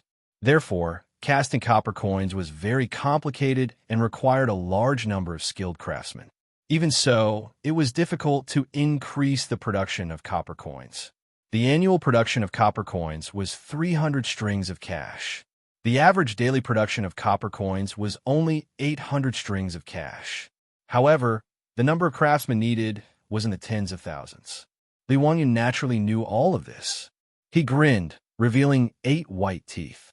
He smiled at Pai Lupi and said, Uncle, if I only need a few dozen craftsmen to turn this private money into official money, and the daily production is no less than 1,000 strings of cash, would you be interested? What? Zio, what did you say? When Pai Lupi heard this, he suddenly stood up. In a moment of excitement, he even knocked over the tea on the table in front of him. Chapter 463. Pai Lupi was so excited because Li Wanyu's words were too incredible. Dozens of craftsmen could make thousands of copper coins in a day. This efficiency was too amazing. The Ministry of Revenue and the Directorate of Generals had nearly 10,000 craftsmen who cast the copper coins. If more craftsmen were arranged to cast the coins according to this ratio, wouldn't the Tang dynasty be able to solve the problem of money shortage? How much is the expense? Pai Lupi's voice was trembling. It was very important for the Tang dynasty to have enough copper coins. The consumption is very low. It's mainly the consumption of melting the copper and the craftsman's salary. Li Wanyu said with certainty. Really? Tell me clearly, how did you do it? Li Wanyu smiled and asked Pai Lupi first. Uncle, do you still remember the water wheel I built in Dingzhou village? Of course I remember. That water wheel is even more magical. It can raise water to a high place by itself and use it for irrigation. Haha, uncle, don't you think that water wheel has other uses? Pai Lupi was puzzled. He didn't understand the meaning of his words at all. Li Wanyu took out a drawing that he had drawn in advance and presented it to Pai Lupi. Uncle, please take a look. If the bamboo tube that fetches the water from the water wheel is removed and replaced with a baffle, the water wheel will still rotate under the push of the water flow. Yes, that's right. So, you can use the power of the water flow to do many things. Uncle, please take a look here. Li Wanyu pointed to a device drawn on the drawing and introduced, "This nephew has designed a hydraulic forging hammer press. It uses the water flow to drive the water wheel to rotate. When the central axis of the water wheel rotates, it can constantly lift and drop the forging hammer. This nephew calls it the hydraulic forging hammer." Pai Lupi was still a little confused. He looked at Li Wanyu with a blank face. Li Wanyu could only curse in his heart. Damn, this technological illiterate. He doesn't have any scientific awareness. He didn't beat around the bush and went straight to the point. Uncle, the copper coins of the Tang dynasty are all cast, which takes a lot of time and effort. The hydraulic forging hammer that little nephew designed can directly punch copper into coins. Strike copper into coins? How? How is this possible? Pai Lupi was still in disbelief. Li Wanyu was speechless and facepalmed. Explaining technology to an illiterate was simply too painful. Since ancient times, Wuxia had always minted coins. Even in the Qing dynasty, it was still the same. The West, on the other hand, began to use stamping to make money during the Greek and Roman periods. Not only was the design of the stamped coins clear and distinct, but because of the technical advantage, it was very difficult for people to imitate it. It also had a very good anti-counterfeiting function. Of course, the most important thing was that the cost of stamping coins was much lower than the cost of casting coins. Moreover, it was faster. The coins were formed in one go, so there was no need to waste time and effort on subsequent processing. Li Wanyu spent a lot of effort to make Pai Lupi understand the meaning of the drawing in front of him. Wonderful. It's really wonderful. If we use this hydraulic forging hammer to make coins, the money shortage of the Tang dynasty can be solved. Pai Lupi was so happy that his eyes narrowed into slits. It was as if he could already see the scene of the national treasury being piled up with shiny yellow copper coins. However, he quickly reacted and looked at Li Wanyu in confusion. "Zio, what does this have to do with you receiving so much private money?" Li Wanyu resisted the urge to roll his eyes and could only patiently explain. "Uncle, coins require copper." When he said this, Pai Lupi immediately understood. The copper coins of the Tang dynasty not only required copper, but also contained other metal components. The materials used in the early Tang dynasty were bronze, white copper, and some other metals.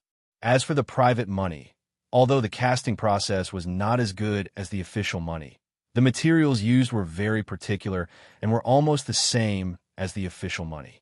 If there was a new method of coinage, the private money could be smelted again and cast into official money. Li Wanyu exchanged 3 million caddies of private money from the Wang clan in Taiyuan.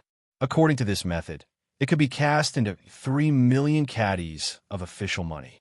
That was equivalent to 600,000 strings of cash.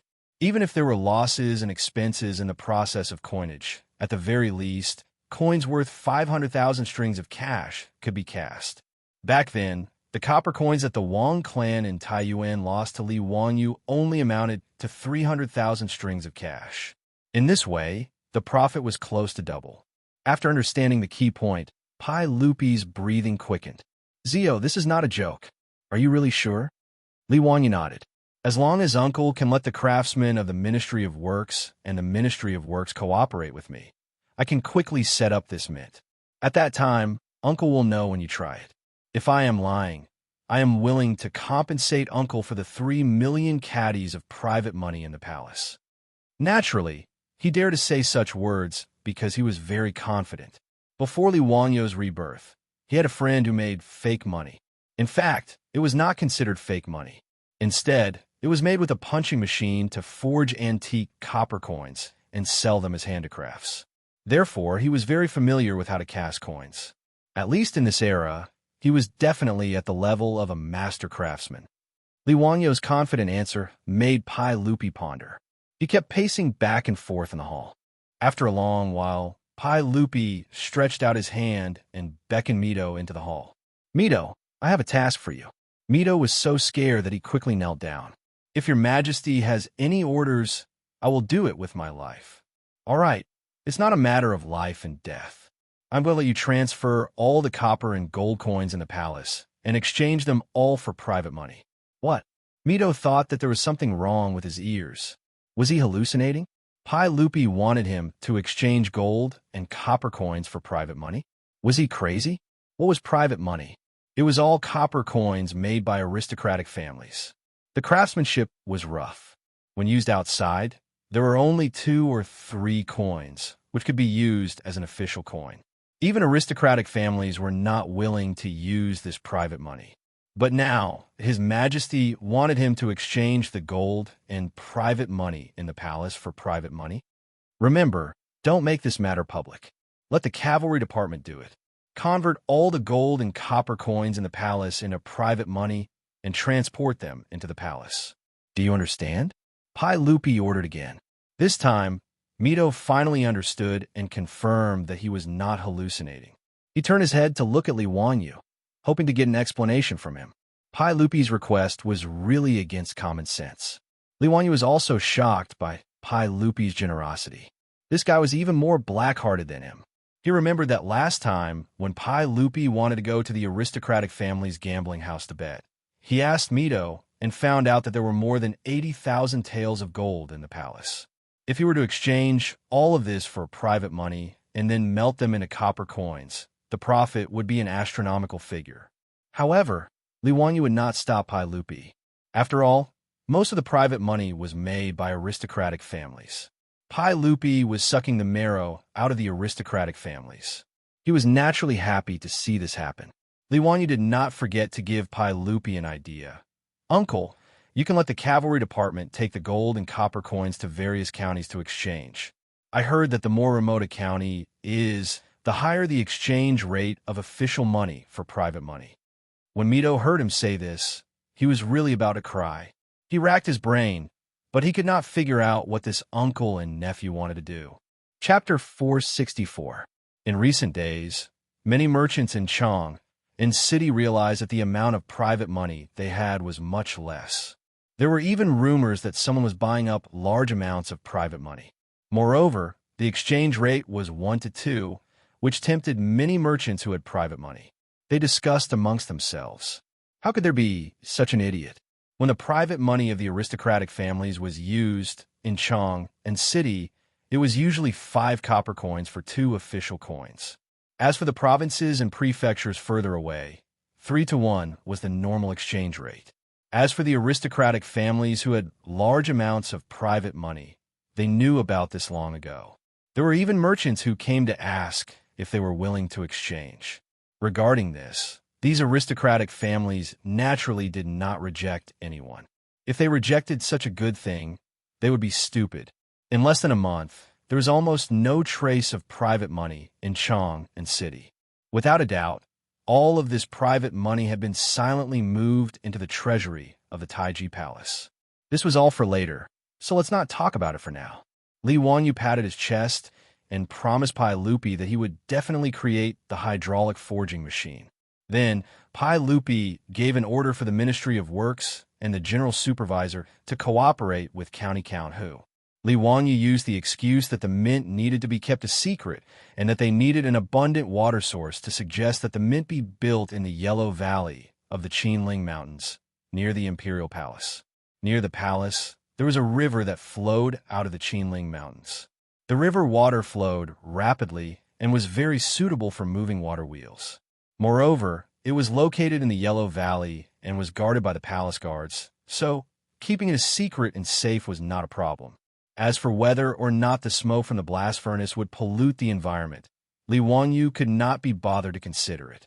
The main reason he suggested this to Pai Lupi was because it was close to home. 20 miles was only a matter of 15 minutes on horseback. For Li Wanyu, who was getting lazier and lazier, the most important thing was to be close to work. How could Lier have thought of his cunning scheme? Naturally, he nodded his head in agreement. As a result, the area near the royal palace, Suiwei Palace, became a bustling construction site. Countless craftsmen from the Bureau of Works were like diligent worker ants, carrying all kinds of wood and bricks, preparing to construct a workshop here. Fortunately, with the four-wheeled carriage and the mirage mud that could be considered a divine artifact, it was very easy for the Ministry of Works to build a workshop of this scale. It didn't take much time at all. On the other hand, Li Wanyu and the craftsmen under the work supervisor had to spend a lot of time and effort to develop the hydraulic press forging machine. Li Wanyu was very annoyed by this. He felt that it was wasting his time. He still had other things to do. Fortunately, he had a disciple like Yin Libin, who was proficient in mechanisms and construction. Although Yin Libin had never seen the hydraulic stamping forging machine mentioned by Li Wanyu, he quickly understood its operating principle after looking at the blueprint. Division Commander, wonderful. Through the flow of water, this item could be continuously hammered and forged without the need for manpower. TSK. This means that not only can it be used to mint coins, but the weapons and armor used by the soldiers of the Tang dynasty can also be forged through this hydraulic press. Wonderful, truly wonderful. Yin Libin held the blueprint, as if he had received a treasure. He was full of praise for Li Wanyu's invention of the hydraulic press forging machine. Haha, Libin, as expected, you saw through Master's good intentions. I'll leave the construction of the mint in your hands. If there is anything you don't understand, go to Dingzhou village and ask Master. Li Wanyu very shamelessly pushed this matter to Yin Libin. His time was so precious. How could he waste it on this construction site to figure out how to make the hydraulic press forging machine? It was still the same saying, if Master has something to do, the disciple will do it for him. Yin Libin did not see through Li Wanyu's sinister intentions. He was still happily holding Li Wanyu's blueprint and continuously studying it. He had always had a strong interest in painting, mechanisms, and construction, so he was naturally happy to do it. Yin Libin now worshipped his little teacher to the extreme. He treated every task Li Wanyu gave him as if it was an imperial edict and did not dare to be careless in the slightest. Li Wanyu was naturally in a good mood after getting rid of the burden of building the mint. After leaving Huangyu, he did not head in the direction of Dingzhou village. Instead, he turned his horse around and headed straight for Chang'an. Li Wanyu had to go to a place he had originally sworn to never go again. Duke Lu's residence, Cheng Yaojin's residence. There was no other reason other than the fact that his manor had already been completed. It had to be said that the Ministry of Works was really efficient. A manor in Noda was actually completed in 5 months with only manpower and simple construction machinery, without the help of modern machinery. Li Wanyu, his beautiful boss, Aphrodite, and the others had already visited the new residence several times. Everyone was extremely satisfied. According to Li Wangyu's original intention, since the manor had already been completed, they should move immediately. In any case, there were no harmful substances such as formaldehyde when building houses in this era. The interior decorations were all made of natural and environmentally friendly high-quality wood. If he moved earlier, the villagers in Dingzhou village who had been eagerly waiting for a long time could also move into the new residence. But the old butler Li Heng did not agree no matter what. In Li Heng's words, moving the county count's residence was a big matter, and they had to choose an auspicious day to move. In addition, they had to pay respects to the old master Li Zhou and send out invitations to the guests. There was also the need for the number of maids and servants in the manor. During this period of time, the old butler Li Heng followed his beautiful boss to Chang, and almost every day in order to go to the Shi city to select the maids. And these maids and servants bought from the human market had to be carefully trained, and the old man was extremely busy. But Li Heng was not tired of it, and the smile on his face did not disappear every day. In this regard, Li Wanyu could not win against the old man and could only let him do whatever he wanted. In fact, Li Wanyu also felt that it was a bit ridiculous. Half a year ago, when he had just transmigrated to the Tang dynasty, he pitted these maids and servants in order to prevent Yang Quan from using them to pay off the debt. He even did not hesitate to bear all the debts and let all the maids and servants in the manor go free. But now, in just half a year, he had thrown out a large amount of copper coins and bought more maids and servants. This was really ironic. In this regard, Li Wanyu could only secretly shake his head, but he did not intend to be a saint. As long as he did not mistreat these maids and could live with his conscience, he could only let it be. This time, the old man Li Heng did not save it all. He bought nearly 100 maids and servants and sent them all to the manor. The old man also asked Li Wanyu to go to the Taiji Palace and borrowed a few servants and maids who were proficient in etiquette from Ituo to train the maids and servants he had just bought. In short, in order to move to a new home, Li Wanyu was tortured by Li Heng a lot. He also specially asked the old Taoist Yuan Tian gang to calculate an auspicious day for him. The 31st day of the 8th lunar month in the second year of Xingguan was an auspicious day and easy to move. After confirming the time to move to the new mansion, Li Wanyu still had a lot of things to do. Naturally, he could not take care of the matters of the mint, so he threw it all to Yin Libin. Today, the reason why Li Wanyu braced himself and prepared to go into the dragon's den and tiger's den was naturally to collect the debt from Cheng Yaojin. Chapter 465. That day, when Cheng Yaojin and his group of old men came to the Li family's old residence to drink and make a scene, they personally promised him that when his county magistrate's mansion was completed, they would give him 50 troops. Now that the county magistrate's mansion, oh no, it was already the county magistrate's mansion, they could only move on an auspicious day. Li Wanyu naturally had to find Cheng Yaojin and ask for people. He couldn't just rely on Yo Yong and Yo Wu to build such a large manor, right? Therefore, Li Wanyu didn't have time to fear Cheng Yaojin, that old scoundrel, and could only brace himself to ask for the debt. Why, nephew, what wind blew you here today? You came at the right time. Come, accompany me for a few drinks. As soon as Li Wanyu stepped through the door of Duke Lu's residence, he heard a voice that made his scalp go numb. He quickly bowed and greeted, "Nephew greets Uncle Cheng, but nephew can't accompany Uncle Cheng to drink today. I hope Uncle Cheng can forgive me." "Oh, why is that?" Cheng Yaojin's eyes immediately widened. In his opinion, coming to Cheng Yaojin's residence without drinking was simply heinous. There was no ceremony without wine, no joy without wine, no banquet without wine, no respect without wine. These were the family rules of Duke Lu's residence. Since Li Wanyu dared to come, he naturally thought of an excuse. Nephew has recently been following old immortal son to practice a kind of magic, so I need to abstain from drinking. Therefore, I can't accompany Uncle Cheng to drink today. It's really regrettable. Learning magic from Sun Simyao was naturally Li Wanyu's nonsense, using the tiger's skin as a banner. He was purely afraid of Cheng Yaojin, that old scoundrel, forcing him to drink, so he came up with this excuse. Although it was a fabricated excuse, Cheng Yaojin had nothing to say. When he heard that Li Wanyu didn't drink, Cheng Yaojin's face, which was brimming with enthusiasm, immediately darkened. He asked in a low, muffled voice, "Li family's child, since you didn't come to drink, why did you come today?" F***CK. Just now he was still a virtuous nephew, and now he was a child of the Li family. Li Wanyu's fingers couldn't help but tremble a few times, and he suppressed the urge to raise his middle finger with great difficulty.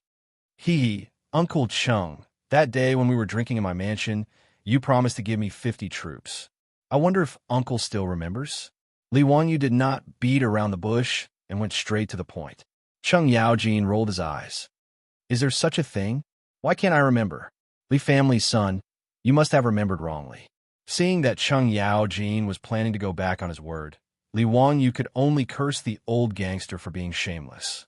"Isn't it just that I didn't drink with you?" He actually turned his back on him and refused to acknowledge him. He was truly inhumane. Fortunately, Li Wanyu was not unprepared for this. Uncle Cheng, I'm actually here to give you a gift." As Li Wanyu spoke, he reached into his waist and took out an item. He wore it in front of his eyes. "Uncle Cheng, look at this item. I specially made it for you." Cheng Yaojin took a closer look and flew into a rage. Isn't this the one you made? Boy, my eyes are very good, and I'm not old and dim-sighted. Why are you giving me this? Do you believe that I won't slap you to death? No. This item is called sunglasses, and it's definitely not one. Uncle Cheng has misunderstood me. I feel that Uncle Cheng has to endure the scorching sun every day to go to the army and train the soldiers. It's very tiring. That's why I specially ordered people to make these sunglasses for Uncle Chung to block the sun and make Uncle Chung look even more heroic and heroic. When he said this, Chung Yaojin finally noticed that the wand in front of him was indeed different from the other sunglasses Li Wanyu was wearing. The outer frame was made of metal, and the crystal embedded inside was actually blue. Li Wanyu had thought of giving Yu Shernan a pair of reading glasses. Naturally, he wouldn't forget about these pretentious divine tools like sunglasses. Natural crystals, other than being transparent, had different colors such as purple, blue, yellow, and red. When Li Wanyu asked the craftsman to help him grind the reading glasses, he also used different colored crystals to grind out flat lenses to act as sunglasses. As a must-have summer artifact for handsome men and beautiful women, sunglasses naturally had their own uniqueness. Now, what kind of sunglasses are you wearing? It's quite interesting. Hurry up and let me try it. Chung Yaojin's interest was piqued as he impatiently reached out to Li Wanyu. This is a small gift from your nephew. I hope Uncle Chung will accept it. Li Wanyu very obediently handed over the sunglasses with both hands. Chung Yaojin immediately placed it on the bridge of his nose. The dazzling light in front of him suddenly dimmed. Through the blue crystal, the scenery outside made people feel exceptionally refreshed. Wow, not bad. These sunglasses are very interesting. It's rare for you to be so filial. You still think of me when you have such a good thing. Someone, bring me the bronze mirror. Chung Yaojin laughed heartily. His palm-leaf fan-sized palm landed on Li Wanyu's shoulder, slapping Li Wanyu until he grimaced in pain. Chung Fu's servant girls immediately brought over the bronze mirror. Chung Yaojin, this old fellow, wore the sunglasses and looked left and right in front of the mirror. He was very satisfied. Narcissist, Li Wanyu inwardly ridiculed. He had been looking at the bronze mirror for a few minutes, but Chung Yaojin, this old fellow, still hadn't had his fill. Wah, not bad. Someone, prepare the horse. I'm going to the Duke of Yi's estate. Chung Yaojin was in a very good mood. He called for his troops to prepare the horse and prepare to go to Yuqi Jingda's estate to show off. Seeing Chung Yaojin take his things and want to run, Li Wanyu couldn't help but panic. Uncle Chung, this nephew's troops. You stinking brat, you really won't act until you see the hair? Your family's Dukely is such a loyal and honest person. How did he give birth to such a slippery brat like you? Don't worry, I've already prepared those 50 troops. In a moment, I'll have Chumo take you to pick them up. All right, scram. I'm annoyed just by looking at you.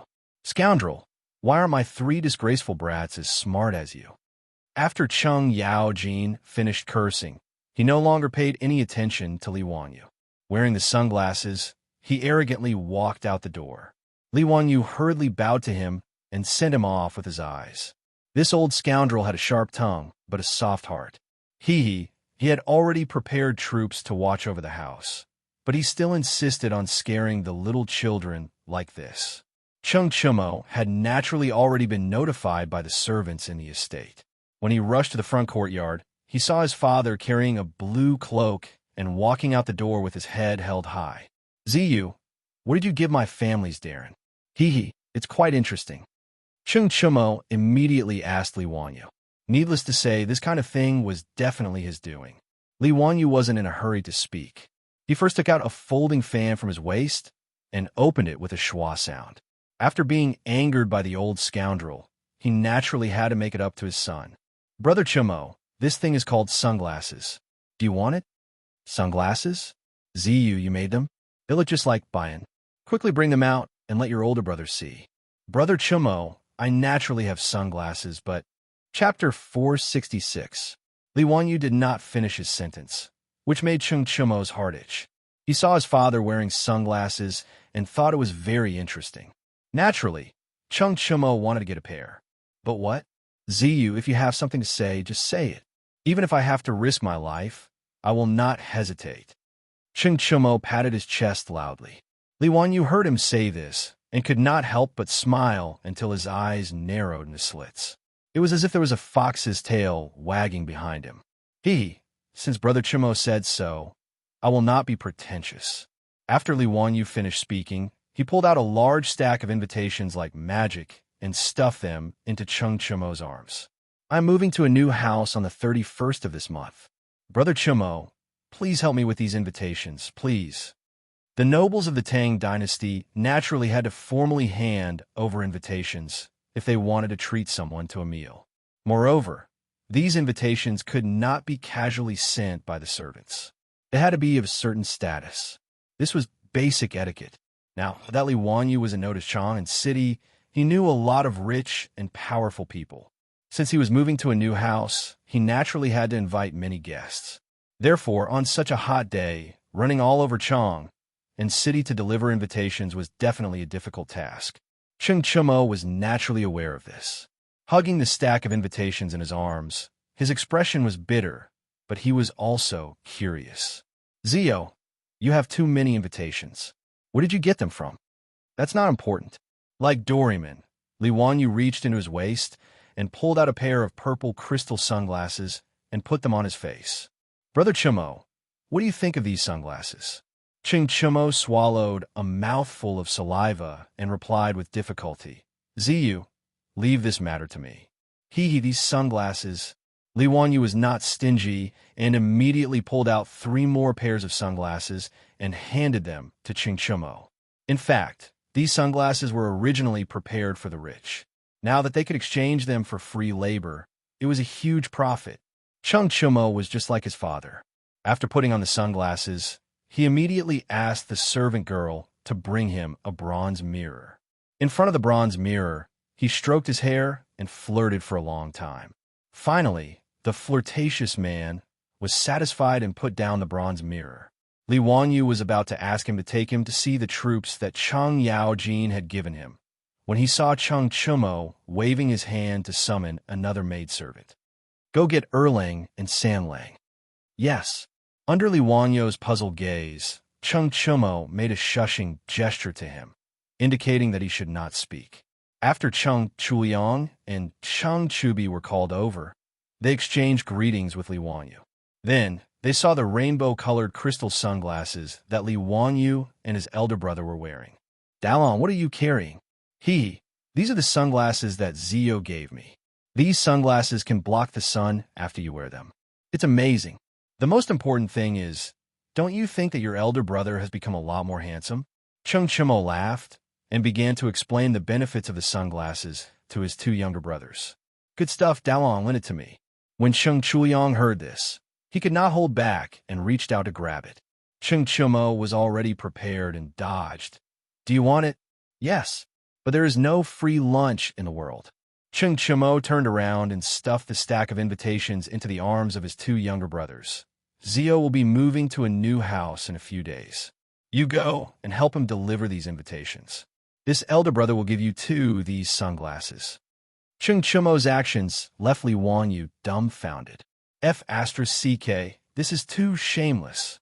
Very Cheng Yaojin style. Deceiving his 2 younger brothers like this, really despicable. However, Li Wanyu did not intend to expose Cheng Chumo. He just watched from the sidelines and watched the show with peace of mind. As long as someone helped him deliver the invitations, he did not care whether it was Cheng Chumo or Cheng Chuliang. When Cheng Chubi heard his elder brother's words, he was just about to nod and agree, but he was stopped by Cheng Chuliang. Wait, it's just a pair of sunglasses. How can San Lang and I split them? Then let's add another set. 1 for each of you. That should be fine, right? Cheng Chuliang nodded with satisfaction. Okay, then it's settled. Give us the sunglasses first. After the 2 sides agreed on the terms, Cheng Chumo immediately took out 2 pairs of sunglasses and gave them to his younger brothers. Cheng Chuliang and Cheng Chubi immediately put on their sunglasses, hugged the stack of invitations, and laughed as they walked out. Erlang, you are really smart. Otherwise Dalong would have deceived us again. Of course, I have seen through Dalong's trick long ago. The 2 brothers walked away with their arms around each other's shoulders, leaving Li Wanyu sweating like a waterfall. It seems that Uncle Cheng's stupid sons have a worrying IQ. Cheng Chumo, on the other hand, was not the least bit ashamed of deceiving his younger brothers. He hooked his arm around Li Wanyu's shoulder and said, Zio, let's go. My father has already told me to bring you to meet those old ruffians. Wait, Brother Chumo, what veteran ruffians? Li Wanyu suddenly felt that something was wrong.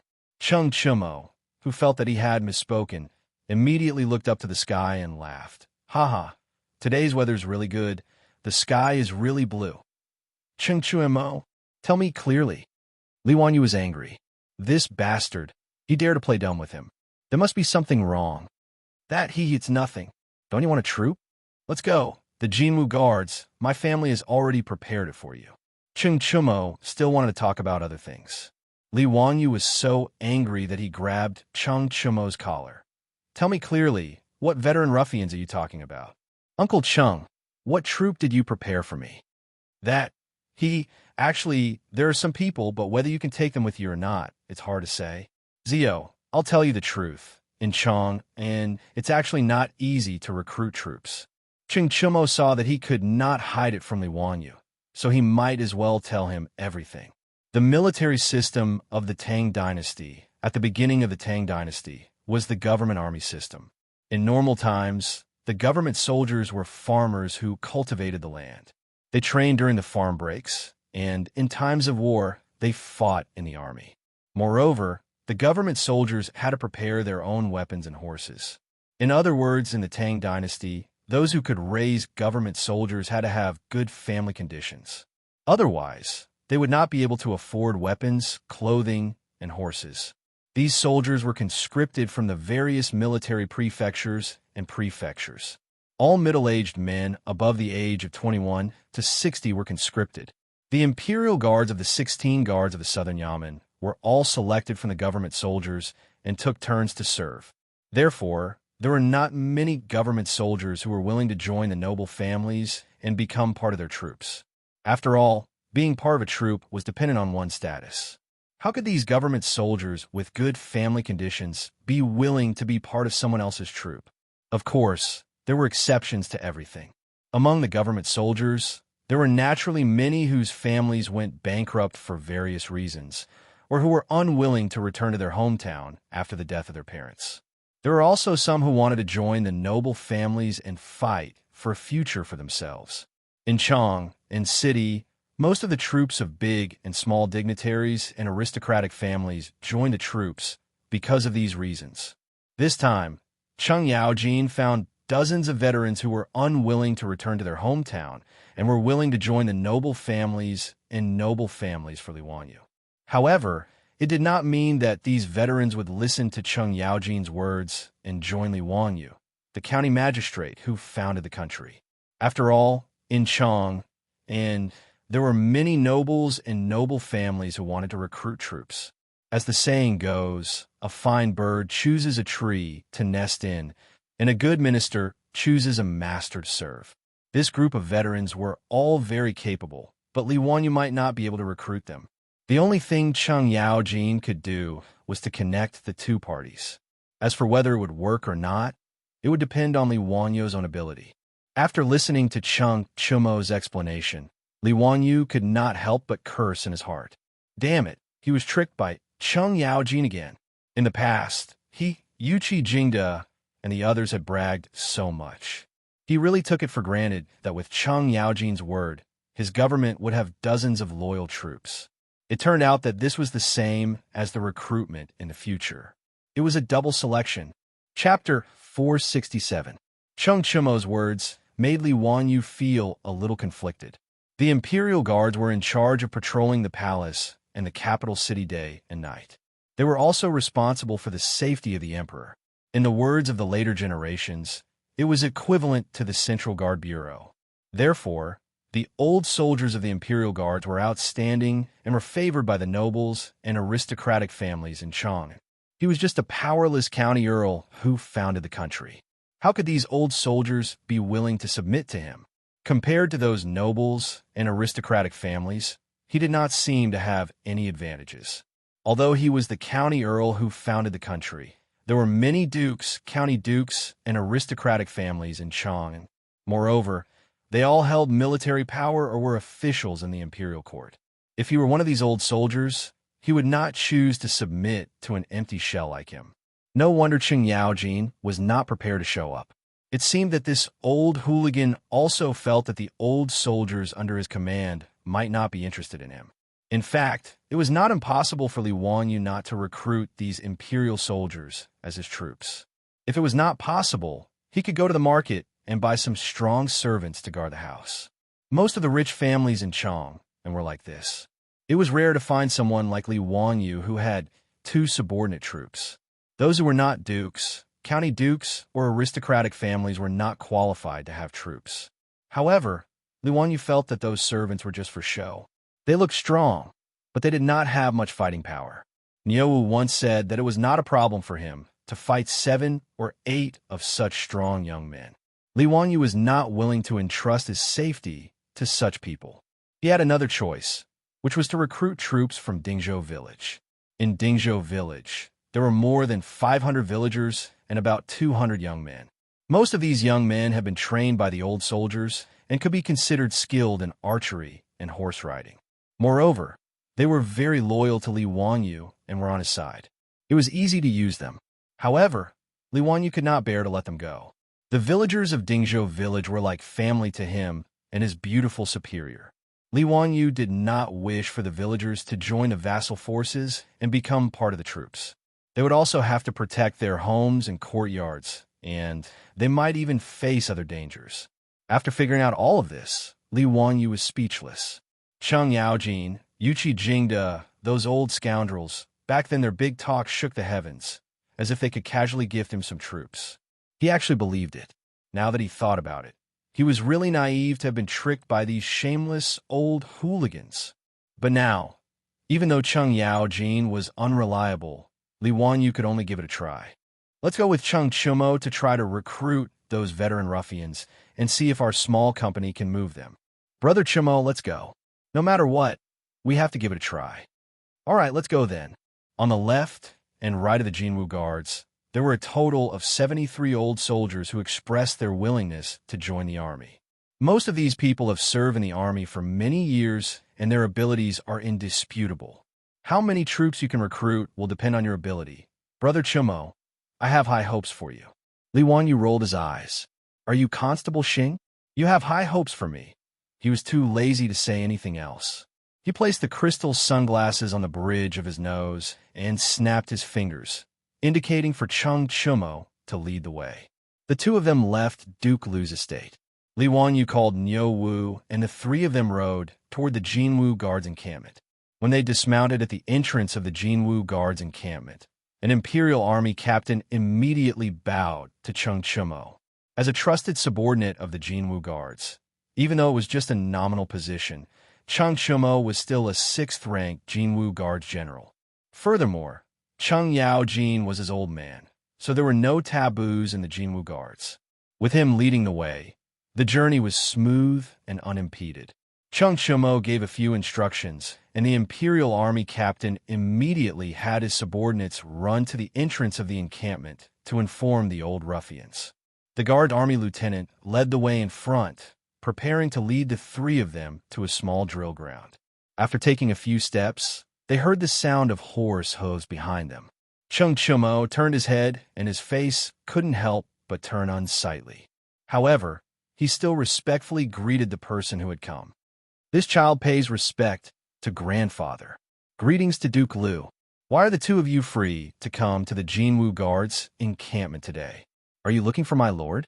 He isn't in the encampment today.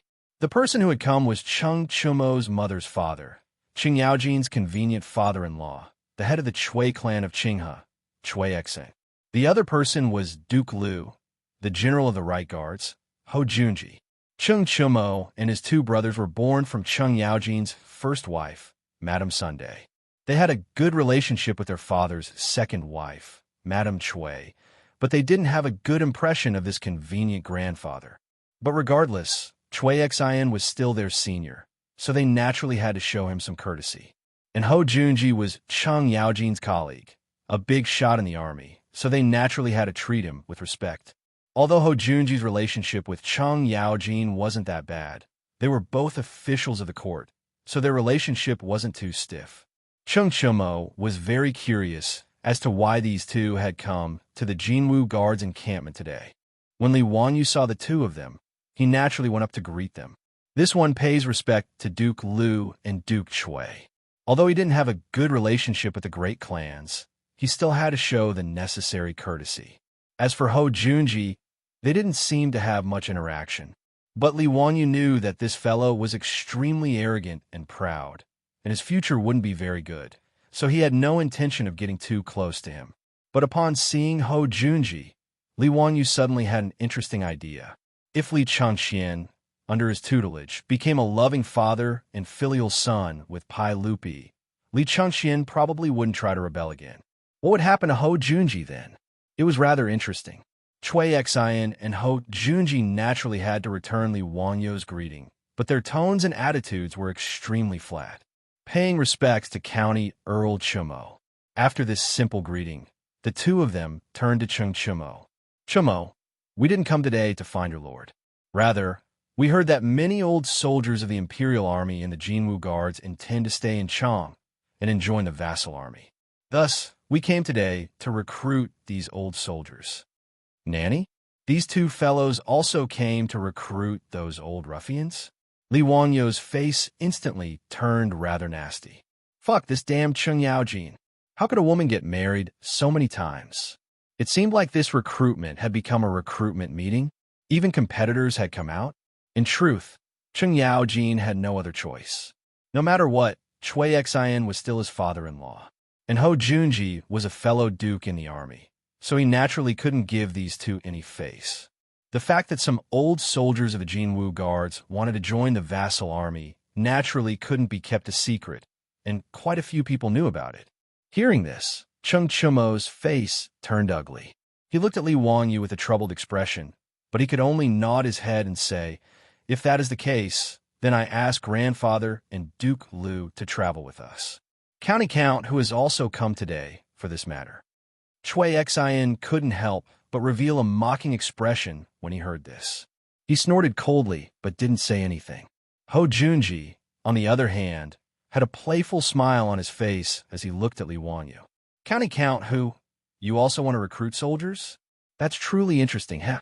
After saying this, Hou Junji strode back into the Jinwu Guard camp, leaving Li Wanyu with a pained expression as he mentally cursed, "Interesting your sister." Chapter 468.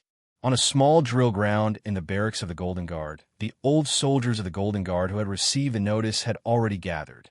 The 73 old soldiers were either standing or squatting, chatting in groups of twos and threes as they waited for Wang Chong and the others to arrive.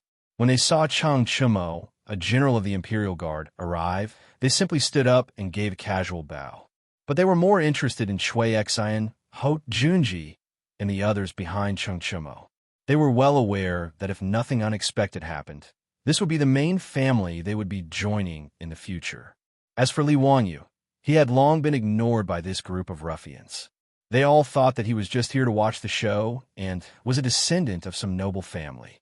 Li Wanyu followed Chung Chumo into the drill ground. When he saw the ruffian appearance of these old soldiers, he couldn't help but be speechless. "Are you sure that these are valiant soldiers? What difference was there between this group of people and the villagers who had finished their farm work and gathered together to chat?" In his imagination, shouldn't these elite soldiers have bright armor, imposing appearances, and valiant spirits as they crossed the Yalu River? Ah, Pui, wrong. Should they be majestic and valiant? These fellows wrapped in jackets and wearing scarves, standing and sitting without a proper posture. Were they really the valiant soldiers of the left and right Golden Guards? Li Wanyu cast a doubtful glance at Chung Chumo, wondering if this old hoodlum Chung Yaojin was trying to trick him again. Chung Chumo could see the doubt in his heart and chuckled. Before he could explain, Niu suddenly spoke. "Lang Jun, these people are incredible. They are all valiant soldiers who have killed and seen blood." Li Wanyu couldn't help but be stunned by Niu Wu's words. These village-like people were valiant soldiers? "Niu Wu, are you sure you're not mistaken?" Niu Wu nodded with certainty. "There's no mistake. When I was in the army, I saw many valiant soldiers like this. These valiant soldiers seem casual, but they can actually go on a rampage at any time. They seem undisciplined, but they are actually valiant and have a fierce aura. If Lang Jun can recruit these people, it would be quite good. Li Wanyu naturally believed Niu Wu's words. No matter what, the Niu brothers were the kings of the special forces in the Sui army. To be able to become a member of the Tabai army, all of them were elites. Furthermore, the Niu brothers were Turks who had fought bloody battles on the battlefield. They were veterans who had survived hundreds of battles. Speaking of which, he was really lucky to have the Niu brothers wholeheartedly attach themselves to him as part of the troops. Li Wanyu suddenly asked curiously, "Niu Wu, how do these people's skills compare to yours?" Niu Wu, on the other hand, was not polite at all. He raised his head proudly and said, "Bare-handed, I can fight one against two. If I have a suitable weapon, bow, and arrow, I won't be afraid, even if there's a fire in the forest." His words made Li Wanyu involuntarily click his tongue. A single flame was equivalent to 10 people. In the era of cold weapons, what kind of concept was it to have one person fighting against 10 people? Niu added, "If Big Brother was here, I would join hands with him. Without holding back, I wouldn't be afraid of these 70 people." Li Wanyu took his words as he was bragging. After all, when Zheng Conboy from the Zheng family led his troops to attack the carriage in the East City, Niu Yong had suffered a little and was slightly injured. How could he be as strong as Niu bragged? What Li Wanyu didn't know was that Niu Yong had also faced the troops of the Zheng family, who were also fierce soldiers. Secondly, Niu Yong's methods were mainly to kill in one blow. He was also missing an arm. Under the circumstances where he couldn't kill, he could only use 40 to 50% of his skills. Naturally, he was at a disadvantage. While Li Wanyu and Niu Wu were whispering to each other, Cheng Chumo took 2 steps forward, raised his voice, and introduced to the veteran ruffians the identities of these nobles who wanted to recruit them. "Listen up, this is the family head of the Chui family, Duke Chui. This is the Duke of Lu, Great General Ho. This young man is quite extraordinary. He is the founding county count of the country, the Hu County Count. At present, he has a great reputation in Chang'an. The Three Kingdoms book that you all like to listen to recently was written by this Hu County Count." Cheng Chumo also had his differences. He only gave a simple introduction to Chui Xin and Ho Junji, but when it came to Li Wanyu, he was full of praise. However, these words of his were a little useless. In front of the reputation of the Chui family and Ho Junji, there didn't seem to be any old soldiers interested in a minor founding county count like Li Wanyu. After all, there was no one in the world who didn't know of the Chui clan. At the time, the Chui clan was regarded as the #1 clan in the world, the leader of the northern clans. In the 6th year of Jingguan, in order to suppress the influence of the great clans and strengthen his imperial authority, Pai Lupi ordered people to revise the clan annals and re-rank the clans.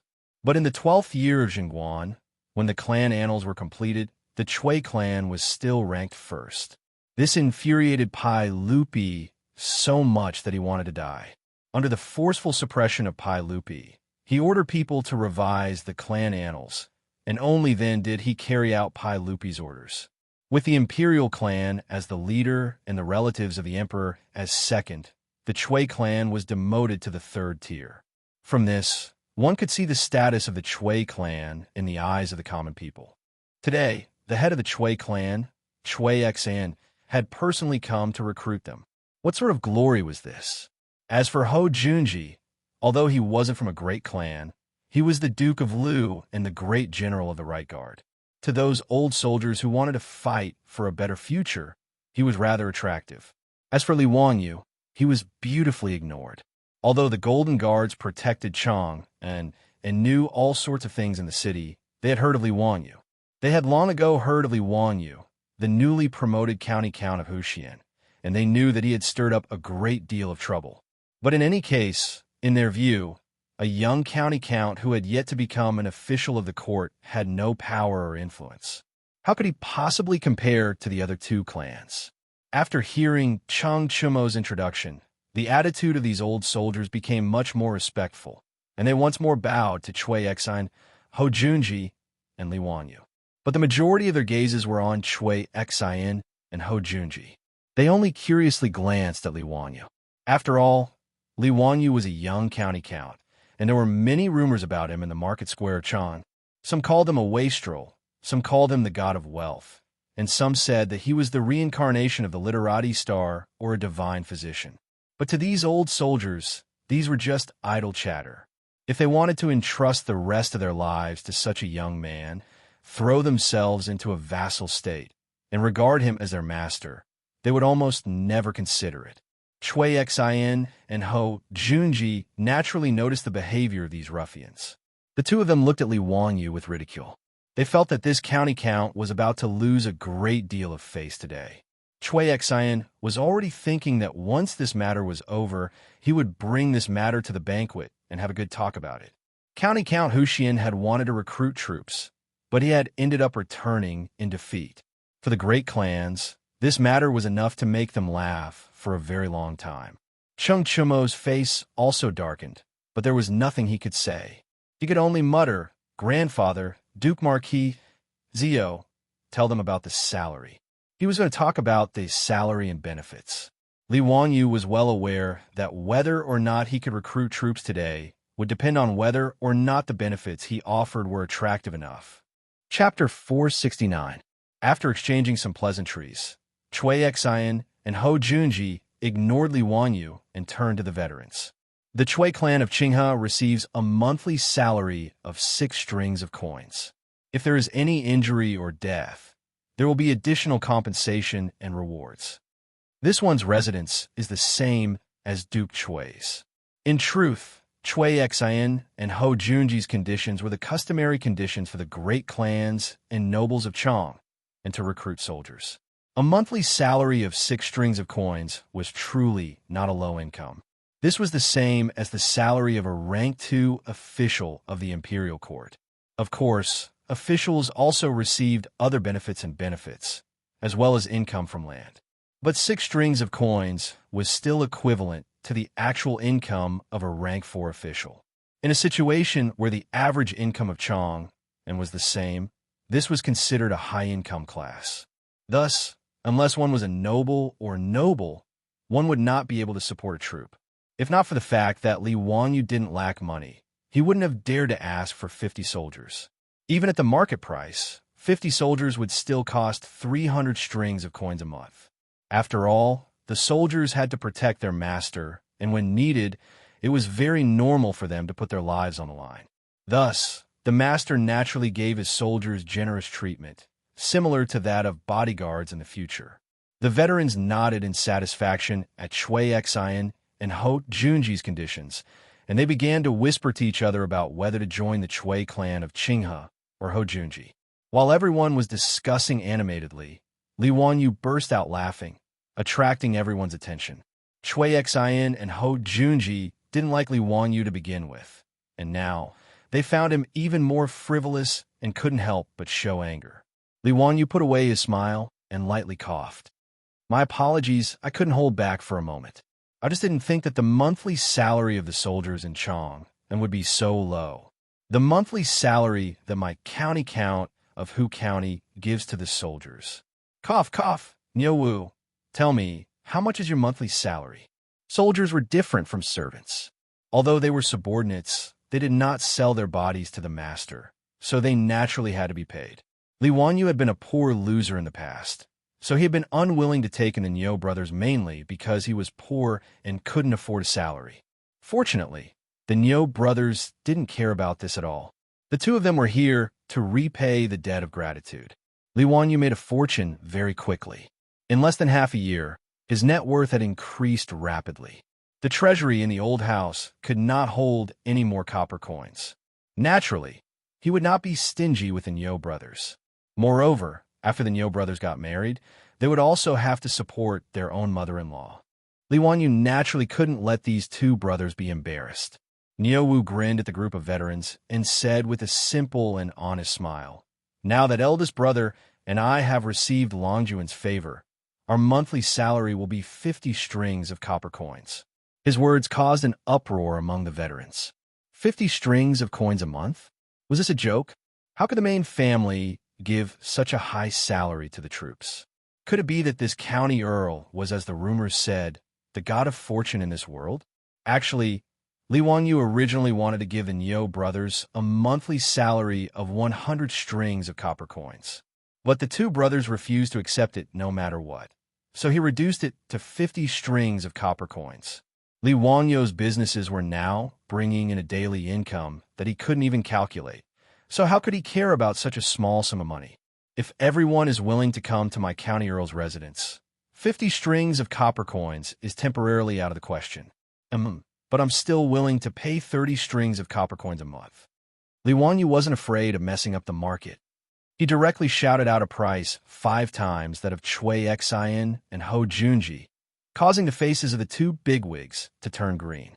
It wasn't that they couldn't afford it, but that they couldn't pay it like this. After all, the two of them weren't a single person like Li Wanyu. They were a large family with a large business. So how could they act so recklessly? If they used this price to recruit these troops, wouldn't the old people in the residence also get a raise? Li Wanyu now somewhat understood the thoughts of the owner of Chelsea Football Club, Roman Abramovich. This daddy isn't a rich family, but this daddy has money. I'll use money to smash you to death. Are you tempted by a monthly salary of 30 strings of copper coins? If the Chui clan of Qinghe and Ho Junji wanted to compete with him in terms of money, then he didn't care. Even if it was a monthly salary of 100 strings of copper coins, he would still be willing to pay. At the same time, he would have an excuse to give the Niu brother a raise. After saying these words, Li Wanyu beamed at Chui Xian and Ho Junji, waiting for them to raise the conditions for recruiting troops. Everyone present was tempted by a monthly salary of 30 strings of copper coins. Wasn't it precisely for the sake of fame and fortune that they were willing to join the noble clans? For a moment, they hesitated. The county earl's residence that they had never considered before had now entered the sights of these old ruffians. No one would refuse money, and 5 times the monthly salary was enough to tempt these old ruffians. Everyone turned to Chui Xian and Ho Junji, wanting to see if these two bigwigs had anything to say. Chui Xian and Ho Junji were inwardly cursing, but when they saw the gazes of the crowd, Chui Xian hesitated for a while before saying, "In the future, when you have children, they can enter the Chui clan of Qinghe to study." Ho Junji scanned the crowd and said, "The troops of this residence will follow this one into battle, and their contributions will be calculated. In the future, it is possible for any of you to become a general in the army." These two conditions had tempted these old soldiers. Joining the Chui clan of Qinghe and Ho Junji might not bring them much money, but it wasn't without benefits. The Chui clan of Qinghe had the advantage of stability, and their children could study in the Chui clan of Qinghe and have a promising future. And joining Ho Junji would allow them to make contributions on the battlefield. While they were both on the battlefield, serving in the army was completely different from serving as a duke subordinate. Firstly, it was safer, and secondly, it was easier to make contributions. There were many captains and commandants in the army who had been promoted from serving as the subordinates of bigwigs in the army. At this moment, Li Wanyu opened his mouth again. The county count's manner of Hu County will provide each troop with a house and a wife. Nanny? Wife. His words not only caused Chui Xian and Ho Junji's eyes to widen, but the eyes of the old soldiers also turned red. The reason why these old soldiers were willing to stay in Chang and join the nobility was naturally because they had no one to rely on. Of these 73 people, their parents were no longer alive and they hadn't married yet. Otherwise, these soldiers with families wouldn't be willing to become subordinates. To put it bluntly, these 73 old bachelors were single dogs. They were no different from the original Niu clan brothers. Hearing that they would be given a wife, the crowd naturally went into an uproar. "County Earl of Wuxia, you must be joking. You can give a wife? She can't be a maid bought from the market, right? Is she really a woman with a clean background?" Li Wanyu turned to Niu Wu and asked, "Niu Wu, tell us, what is your wife's background?" Niu Wu couldn't help but be a little surprised. He rubbed his hands together and chuckled foolishly. "Before my wife married me, she was a palace maid in the Taiji Palace." "Is she beautiful?" "As beautiful as a fairy." Li Wanyu nodded his head in satisfaction. Then, He turned to the old soldiers and asked, "Did you hear that? A palace made in the Taiji Palace. Do you want her?" The wolves howled, "Yes." Chapter 470. Li Wanyu inwardly cursed these old perverts.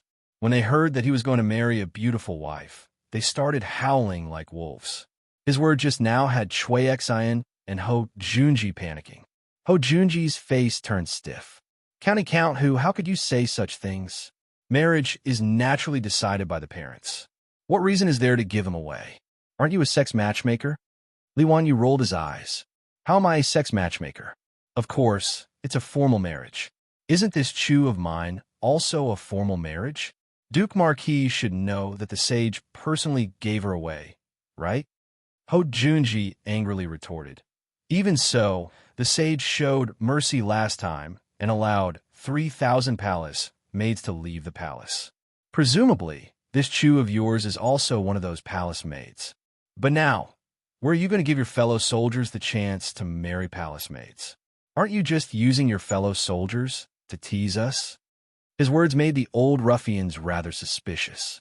Just because County Count Hu's soldiers could marry palace maids didn't mean that they could as well. Li Wanyu chuckled. "Why not? I can ask the sage to release several dozen palace maids. This isn't a difficult matter. Who do you think you are?"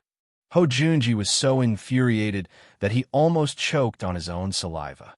"Me? Surnamed Li, given name Wanyu, given name Zio. Has Duke Marquis forgotten?" Li Wanyu shook his head, seemingly regretting that Ho Junji's memory was poor. Before Ho Junji could speak, he added, "Right, my uncle's surname is also Li." Ho Junji was rendered speechless by his words. On the other hand, Li Wanyu was delighted. He had finally experienced the pleasure of shouting, "My father is Li Gang" in the Tang dynasty. Moreover, how could my father is Li Gang compare to my uncle is Li Shimin? Saying these words made his mind and body feel refreshed, his thoughts clear. Li Wanyu truly wasn't trying to fool these old ruffians. In any case, there were still several thousand palace maids in Taiji Palace. With his reputation, it would not be difficult to ask Pai Lupi to release dozens of palace maids who were willing to marry. The performance of these veteran ruffians even made Li Wanyu wonder if he could use this method to recruit long-term troops in the future. He didn't think that having a few dozen troops was enough. Even that Zhang Liang had shamelessly taken in 500 fake soldiers. He, Li Wanyu, had so many businesses. If he didn't recruit more troops to protect them, it wouldn't do. If Pai Lupi knew that Li Wanyu used the palace maids in his Taiji palace as a bargaining chip to recruit troops, he would probably chop Li Wanyu into pieces. Li Wanyu's shameless words made even Cheng Chumo's eyes widen. Hedonistic, he was too hedonistic. Seeing that many of the Golden Guards still didn't understand, Cheng Chumo could only lightly cough and say to the stunned veterans, "County Count whose Uncle Tsong is the current sage." The Uncle Tsong who hasn't stepped out of his first marriage. With his explanation, the old ruffians from the Jin Wu Guard finally understood why Li Wanyu had said those words. The young county count in front of them was the current sage's nephew, Tsong, who hasn't stepped out of his first marriage. 5 times the salary, a promised daughter-in-law, and a frighteningly deep background. This county count who seemed to be the one in high demand. Before anyone could say anything, Li Wanyu added another heavy bargaining chip. "In the future, when you have children, they can study with His Highness the Crown Prince, His Highness King Yu, and the sage's 7th prince, His Highness King Jin. This lord might also accept them as disciples." His words first stunned the veteran ruffians, then they became ecstatic. Yes, how could they forget that this county count who was the crown prince's imperial tutor? If they became his troops, wouldn't their sons be able to study with the crown prince in the future? In comparison, the teachings of the Chui clan of Qinghe weren't even worth a mention. In truth, they had also forgotten that the crown prince was already 9 years old, but they didn't even know where their daughter-in-law was. Even if they were to get married right away and give birth to a son after 10 months, how old would Li Changxian be by the time he reached the age where he could study? How could he possibly study with those brats? However, Li Wanyu wasn't trying to fool them. After all, the future emperor of the Tang dynasty, Li Ji, had just been born. If they moved fast enough, it wasn't impossible for their children to study with Li Ji in the future. Li Wanyo's many conditions left Shui Xian and Ho Junji with bitter expressions. They had thought that this county count who was overestimating himself by competing with them for a troop. But looking at the gleaming eyes of the veteran ruffians, how could they not know that they had made a wasted trip today? As the head of the Chui clan of Qinghe, Chui Xian didn't like Li Wanyu, but he didn't have much of a grudge against him. Of the 5 clans and 7 watches, only the Zheng clan of Xingyang and the Wang clan of Taiyuan were like fire and water with Li Wanyu. While the other clans didn't like Li Wanyu, they weren't so bad as to make things worse. Seeing that he couldn't do anything, Chui Xian decided to leave. Too lazy to stay any longer, he coldly snorted and led his servants away. Ho Junji wasn't as straightforward. His triangular eyes were filled with hatred as they constantly scanned Li Wanyu's body. Ho Junji had always been a narrow-minded man with a crude personality. The old book of Tang described his character as arrogant and reserved. Pai Lupi had ordered Li Jing to teach him the art of war, but this fellow had turned to Pai Lupi and falsely accused Li Jing of plotting a rebellion. From this, one could see just how narrow-minded Ho Junji was. He had rendered a great service in the coup at the Xuanwu Gate and had been made Duke of Lu and Great General of the Right Guard. With his pride, he naturally looked down on Li Wanyu, the founding county count. But today, Li Wanyu had managed to steal the limelight when he had come to recruit soldiers for the Golden Guard, infuriating Ho Junji. In truth, Li Wanyu had never offended him. It was just a fair competition. His offer wasn't as generous as Li Wanyu's, but Ho Junji was so angry that he vented his anger on Li Wanyu.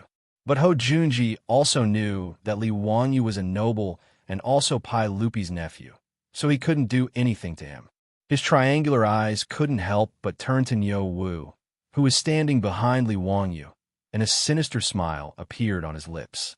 County Count Hu, this one has heard that one of your 2 soldiers is one-armed and one-eyed. Today, I see that this is just as I expected. Since you're willing to give this one-eyed soldier a monthly salary of 50 strings of string of coins, he must be very capable for County Count Hu to value him so highly, right? But County Count Hu is willing to give the one-eyed soldier a monthly salary of 50 strings of coins. But County Count Hu is only giving 30 strings of coins to these elite soldiers of the Golden Guard. Isn't this a little unfair? TSK, this one truly feels that these soldiers aren't worth it. Ho Junji's words were extremely harsh. He was clearly trying to sow discord between these old ruffians of the Golden Guard and Niu Wu, painting Li Wanyu in the eye. As expected, as he tried to sow discord, those old ruffians of the Golden Guard began to look at Niu Wu with ill intent. They were already planning to submit to Li Wanyu, so they naturally wanted to display their abilities in front of him. Just as Duke Lu had said, if this one-eyed soldier could get a monthly salary of 50 strings of coins, why couldn't they? Chapter 471. Li Wanyu was infuriated by Ho Junji's shameless words. He really wanted to curse out loud. What does it have to do with you? And Ho Junji's insult of Niu Wu being a one-eyed dragon had infuriated Li Wanyu even more. But Ho Junji's provocative words had stirred up the hearts of these ruffians. Faced with a group of eager killers, Li Wanyu was caught off guard for a moment. He had a deep relationship with the Niu brothers, and it wasn't something that could be described as formidable. Even if the Niu brothers didn't have much skill, he wouldn't look down on them. He would never abandon them. When he was still insignificant, he was still having a headache over how to survive the plague of locusts. At that time, the Niu brothers had already pledged themselves to him. How could this friendship be measured by a monthly salary? To put it bluntly, Niu Yong and Niu Wu were Li Wangyu's family in the Tang dynasty. Let alone a monthly salary of 50 strings of coins. Even if he had to give half of the family fortune to these 2 brothers, Li Wanyu wouldn't even bat an eyelid. But he couldn't explain these words to these ruffians in a short time. But Li Wanyu didn't want Niu Wu to fight with these ruffians to prove his ability. Although Niu Wu had said that he wouldn't have a problem fighting 1 against 2, fists and kicks had no eyes. If Niu Wu was injured, Li Wanyu would be heartbroken. Even if he injured these ruffians, it would still be very troublesome. Li Wanyu naturally understood that this group of old ruffians had the intention of throwing themselves into his residence. In the future, these people would be Niu Wu's comrades. If they were to get angry and hurt the harmony, it wouldn't be good. But before he could think of a way to speak, Niu Wu puffed out his chest and strode forward. This one truly doesn't have much skill, and I was even blinded in one eye by the Turks. But if you want to measure this one's ability, you can come and try. Niu Wu seemed rash, but he was actually quite meticulous. The reason he had stepped forward to challenge these ruffians wasn't just because of Hou Junji's provocation. Niu Wu was well aware that if this group of assassins wanted to pledge their allegiance to his Lang Jun, they would become his subordinates. The leader of this song was none other than him and his brother. This was not only due to their confidence in their own abilities, but also due to their understanding of Li Wangyu's righteousness. Therefore, Niu Wu naturally had to consider Li Wanyu. Using his fists to subdue this group of killing geniuses was the best choice. Otherwise, a group of ruffians born in the Jin Wu guards might not necessarily submit to him and his older brother. If they could not achieve unity, how could they protect their own Lang Jun? Niu Wu's words stunned Li Wanyu, and he subconsciously wanted to object. However, Niu Wu's resolute gaze caused him to hesitate. At the same time, he immediately understood Niu Wu's intentions. But he couldn't stop it, and this only made Li Wanyu even more furious at Hou Junji's despicable conduct. Li Wanyu rolled his eyes and said in a clear voice, "Haha, Lord Hou is right. This song of mine doesn't have much skill, just a bit of punching and kicking." After hearing the Marquis's words, I felt that they made sense. This monthly salary of 50 strings of coins was most likely a loss. But since Lord Hou wants to recruit troops today, why don't you let my good-for-nothing troops test their skills against Lord Hou's troops? Let me see the difference between a monthly salary of 6 strings of coins and a monthly salary of 50 strings of coins. TSK, a monthly salary of 6 strings of coins is truly cheap. Lord Hou is truly formidable. Since he couldn't stop Niu Wu, he decided to direct the spearhead to Hou Junji. Didn't you insult Niu Wu for being a one-eyed man? Then let's see how formidable Hou Junji's troops are. Li Wangyu's mention of a monthly salary of 6 strings of coins made the troops behind Hou Junji pale. Just now, when Hou Junji's troops had heard that Li Wangyu's troops were being paid 50 strings of coins a month, and that he was offering 30 strings of coins to the veterans of the Jinwu guards, their eyes had turned red with envy and jealousy. Now that they heard Li Wanyu describe them as cheap goods, they could no longer hold themselves back. "Lord Hou, let me test out that one-eyed man's skills. I'd like to see just what sort of person can get a monthly salary of 50 strings of coins. Lord Hou, let this one measure him. Lang Jun, this one requests a battle." Li Wangyu's words had provoked Hou Junji's troops into acting like they had eaten gunpowder. This was far beyond Hou Junji's expectations. He had always been the one scheming against others, but now he had been tricked by this youth, causing Hou Junji's face to scowl. But now that his troops were all asking for a battle, how could he say no? But Hou Junji was in no rush. He naturally had absolute confidence in his subordinates. These were the valiant soldiers of his army who had fought alongside him for many years. Hou Junji felt that dealing with a one-eyed man was no problem. He only regretted that his plan to sow discord had been ruined by Li Wangyu's simple words. Since County Count who is interested, then let them have a match. But Hou Junji's triangular eyes gleamed with cold light as he stared at Li Wangyu like a viper. But since it's a match, there should be a little prize. What does County Count who think? Oh, what does Lord Hou mean? Hou Junji sinisterly chuckled. This one has heard that County Count whose estate has a 40% share in the Shadaozi wine workshop. This one is not greedy, so if you use 20% as the wager, does County Count who dare to make a bet? Li Wangyu inwardly cursed at these words. This bastard was actually eyeing his businesses? Li Wangyu was also perplexed. This carriage company, the wine workshop, and the underwear store were all money trees. Which noble in Chong, and wouldn't be envious? But everyone knew that this was a joint venture between Li Wangyu and Pai Lupi. No matter how envious others were, none of them dared to touch it. So why was Hou Junji so bold as to covet a share in the wine workshop? But when he thought about Ho Junji's reputation in history for being greedy, Li Wanyu understood. This fellow had always been a bastard who viewed wealth as his life. In the 14th year of Jingguan, Ho Junji had led an army to destroy Gaochang, plundering the kingdom of Gaochang and stuffing his own pockets with treasure.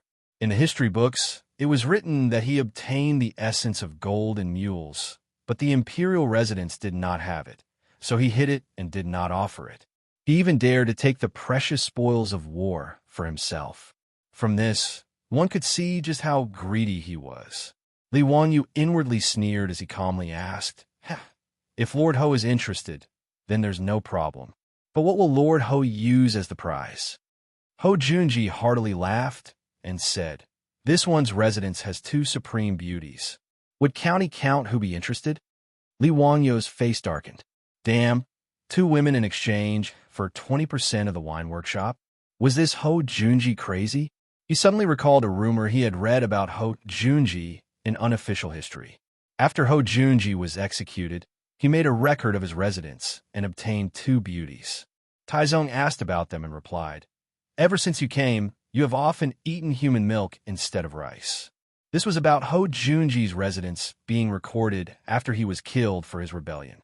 Not only did they find all sorts of treasures, they even obtained 2 supreme beauties. These 2 beauties were peerless in appearance, and their skin was even smoother than a baby's. Pai Lupi curiously asked how they maintained their skin, and the answer was, "Ever since I entered the Marquis residence, I have eaten human milk as rice every day." Li Wanyu almost got goosebumps when he thought about this unofficial history. He didn't have such heavy tastes as Ho Junji, and besides, was he the kind of person who couldn't move at the sight of beauties? Using 2 women to gamble with him for a share in the wine workshop was simply wishful thinking. Lord Ho should keep the beauties for himself to enjoy. I'm not interested, so why don't Lord Ho use some other prize? Chapter 472. Ho Junji could only shake his head at Li Wanyu's words. It seems that County Count Huxian is still young and doesn't understand the benefits of this stunning beauty. Since that's the case, this one will take out 20% of the Jinggan gambling house and gamble with County Count Huxian. How about it? The Jinggan gambling house was Ho Junji's property, one of the 72 gambling houses in Chang'an. Li Wanyu immediately shook his head. "Might I ask, Lord Marquis, how much your Jinggan gambling house earns each month?" "Just about 5,000 strings of cash." Li Wanyu coldly chuckled. Does Lord Marquis know how much the winery earns each month?" "This one does not know. At present, the winery earns 40,000 strings of cash a month, and it's still increasing. Even if it's 40,000 strings of cash, 20% is still 8,000 strings of cash a month. Does Lord Marquis feel that using 20% of the gambling house's shares to gamble with me is somewhat inappropriate?" Ho Junji's eyes turned red when he heard that the winery's profits were this frightening, and he gasped for breath. "Then this one will use the entire Jinggan gambling house to gamble with you. The land of the gambling house is also worth quite a bit of money." Li Wanyu couldn't help but chuckle at Ho Junji's appearance. "Although I have no interest in the gambling house, since Lord Marquis has such a refined interest, it's naturally fine." But what?" Ho Junji impatiently asked. He could already see the 20% share of the winery falling into his pocket. But since the stakes are so large, this gamble naturally can't be so casual. A witness must be invited. In addition, a mere competition of fists and feet is a bit too much of a joke. I have a suggestion for a gamble. Would Lord Marquis be willing to hear it? Li Wanyu already had a plan in mind, so he unhurriedly spoke. "Speak." "A mere competition of fists and feet between 2 troops is truly boring. Why don't our troops find a forest outside Chang and have a real battle? What does Lord Marquis think?" This, Li Wanyu's suggestion, caught Ho Junji by surprise. "Of course, since my troops have a high monthly salary, they naturally can't be the same as the Marquis troops. TSK, a monthly salary of 6 passes is truly cheap." Li Wanyu's words caused Ho Junji and his subordinates to scowl. This bastard, is he addicted to talking? Logically speaking, The 2 troops in my residence have a monthly salary of 100 strings of coins, which is equivalent to the salary of 16 troops of the Marquis. However, as Marquis Ho said, these 2 troops in my residence are handicapped. Li Wanyu pointed at Niu Wu and continued, "So, after weighing the pros and cons, let's have 2 troops from my residence fight against 10 troops from the Marquis residence. How about it? Is Marquis interested?" Li Wanyu's words caused Ho Junji's eyes to brighten. 2 cripples against 10 of his troops. Weren't they rushing to give him money? There was no reason for him to refuse. In a one-on-one battle, he didn't think that Li Wanyu's troops had a chance of winning, much less 2 against 10. This was simply suicidal. Was this young man worried that his troops wouldn't die quickly enough? Agreed. Let's do his county count, who says. Ho Junji was worried that Li Wanyu would go back on his word, so he immediately nodded. Li Wanyu happily smiled. Okay, then it's settled. Of course, in order to avoid harming the relationship between our 2 clans, when they fight, the weapons and arrows must be wrapped in cotton cloth. They can be smeared with lime. If they are struck by a sword or saber, they will have to withdraw from the competition. Does Lord Marquis think this is acceptable? Ho Junji thought about it and decided that there was nothing disadvantageous to him. So he nodded. It's fine. Since that's the case, how about Duke of Lu and the Duke of Yi act as mediators and referees? 3 days later, our 2 clans will find a forest near the Jade Star Palace and decide the victor. Ho Junji naturally nodded in agreement, and the 2 clapped their hands together to seal the deal. Haha, then this one won't delay county count who from recruiting troops. This one will go find Duke of Lu and the Duke of Yi and have them act as mediators. See you in 3 days at the Jade Star Palace. After saying this, Ho Junji heartily laughed and led his troops away. Li Wanyu looked at Ho Junji's back, a smile on his lips. Cheng Chumo hurried over and anxiously asked, Zio, have you gone crazy? How could you agree to this kind of condition? Even if it's a one-on-one, the Nyo brothers might not be able to win. Why did you ask for a 2-on-10 battle? How could you possibly win? Before Li Wanyu could reply, Nyo Wu replied in a low, muffled voice, So what if it's 2 against 10? Do you think that my brother and I are afraid of them? You can't say it like that. Zio, why did you agree to this kind of bet? It's completely unfair. Cheng Chumo anxiously said, This won't do. I'll go find my lord and have him come forward to stop this bet. Li Wanyu hurriedly grabbed Cheng Chumo and said, Haha, big brother Chumo, don't be anxious, don't be anxious. Since this little brother dares to propose such a bet, he naturally has complete confidence in winning. What confidence do you have? I know that the Nyo brothers are very capable, but there's still. Cheng Chumo glanced at Nyo Wu, too embarrassed to say the word cripple. Haha, let's keep it a secret for now. In any case, big brother Chumo, be at ease. I'm not a wastrel. How could I possibly go and make a bet with that bastard Ho Junji if I'm not confident? Just watch. He dared to call Nyo Wu and Nyo Young cripples. This time, this old man will definitely make Ho Junji take a big tumble and obediently hand over his gambling house.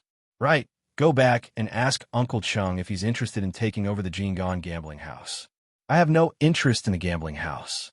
If Uncle Chung is willing to take over, I'll sell it to him at a cheaper price. Cheng Chumo was somewhat dumbfounded by these words. Could it be that he had made an error in judgment? Were these Nyo brothers some sort of peerless expert? But now that things had gotten to this point, he could only nod hesitantly. Fine. Then Zio, you have to be careful.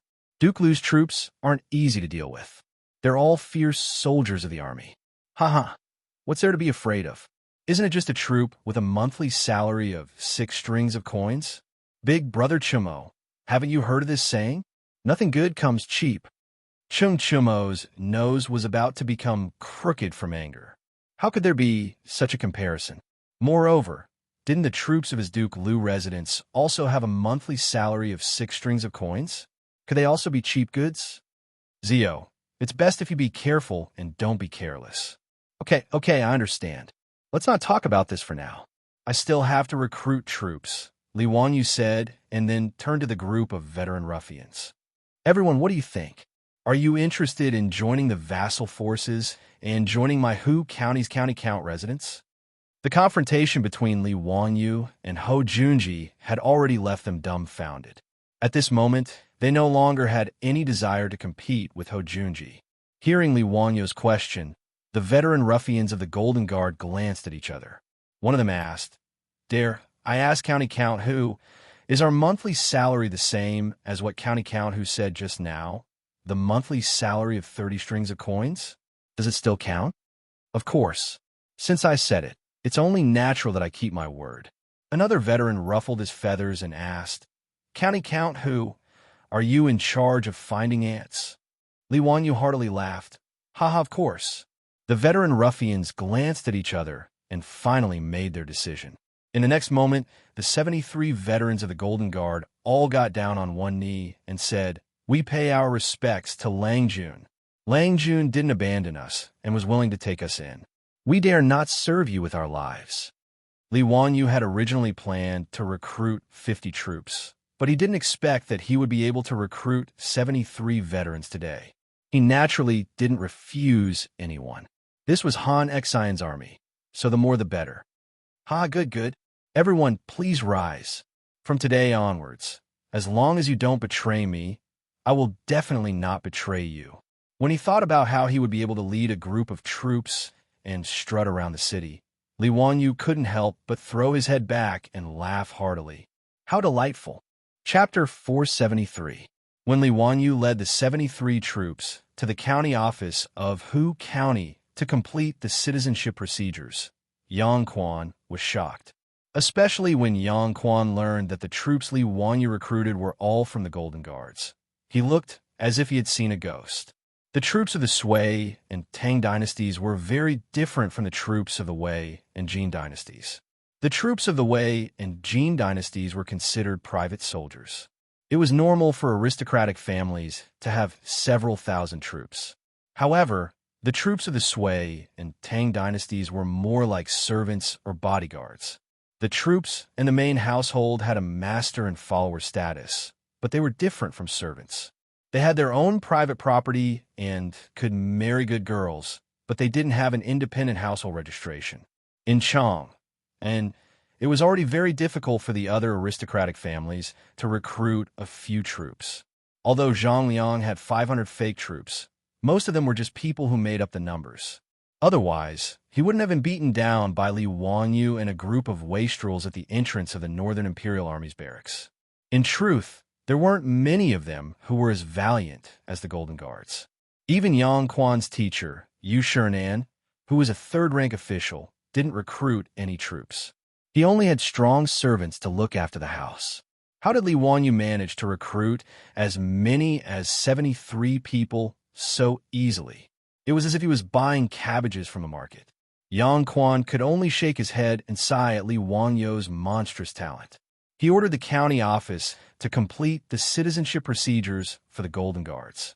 The 73 veterans officially became the troops of Hu County's founding county. They were bound to Li Wanyu for good or ill. After Li Wanyu led the troops back to Dingzhou village, there was a lot of excitement. He introduced everyone in the house, especially the beautiful boss. Although Li Wanyu didn't say her identity, he repeatedly emphasized that other than him, Madame Su had the final say in the house. These veteran ruffians were all shrewd people. How could they not understand Li Wanyu's meaning? Therefore, they did not hesitate to call their beautiful boss Madame. The beautiful boss couldn't help but blush slightly, but she didn't object and tacitly agreed to this title. Naturally, the Li family's old residents couldn't accommodate these 70 troops. Li Wanyu asked the old housekeeper, Li Heng, Niu Wu, and Niu Yong to lead the troops to the manor on the hillside. At the same time, he had to familiarize himself with the terrain as soon as possible so that he could take over the guard duty of the new mansion. After busying himself for a while and waiting for Niu Wu and the others to leave, Li Wanyu collapsed on the chair without a care for his image. He ordered like a master, "I'm so tired. Changqing, pour me a cold drink." His beautiful boss rolled her eyes at him, but she didn't say anything. She went to the kitchen to make a cold drink for him. After his beautiful boss left, Li Wanyu beckoned to Aphrodite. Aphrodite, come and massage my legs. I've been riding for half a day. I'm so tired. Aphrodite immediately agreed and obediently knelt beside Li Wanyu to massage his legs with her fair little hands. So comfortable. This is what life is like, Li Wanyu lamented. Just as he was about to lower his head and talk to Aphrodite, he caught sight of Aphrodite, who was bending over to massage his feet. Her loose neckline revealed a touch of her soul-stirring, snow-white bosom. Li Wanyu almost had a nosebleed. He couldn't even move his eyes as he admired the rise and fall of the mountain range. Li Wanyu only snapped back to his senses when he heard his beautiful boss's footsteps. He hurriedly turned his head and pretended to be nonchalant as he took the cold drink from his beautiful boss. The beautiful boss glanced down at Aphrodite and couldn't help but snort. Her slender fingers couldn't help pinching Li Wanyu's waist. Bah, you big pervert. You're bullying Aphrodite again. No, don't spout nonsense. Li Wanyu hurriedly explained, but Aphrodite was confused. She looked up at her beautiful boss and then at Li Wanyu. She didn't understand what her beautiful boss meant by her Langjun bullying her. The beautiful boss couldn't be bothered to talk to this confused girl. She glared at Li Wanyu and asked, "Didn't Uncle Chang say that he was going to prepare 50 troops for you? Why are there so many people?" She still didn't know what had happened in Chang, so she asked this question. "Don't mention it. Cheng Yaojin, that old swindler. He's lying to me." Li Wanyu's anger flared up as he spoke of this matter. 50 troops for him? That old scoundrel Cheng Yaojin was just bragging. He had spent a huge sum of money to snatch these 73 troops from the mouths of the Chui clan and Ho Junji. Li Wanyu recounted the events of the day to his beautiful boss in full detail, but the beautiful boss frowned again and again as she listened. "Wanyu, aren't you being too arrogant? It's true that Niu Yong and Niu Wu are very powerful, but you shouldn't have agreed to let them fight with Ho Junji's troops. And even though there are troops, aren't you being too disrespectful to them?" The beautiful boss was still not used to the hierarchy of the Tang dynasty, much less the hierarchy of master and servant. In her view, Niu Yong and Niu Wu were her family. But Li Wanyu actually wanted them to fight with their lives on the line against Ho Junji's troops. She found this very hard to accept. His beautiful boss's words also made Li Wanyu feel a little awkward. Thinking back, when he made the bet with Ho Junji, he really hadn't considered the feelings of Niu Wu and the others, much less asked for their opinion. It seemed that after transmigrating to the Tang dynasty for half a year, he had already gotten used to the hierarchy of the Tang dynasty. Li Wanyu seriously reflected on his beautiful boss's criticism before nodding his head and replying, "Chongqing, you've said too much. It was my lack of consideration. I'll apologize to Niu Yong and Niu Wu later. But don't worry, I only agreed to that bastard Ho Junji's request because I was completely confident." He looked at his beautiful boss guiltily and said, "It's mainly because that bastard Ho Junji humiliated Niu Wu as a cripple and called him a one-eyed dragon. In a moment of anger, I proposed the bet with him. Then what method do you have to ensure that Niu Yong and Niu Wu win? They have a total of 10 opponents." His beautiful boss wasn't angry at Li Wanyu. She just felt that Li Wanyu lacked consideration and put the Niu brothers in danger. Who asked Niu Wu to boast to me? He said that he and Big Brother together could defeat the 73 old soldiers of the Jinwu Guard. No matter how powerful Ho Junji's troops are, they can't be as powerful as these 73 people, right? Li Wanyu explained with a smile. "And I have a divine weapon." Li Wanyu lowered his voice and whispered a few words into his beautiful boss's ear. Hearing this, his beautiful boss raised her eyebrows and asked, "That's it? Are you sure?" "Yes, it's definitely true. If you don't believe me, we can give it a try first. I'll have to trouble you to bring Afro, Perrin, and the others to make it first. Then, I'll have Niu Yong and Niu Wu use it to fight against the 73 soldiers. If it really doesn't work, I'll just admit defeat. Isn't it just 20% of the winery? I can afford to lose. Don't worry, I definitely won't let the Niu brothers take the risk." "All right, since you've said so, I'll listen to you." His beautiful boss didn't waste any time. She pulled Afro to the rear courtyard and called over Perrin and the 4 maids in the residence. Then she got to work. Chapter 474. 3 days later, in the Yellow Valley of the Qinling Mountains. The originally quiet Jade Star Palace of the Tang dynasty was exceptionally lively today.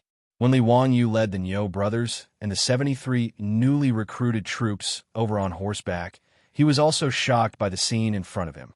What was going on? Wasn't today the day of the bet between him and that bastard Ho Junji? Why was the Jade Star Palace so lively? Looking around, he realized that they were all familiar faces. There was no need to mention Cheng Yaojin, Yuqi Jingde, and the others. They were probably here to act as middlemen for their bet. But what about the others? Duan Jishuan, Chai Lingwu, Li Jing, Li Shiji, Fang Xianling, Du Ruhui, Wei Zheng, Zhang Sun Wuji. It felt like all the big shots of the imperial court were here. Of course, there was also Li Wanyu's group of hedonistic friends. Naturally, they were all here today. Li Wanyu even saw Pai Lupi in the crowd, dressed in casual clothes. The hell? Wasn't this a little too grand? Were Li and this group of big shots so bored that their balls hurt? Did they have nothing to do? His gambling match with Ho Junji had managed to draw over more than half of the big shots at Chang. If he had known earlier, he would have discussed with Ho Junji and sold tickets to these big shots who didn't mind watching the show. Li Wanyu didn't dare to be negligent. He quickly dismounted and greeted Pai Lupi and the other big shots. This little nephew pays respects to uncle. May I know why uncle has the time today to come and watch my bet with Duke Ho? Pai Lupi glared at him. Zio, what are you up to now? Why do you want to bet with Junji for no reason? And you're still so arrogant. Wanting to fight 2 against 10? Do you know that the troops in Junji's residence are all valiant soldiers who have fought with him for many years? How could they be incompetent? Li Wanyu rubbed his nose and chuckled. Hee hee, uncle, this little nephew might not lose. Whether it works or not, we'll know after we try. His words angered Pai Lupi so much that he coldly snorted. He was too lazy to waste any more words with him. He simply stretched out his hand. Where are my sunglasses? Li Wanyu was stunned. Pai Lupi, aren't you jumping from topic to topic a bit too fast? Just now, they were still talking about the bet. How did the topic change to sunglasses? He then looked at Pai Lupi's side. Cheng Yaojin, that black-faced old hooligan, was wearing the crystal sunglasses he had given him, proudly showing off to the others. Naturally, he understood everything. Li Wanyu quickly and respectfully took out a pair of sunglasses from his waist and presented it to Pai Lupi. Pai Lupi didn't stand on ceremony. He took the sunglasses and skillfully put them on the bridge of his nose. From the looks of it, he had already learned how to use the sunglasses from Cheng Yaojin and had even tried them on. Li Wanyu was even surprised to find that not only was Cheng Yaojin wearing sunglasses today, but many of the big shots present were also wearing sunglasses that he had made himself. Chai Lingwu, Yuqi Jingde, Niu Jinda, Fang Xianling, Du Ruhui. Li Wanyu suddenly understood that these were the sunglasses of the rich playboys, which had been confiscated by his father. He had asked Cheng Chumo to give the sunglasses to the debauches. Now it seemed that these big shots had benefited. Cheng Yaojin, who was wearing a pair of sunglasses, came over and slapped Li Wanyu's shoulder heavily. Wahaha, my dear nephew, you've got guts. Using 2 troops to fight against 10 troops of Duke Ho, even this old man wouldn't dare to do such a thing. But don't worry, this old man will definitely support you. This old man even went to those gambling houses of the great clans and placed a bet of 100 taels of gold on your victory. Li Wanyu was confused, but he could only hurriedly bow and say, Many thanks for Uncle Cheng's great favor. This little nephew can't thank you enough. What bet? What did this old hoodlum bet with the gambling houses? Li Wanyu had no idea that over the last 3 days, everyone in Chang knew about the gambling match between him and Ho Junji. It was naturally Ho Junji who had ordered people to spread the news. He had done this because he was worried that Li Wanyu would go back on his word and cause him to miss out on the 20% share of the winery. Thus, when Ho Junji had decided on the gambling match, he had ordered people to spread the news so that Li Wanyu wouldn't be able to go back on his word. This was also why everyone had gathered here today. How could Pai Lupi and the others not come to personally witness such a spectacle? The gambling houses of Chang and had also begun to place bets on the outcome of the battle between County Count Hu and Duke Lu. However, even these gambling houses, including Cheng Yaojin, Yuqi Jingde, and the other gambling houses in the Duke's public houses, did not think that Li Wanyu would win. The gambling houses placed the odds that Duke Lu's troops would win, with the odds being 1-1. 2. It meant that if one bet a copper coin and won, the gambling house would pay out 200 copper coins with interest. If the county count of Wu County, Li Wanyu, won, the odds would be 10. If one bet a copper coin, one bet a copper coin, one could win back 10 coins. But even so, very few people dared to bet that county count who would win. Everyone in Chang, and believed that Li Wanyu had brilliant literary talent, was the god of wealth, and was also a divine doctor. But no one believed that his 2 crippled troops could defeat Ho Junji's 10 elite troops. Li Wanyu knew nothing of this. In the last 3 days, he had been holed up in Dingzhou village with the Niu brothers, studying the divine tool. He had not gone to Chang, and even once. After Cheng Yaojin left, the 3 Chung brothers appeared out of nowhere and said something that made Li Wanyu so angry that he almost pulled out his knife and hacked at them. Ziyuha, in truth, my family's milord, even bet 1,000 taels of gold on Duke Lu's victory. If it weren't for the fact that he was in front of the 3 Chung brothers, Li Wanyu would have given Cheng Yaojin the middle finger as a sign of respect. This old hoodlum was truly too shameless. He actually bet on both sides, and he even said that he supported him. This was truly a disgrace to the Tang dynasty. The group of silk pants also squeezed to Li Wanyu's side, but all of them looked dejected. Ziyu, those sunglasses, why don't you give your older brother another pair? Ziyu, your older brother is so pitiful. Those sunglasses weren't even warm before my milord took them away. Me too. Ziyu, can't you make more sunglasses? When Li Wanyu saw the wastrel's expressions, he almost burst out laughing. Brothers, this younger brother doesn't have any more sunglasses. You all know that these sunglasses are made from crystal. Although they aren't expensive, grinding the lenses takes a lot of effort. This younger brother can't take out any extra sunglasses in such a short time. But don't worry, I've already instructed the craftsman to continue grinding the lenses. In a few days, there will be new sunglasses for everyone. Hearing Li Wanyu's words, the wastrels could only nod their heads helplessly. They then looked at Li Wanyu and the 3 Chung brothers with incomparable envy. Among the younger generation, only the 4 of them still wore sunglasses. Even the Yuqi twins didn't lose a single pair of sunglasses. They were all snatched away by Yuqi Jingde, saying that he was going to give them away. If their father wanted them, what could these fearless wastrels do? Of course, they could only give them away. After chatting and laughing for a while, Ho Junji walked over. County Count who has also come. Very good. This one was worried that County Count who would go back on his word and refuse to show himself. Li Wanyu smiled. What is Duko saying? If someone wants to give me a gambling house, how could I refuse? Then let's cut the crap. Since the sage has personally come today, let's make a formal bet in front of the sage and begin the gambling match. Good, that's how it should be. Li Wanyu was not the slightest bit hesitant. For today's gambling match, he had spent a great deal of effort over the past 3 days waiting for Ho Junji to say these words. Chapter 475.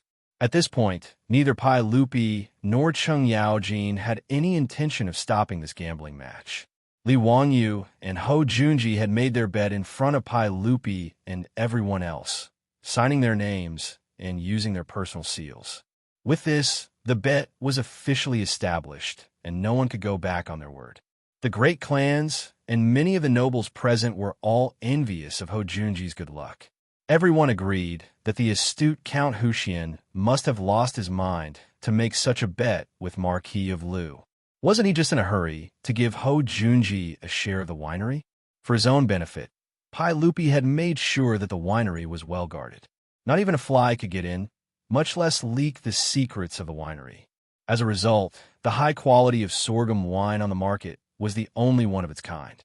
There was no one in Chang and who wasn't jealous of the daily income. Even if it was a one-on-one bet, Many people would be willing to bet with Li Wangyu, let alone a 2-on-10 bet.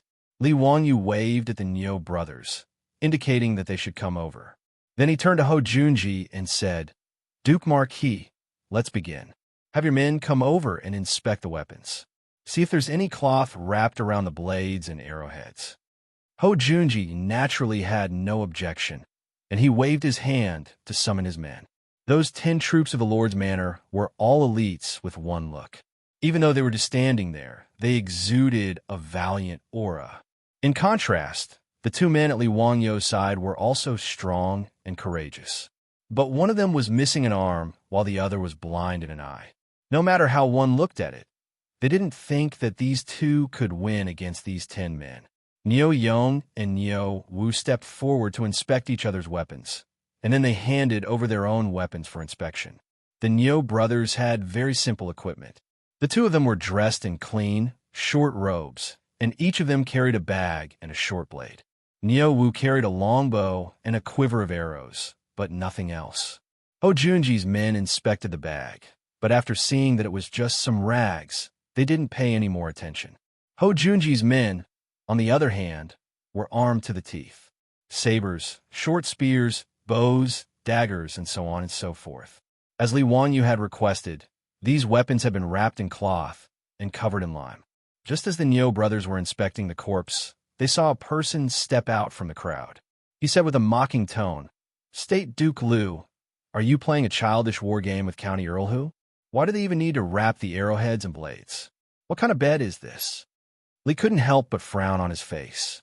It was the head of the Wang clan of Taiyuan, Wang Rinyu. Just as he was about to open his mouth to speak, another person stood out from the crowd and echoed, "What Lord Wang said is right. In the past, the troops have always fought with their lives on the line. How could it be like playing house? How could it be wrapped in arrowheads and decide the outcome with lime marks? Duke of Liu, you are a veteran general who has fought for many years. Why are you fooling around with youngsters?" The one who spoke was Zheng Yuanshou of the Zheng clan, and behind him, another noble stepped forward. It was the prefectural duke of Chongping, Zhang Liang. "Duke of Liu, when have the troops in our residence ever been afraid of death? We have always licked blood from our blades and sought survival from the jaws of death. Our Tang dynasty's military prowess is renowned throughout the world. When did we start to play games like this, using lime to decide victory? Duke of Liu, if this matter were to spread, I'm afraid that your fellow soldiers would lose face, right?" Hou Junji was a prideful person, but he also cared a lot about face. After being criticized by Wang Rinyu, Zheng Yuanshou, and Zhang Liang, he couldn't help but blush. "County Count Hu, everyone's words are reasonable. Why don't we stop using these cotton-wrapped arrowheads? The life and death of our troops will be decided by fate. Let's fight to the death. How about it?" Hou Junji was now somewhat regretful that he had agreed to Li Wangyu's request. Li Wangyu naturally shook his head. "No, this is a condition that we agreed on that day. How can we go back on our words?" He was confident that the Niu brothers could defeat Hou Junji's troops. But swords had no eyes. If the Niu brothers made a mistake, wouldn't they be taking their lives? Moreover, as a good youth who had transmigrated from the future, how could Li Wangyu allow others to fight to the death for him? This wasn't the Roman era, where gladiators were still played. In truth, the battles between the troops of the Tang dynasty weren't necessarily any better than the gladiators of the Roman era. Although it wasn't necessarily a battle to the death, every time there was a conflict between nobles, when was there a battle that didn't result in several deaths? Li Wangyu was already cursing Wang Rinyu, Zheng Yuanshou, and Zhang Liang's words. These bastards had nothing better to do. Did this daddy invite you? What does it have to do with you? County Count Hu, I will instruct my troops to do their utmost to not harm your troops. How about it? Hou Junji still wanted to persuade him. Li Wangyu immediately refused. No, since we agreed on this, there's no reason to change it at the last minute. If Lord Marquis isn't willing to fight like this, then why don't we just drop the matter? Hou Junji felt rather helpless at Li Wangyu's refusal. He naturally didn't care about the method of the battle. In any case, his goal was to get a share of the winery. But if he continued to follow Li Wangyu's wishes and fight like this, he felt that he couldn't afford to lose face. Just as Zhang Liang had said, if this matter got out, wouldn't his fellow soldiers laugh their heads off? But now, Li Wanyu refused to agree no matter what. If he insisted, this battle naturally couldn't be carried out, and Hou Junji would never agree to that. For a moment, Hou Junji was in a dilemma. Even though Pai Lupi and Cheng Yaojin were close to Li Wanyu, they didn't want to see Li Wanyu lose this battle. But in truth, they all agreed with Wang Rinyu and the others. Even Pai Lupi had been on the battlefield for many years and was used to seeing life and death. Using some sort of cloth to wrap up weapons and arrows to carry out a battle was truly child's play. But Li Wanyu was young and their nephew, so they naturally didn't voice their opinion. They just coldly watched, allowing Li Wanyu and Hou Junji to negotiate. Seeing Li Wanyu shake his head in refusal, Zhang Liang spoke once more. County Count Hu, you're also a noble of the Tang dynasty. How can you be so afraid of death? Moreover, aren't you the one who's going to fight? How can you be so wishy-washy? If all the nobles of the Tang dynasty were as compassionate as County Count Hu and couldn't stand the sight of blood, wouldn't we just allow the Turks to invade and trample on the lands of the Tang dynasty? Zhang Liang's words struck at Hou Junji's heart. Li Wanyu clenched his fists in anger, his eyes spitting fire as he angrily glared at Zhang Liang. Since Prefecture Duke Chongping is so hot-blooded, why don't you bring your fake son here to fight? This one is willing to accompany you to the end. Chapter 476. Zhang Liang, the prefectural Duke of Chongping, was enraged by Li Wanyu's words and wanted to teach this young man a lesson. He had suffered at the hands of Li Wanyu several times in a row and had long found Li Wanyu to be an eyesore. This was why he had followed Wang Rinyu and Zheng Yuanshou in sowing discord. Now that Li Wanyu had so rudely rebuked him in front of everyone, he felt his blood boil. County Count Huxian, don't be so impudent. Before Zhang Liang could finish speaking, Pai Lupi roared, Enough! Zhang Liang, you are also a veteran of the army. How can you speak so irrationally? Zio cherishes the lives of his troops. How can you say that the soldiers of the Tang dynasty are unable to defend against the sabers and spears of the Turks? What nonsense are you spouting? Zhang Liang's blood that had just surged to his head quickly receded like the receding tide after being scolded by Pai Lupi. Only then did he realize that the Count of Huxian, whom he had just reprimanded, was the Emperor's nephew. He was the current master of the Emperor's heart. He had been blinded by lard. How could he have offended him? Zhang Liang was not one of those aristocratic families. He did not have the qualifications to challenge Pai Lupi. Although the reason Zhang Liang had been executed 20 years ago was that he had plotted rebellion, he did not have the courage to do so. After being reprimanded by Pai Lupi, Zhang Liang immediately cracked a smile that was uglier than crying. Yes, Your Majesty. This subject was impetuous. This subject was too emotional and spoke without thinking. This subject apologizes to County Count Huxian. Just now, I was muddle-headed and spoke nonsense. Please do not blame me. Seeing Pai Lupi stand up for him and Zhang Liang immediately lower his head, Li Wanyu could not say anything more. He could only silently nod his head, indicating that he accepted Zhang Liang's apology. The reason why Pai Lupi spoke up to defend Li Wanyu was naturally because there was a difference between them. Right now, he had a lot of trust in Li Wanyu. This nephew of his, who had not yet stepped out of the 5th generation, not only had brilliant literary talent, he had also repeatedly rendered outstanding service. Which one of the things Li Wanyu came up with was not a treasure that could benefit the country and its people. Needless to say, he had also rescued Pai Lupi's son, Li Xianxia. He had also seen through the schemes of those people with ulterior motives and found Prince Li Ji. Li Wanyu's position in Li Er's heart had become incomparably important since a long time ago. Therefore, Zhang Liang's words against Li Wanyu naturally made Pai Lupi very unhappy. Therefore, he directly reprimanded Zhang Liang and helped Li Wanyu out of the situation. But this matter was not over. After Li Er reprimanded Zhang Liang, he waved at Li Wanyu and called him to his side. He lowered his voice and said to him in a soft voice. He lowered his voice and whispered, Zio, although Zhang Liang's words just now were unreasonable, they weren't without reason. Since you and the Junji family want to make a bet, you should have mentally prepared yourself. The cotton cloth wrapped around the saber is truly unseemly. Zio, why don't you reconsider and follow the usual procedures? If you're worried about your own troops, I'll tell Junji to make sure that your troops don't die. How about it? Seeing that Pai Lupi was also trying to persuade him like this, Li Wanyu couldn't help but panic. He could never have imagined that things would develop like this. It was completely out of his expectations. Uncle, for a moment, Li Wanyu didn't know what to do. Zio, listen to us. We will not harm you. Don't look at how close Xianxia and the others are to you. In truth, they must also be thinking the same thing. If you insist today that the saber must be wrapped around the saber before you agree to the bet, perhaps Xianxia and the others won't say anything, but all the civil and military officials in the court will look down on you. They will inevitably treat you as a weak and incompetent person. Are you willing to do this? Pai Lupi's words made Li Wanyu feel even more stifled. He had never imagined that the civil and military officials of the Tang dynasty would be so barbaric and disregard human life. Li Wanyu felt stifled, but he didn't know how to vent it. Pai Lupi's words were naturally for his own good, but this was not what he wanted. Uncle, allow me to discuss this with the troops and the residents, Li Wanyu said in a hoarse voice.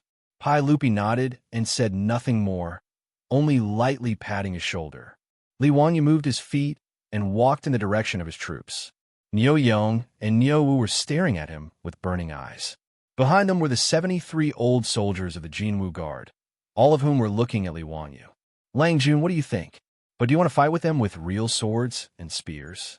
Don't worry, my brother and I will definitely not lose to those bastards. Before Li Wanyu could say anything, Niu Wu impatiently asked. Li Wanyu opened his mouth, but he didn't know what to say. He knew that as long as he nodded, the Niu brothers would definitely not have any complaints. They would definitely draw their swords without hesitation and fight with the troops in Ho Junji's residence. But, in Li Wanyu's mind, he recalled the words of his beautiful superior 3 days ago. Although they are our troops, aren't you being too disrespectful to them? He looked at Niu Yong's severed arm. That was the arm he had thrown away when he was fighting with the Turkic wolf cavalry at Yemen Pass. They were fighting for the country and its people. They could die without regrets. Niu Yong's severed arm and Niu Wu's blinded eyes were the insignia of heroes. They were the pride of the Great Han. They were the backbone of the Great Han. But now, he wanted them to fight with the troops of that bastard Ho Junji. What was the meaning of this? Why did he have to make such heroes fight for him? Was it just for that damned 50 strings of cash? If anything happened to the Niu brothers, how could he face the 2 daughters-in-law of the Niu clan? No, this shouldn't be the case. Absolutely not. Li Wanyu finally understood what he wanted. He slowly but firmly shook his head and raised his voice. Even if he was speaking to Niu Yong and Niu Wu, he was also speaking to Pai Lupi and the nobles present. No, I won't agree to Duke Ho's words. If we have to fight to the death in this battle, I am willing to admit defeat. He turned his head to look at Lier, Chung Yao Jin, and the others and continued to speak. I admit that just now, I also thought about letting my troops fight it out with the troops of the Duke Marquis Manor. Even though I knew that they would definitely win, I immediately regretted it. It wasn't that I was afraid of losing, but that I wasn't worthy. The more Li Wanyu spoke, the more agitated he became. He patted Niu Yong's chest and said, Niu Yong, from Dingzhou village in Hu County, fought a bloody battle with the Turkic army at Yinmen Pass in the 11th year of the day. He killed a total of 31 enemies. This arm was severed by a Turkic wolf cavalry and was saved by a comrade. How could I, Li Wanyu, dare to order such brave men to fight for me and risk their lives in gambling battles? He pointed at Niu Wu and said, Niu Wu, in the 11th year of the day, at Yinmen Pass, he killed 27 enemies and suffered countless injuries. This I was also blinded in a bloody battle. Don't say that I can't bear to part with the Niu brothers. Even the old soldiers in my residence have fought for the country for many years. What right do I, Li Wanyu, have to order them to fight for me? Forgive me for not being able to comply. Li Wanyu took a deep breath. as if he wanted to shout out all the suppressed anger in his heart. Isn't it just 20% of a winery's shares? I can afford to lose. In today's duel, Li Wanyu admit. Before he could utter the words admit defeat, Niu Yong and Niu Wu had already rushed over and hugged him tightly. Niu Yong covered his mouth with his broken arm. Lang Jun, you can't admit defeat. You can't. You can't. Chapter 477. At this moment, the Niu brothers' eyes were filled with blood and tears. Even the 73 veteran ruffians that Li Wanyu had recently recruited were so excited that they couldn't control themselves. Their chests were straight. With such a loyal and righteous master, how could they not be excited? Li Wanyu's words made the 73 veteran ruffians who had just been registered feel a sense of recognition and belonging in their hearts. These veterans of the Golden Guards naturally knew about the burning knife wine that was currently popular in Chang'an. Although the old soldiers didn't know how much the two ingredients of a brewery that could brew such a unique wine were worth, they were sure that it was an astronomical figure, and their own master would rather give up the money than let the Niu brothers take the risk. Who had ever seen such a master? Not to mention Chang'an City. Even if they flipped through the history books, they would never hear of such a thing. How could this group of veterans not fall in love with such a master?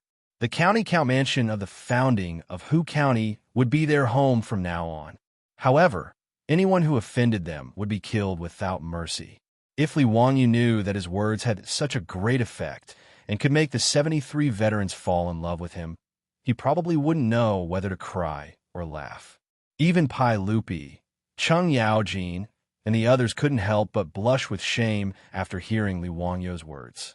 Pai Lupi nodded silently in his heart. He valued Li Wanyu more and more. Niu Yang's face was filled with tears. He covered Li Wanyu's mouth and didn't let him admit defeat. Lang Jun, you can't admit defeat. We didn't lose. Erlang and I would rather fight to the death than to accept defeat. Yes, Lang Jun, my brother, and I will never admit defeat. If you insist on admitting defeat, then my brother and I will kill ourselves right here. How will we have the face to return home? Niu Wu shouted at Li Wanyu with a face full of tears. The 73 troops roared in unison, fight, fight, fight, fight. Li Wanyu was also angry. He forcefully pulled Niu Yang's arm away and roared at the two brothers. You are crazy. What if something happens and you want me to go back? How are you going to explain it to your aunts? Lang Jun, if we brothers are so cowardly and watch you admit defeat, how can we face our wives when we return home? Niu Yong pulled his brother, and both of them knelt down on one knee before Li Wanyu. Lang Jun, please allow the two of us to go to battle. The 73 veteran ruffians also knelt down on one knee. Lang Jun, please allow us to fight in place of the two brothers of the Niu family. When the Niu brothers heard that, they glared at the crowd and scolded jokingly. Get lost, get lost, get lost. It's none of your business. This is the work of the two brothers. If you want to fight for Lang Jun, you should wait until you get married. Their joking and cursing caused the group of old ruffians to laugh endlessly, and the heavy atmosphere was diluted by quite a bit. Niu Yong and Niu Wu's words made Li Wanyu feel very conflicted. Do you two brothers have to force me? Lang Jun, don't hesitate. Do you still not believe in us two brothers? Ask this group of murderous geniuses. Is there anyone who is still unconvinced? Besides, don't we still have Longjuan's divine weapon? Niu Wu wiped away the tears on his face and whispered with a smile. His words were all heard by the surrounding Li residence troops, but all of them revealed looks of shock and embarrassment, appearing to be extremely embarrassed. Seeing this, Li Wanyu had nothing to say. After a long silence, he finally nodded and patted the shoulders of the Niu brothers. Be careful. I will wait for you to come back. Yes. Li Wanyu strode up to Ho Junji and stared into his eyes. Gritting his teeth, he said word by word. If you want to fight, then let's fight. Life and death shall be decided by the heavens. For some reason, a dark cloud flitted through Ho Junji's heart. Just now, Li Wanyu had actually wanted to admit defeat for the sake of his troops, leaving everyone stunned. And the troops of the county count's residents made all the great clans and nobles jealous. Which clan wouldn't want such loyal troops? As for the troops of Ho Junji's residents, their morale seemed rather low. The 10 valiant troops of the Marquis residents looked at Niu Wu and the others with envy. Their monthly salary was high, and their master was so benevolent and righteous. It was truly infuriating. Very good. Since that's the case, let's begin. Ho Junji didn't want to say anything more. He just wanted to start this gambling match as soon as possible and get his 20% share of the winery as soon as possible. Okay, that mountain will be the location of this gambling match. How about it? Our troops will fight here. 2 hours will be the limit, and the team that survives the most will be the winner. Li Wanyu pointed at a nearby mountain peak. It was around 100 meters tall, but its trees towered into the sky, and its bushes were thick. Ho Junji carefully looked into the distance and nodded. Although the mountain peak was covered in trees, it didn't have any steep terrain. It was just an ordinary mountain peak. In this way, there was no need to worry about Li Wanyu's 2 troops occupying some strategic location and defending from above. Pai Lupi and the others couldn't help but shake their heads when they saw the mountain peak. Your Majesty, that child Zio still doesn't understand the ways of the army. Other than the fact that there are a lot of trees on that mountaintop, there is no other dangerous terrain. How did his 2 troops escape the encirclement of the 10 troops of Duke Lu's mansion? Cheng Yaojin moved closer to Li Er and whispered. Yuchi Jinda also came over. Your Majesty, do you want to warn County Count Hu? If he chooses this mountain peak, his 2 troops probably won't have anywhere to hide. Once they're surrounded by Duke Lu's troops, no matter how capable they are, they won't be able to escape their doom. Pai Lupi silently nodded. This was also his view. Neither side would pay too much attention to this sort of mountain, as there was no terrain suitable for ambushes. But he couldn't say much. After all, Ho Junji was his favorite general. Pai Lupi could only watch from the sidelines in this gambling match. Forget it. Just treat it as Zio buying a lesson. He can pay for 20% of the winery, but it's a pity for those 2 warriors. Pai Lupi decided not to interfere in this matter. Pai Lupi had a deep impression of Niu Yong and Niu Wu, and he couldn't help but sigh. Duke Lu, since you have no objections, let's begin. But since my residence only has 2 troops, I presume that Duke Lu won't mind if they go first, right? Li Wanyu asked with an indifferent expression. Ho Junji naturally didn't mind and gestured for them to go first. Niu Yong and Niu Wu glanced at each other and then got down on one knee. After bowing to Li Wanyu, they turned and rushed toward the mountain peak. Li Wanyu and his 73 troops all bowed to the departing figures of the 2. The figures of the Niu brothers quickly disappeared into the forest not far away and could no longer be seen. 15 minutes later, Ho Junji waved his hand, and his 10 subordinates all pulled out their shining weapons and charged into the forest. Chapter 478. Once Ho Junji's troops entered the forest, everyone, including Pai Lupi, craned their necks to look up the mountain to see what the result was. The mountain peak that Li Wanyu had pointed out was only a few hundred meters away from where everyone was. Ho Junji was a high-profile individual, and the clothes he had distributed to his troops were also the same. The troops of his residence all wore red cloaks over white robes embroidered with violet flames, making them appear rather imposing. The color of these clothes was very conspicuous, so even after entering the forest, everyone could still make out their silhouettes.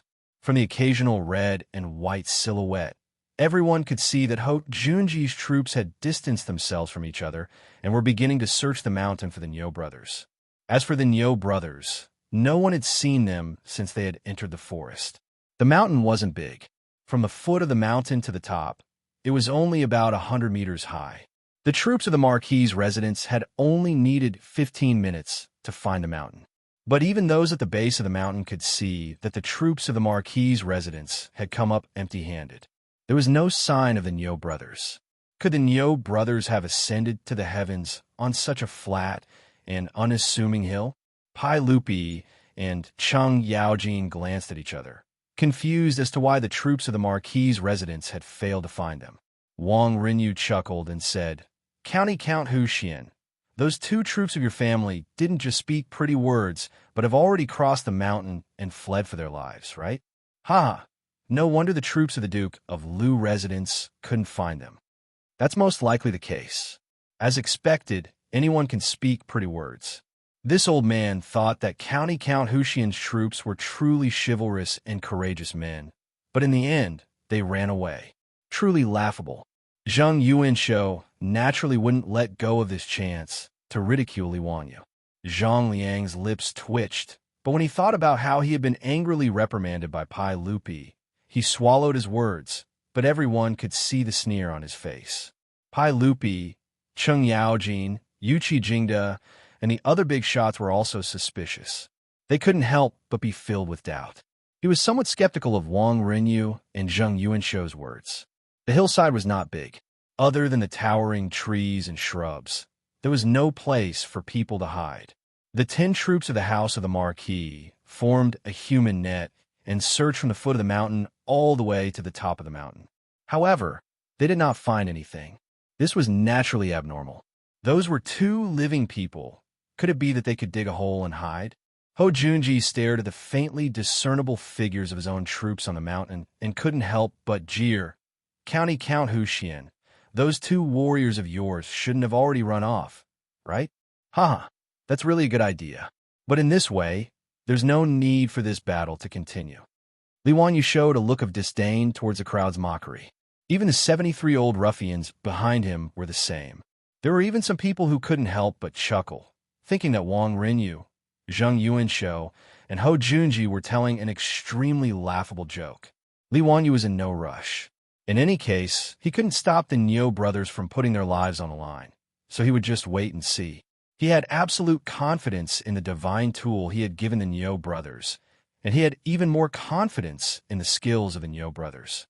Upon hearing Ho Junji's words, Li Wanyu adjusted the sunglasses on his nose and calmly replied, "Why is Duke Lu in such a rush? Only the time it takes for an incense stick to burn has passed since the 2 hours. Could it be that Duke Lu is so impatient to see your own troops lose their lives? County Count Huxian and your troops are all so eloquent. Since that's the case, this lowly one would like to see what sort of tricks those 2 troops of yours can play. What's the point of just saying nice things?" Quite a few of the great clans and nobles who had come to watch the show began to chatter. They all wanted to see just why County Count Huxian dared to send his 2 crippled troops to challenge Duke Lu's 10 elite troops. They had originally believed that they would be able to see a hot-blooded battle today, but they hadn't expected it to be so bizarre. The fact that the 2 troops from the County Count Huxian's residence had fled without a fight caused the spectators to begin to whisper derisively. Another 15 minutes passed, and the crowd looked at the troops of the Marquis residence that were barely visible in the forest. They once more searched the mountain, but they still found nothing. The jeers only grew louder. "County Count Huxian, don't waste any more time. Just concede. This is simply a farce. No one here is blind. The troops of the Duke Lu residence have already searched the mountain twice, but there's still no sign of them. Could it be that those 2 troops of yours know how to hide themselves? That's right. If you're afraid, you should have said so earlier. Why put on such an act? Haha, County Count Huxian, in the future, when you're recruiting troops, you should keep your eyes open. Just what sort of people do you have in your residence? They actually fled without a fight. What a disgrace." Li Wanyu was no longer in a rush, and his expression was growing more and more relaxed. The situation on the mountain was exactly what he wanted to see. Li Wanyu was unperturbed by the jeers of the crowd, and his smile only grew more and more dazzling. "Oh, is that so? Since that's the case, I wonder if sirs are interested in making a bet with me?" Wang Rinyu and Zhang Yuanshou immediately stepped forward. With things as they are, who does a young man like you want to fool? If you want to make a bet, fine. This one will use Yongyi Gambling House to wager the remaining 20% of your winery.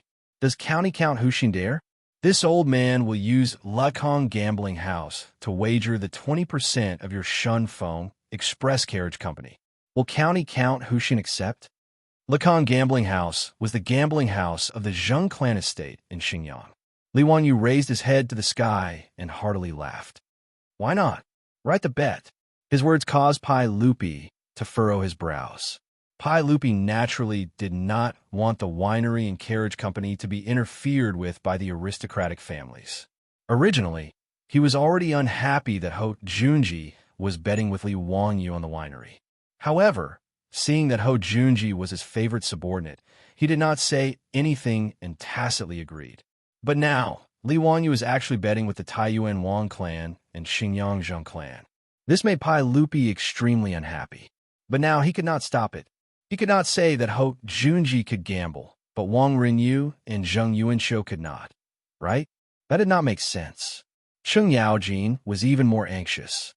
Li family brat, you're crazy. How can you still dare to gamble with him at this time? Li Wangyu did not panic at all. Uncle Cheng, someone insisted on giving me a gambling house, so how can I not accept it? But Uncle Cheng, Uncle Yuchi, are you interested in these gambling houses? This little nephew has no interest in running a gambling house. If you're interested, I can give you a discount and transfer them all to you. Cheng Yaojin was almost angered to death by his words. At this time, he was still speaking such nonsense. In a fit of pique, he said, Good. This old man wants to see how you'll win. If you win, this old man will take all of these gambling houses. I won't let you take advantage of me. This old man will even give you more money. Li Wangyu chuckled. Then I'll have to thank Uncle Cheng. When Cheng Yaojin heard this, he was so angry that he turned his head away and couldn't be bothered with him anymore. Li Wangyu, Wang Rinyu, and Zheng Yuanshou immediately wrote down the terms of the bet in front of everyone and signed with their seals. Ho Junji coldly watched from the side. In his heart, he also felt that this county count was crazy and completely unreasonable. But this had nothing to do with him. In any case, his goal was only 20% of the winery. Ho Junji looked at the sky and coldly asked, County count who? An hour has already passed. Do you still not intend to admit defeat? Li Wangyu once more looked at the mountain and saw that the red and white figures of the marquis residents had already spread out and were searching for the Niu brothers. A smile appeared on his lips. Since Duke Liu is in such a hurry, then I'll invite your troops to meet their deaths. Just as he finished speaking, he heard an extremely terrifying and miserable howl coming from the mountain forest. Chapter 479. Ho Junji was rather surprised to hear Li Wangyu say, invite your troops to their deaths. But before he could ridicule Li Wangyu's wishful thinking, he heard a scream coming from the nearby mountain. This scream immediately attracted everyone's attention. The people who had been discussing spiritedly before didn't say anything. They all widened their eyes and looked toward the mountaintop. What's wrong? What's going on? What was that scream just now? Wang Rinyu and Zheng Yuanshou were in the midst of receiving congratulations from the surrounding clans, but they were also struck dumb by that scream. Ho Junji's face instantly turned ashen. He was a veteran soldier, so he naturally knew that the scream just now had been the final scream of a man before he died. What made him even more uneasy was that the voice was rather familiar. It seemed to belong to one of the soldiers from his residence, one of the soldiers who had come out to fight today. Before Ho Junji could suppress his fear, he heard someone call out from behind him, One person is missing. The Duke of Liu Residence's soldiers are missing one person. Everyone carefully counted the red and white figures that could be vaguely seen in the forest. 1, 2, 3, 8, 9. No matter how they counted, there were only 9 figures. As expected, one person was missing. The soldiers of the Marquis' residence had apparently been alarmed by that scream, and they were all running toward the source of the scream. Could it be that one of the soldiers from the Marquis' residence accidentally slipped and fell off the mountain? Someone guessed. Don't speak nonsense. This mountain is so flat. How could there be a place where someone could slip and fall to their death? Someone immediately retorted. Then what do you think is going on here? I don't see anything happening on that mountain. Perhaps they were attacked by some fierce beast? This is the vicinity of Jade Star Palace.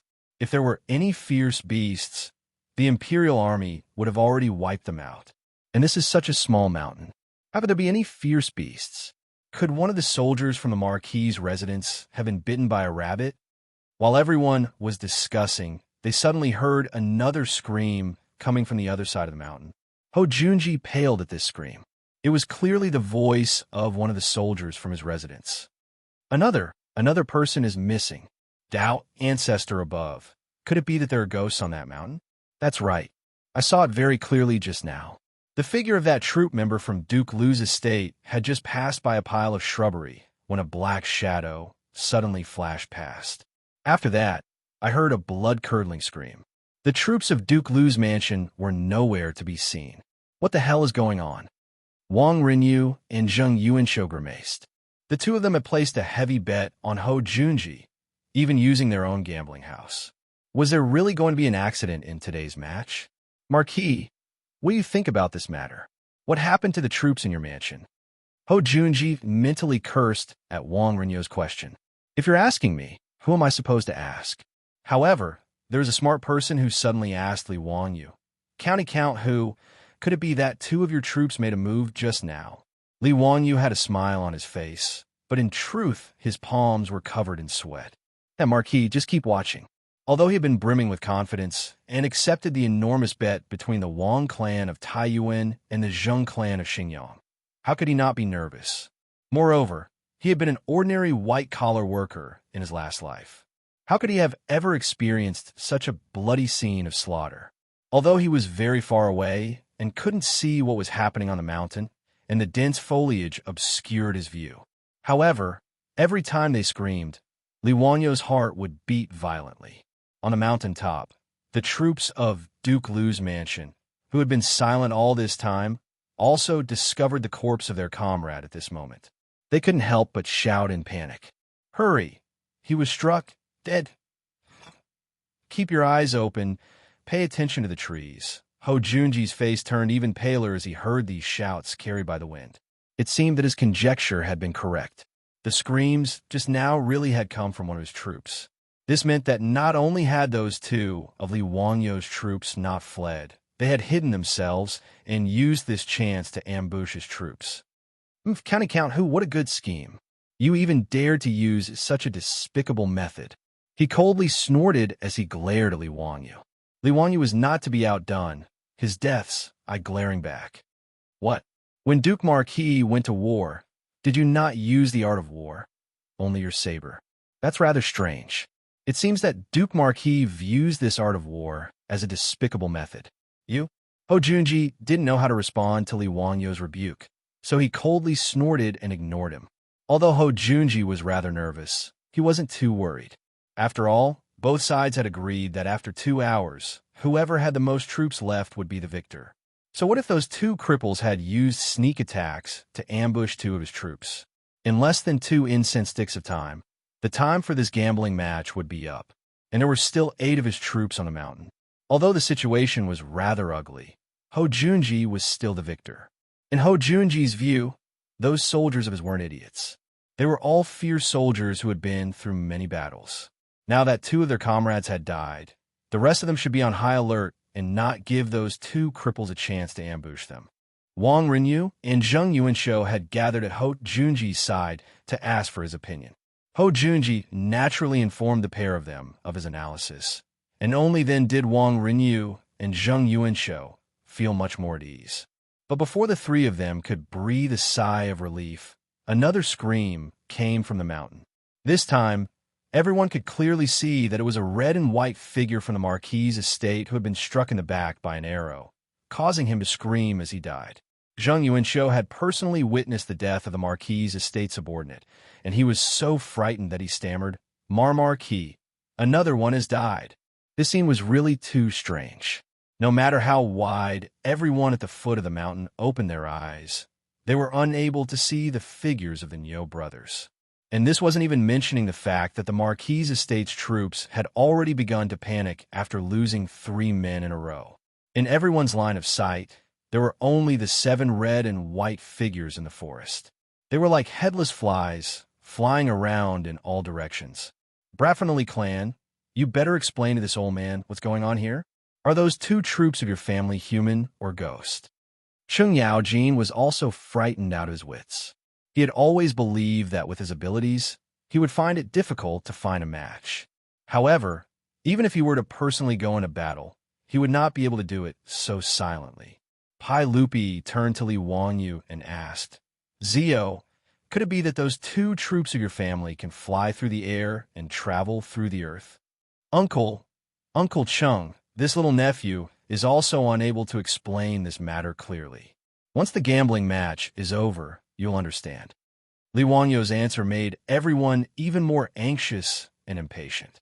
And what made Hou Junji, Wang Rinyu, and Zheng Yuanshou even more worried happened. Two more screams came from the mountain.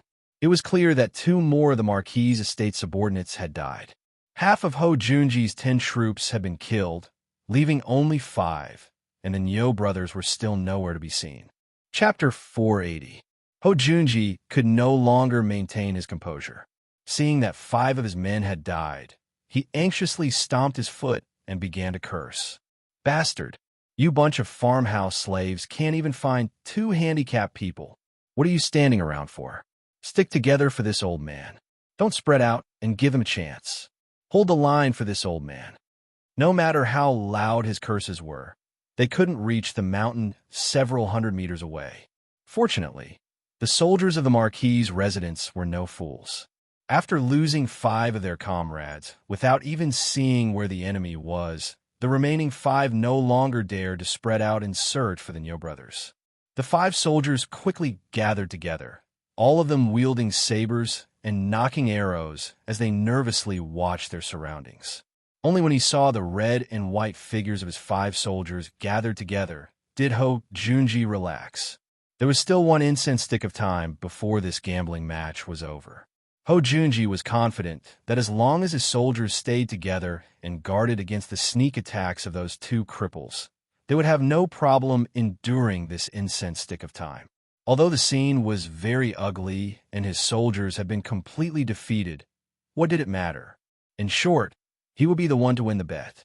Wang Rinyu and Zheng Yuanshou, the 2 patriarchs of the aristocratic families, naturally saw this scene on the mountaintop and could not help but let out a long breath. What they had feared the most was that the soldiers of the Marquis' residence would not know when to retreat and search for the 2 brothers, only to be defeated one by one. But Cheng Yaojin couldn't help but coldly snort when he saw the 5 soldiers of the Marquis' residence. Hou Junji, your soldiers are really quite good. 5 against 2, but they're still scared out of their wits, trembling in fear and huddling together for warmth. What is this? Have the guts been scared out of their wits?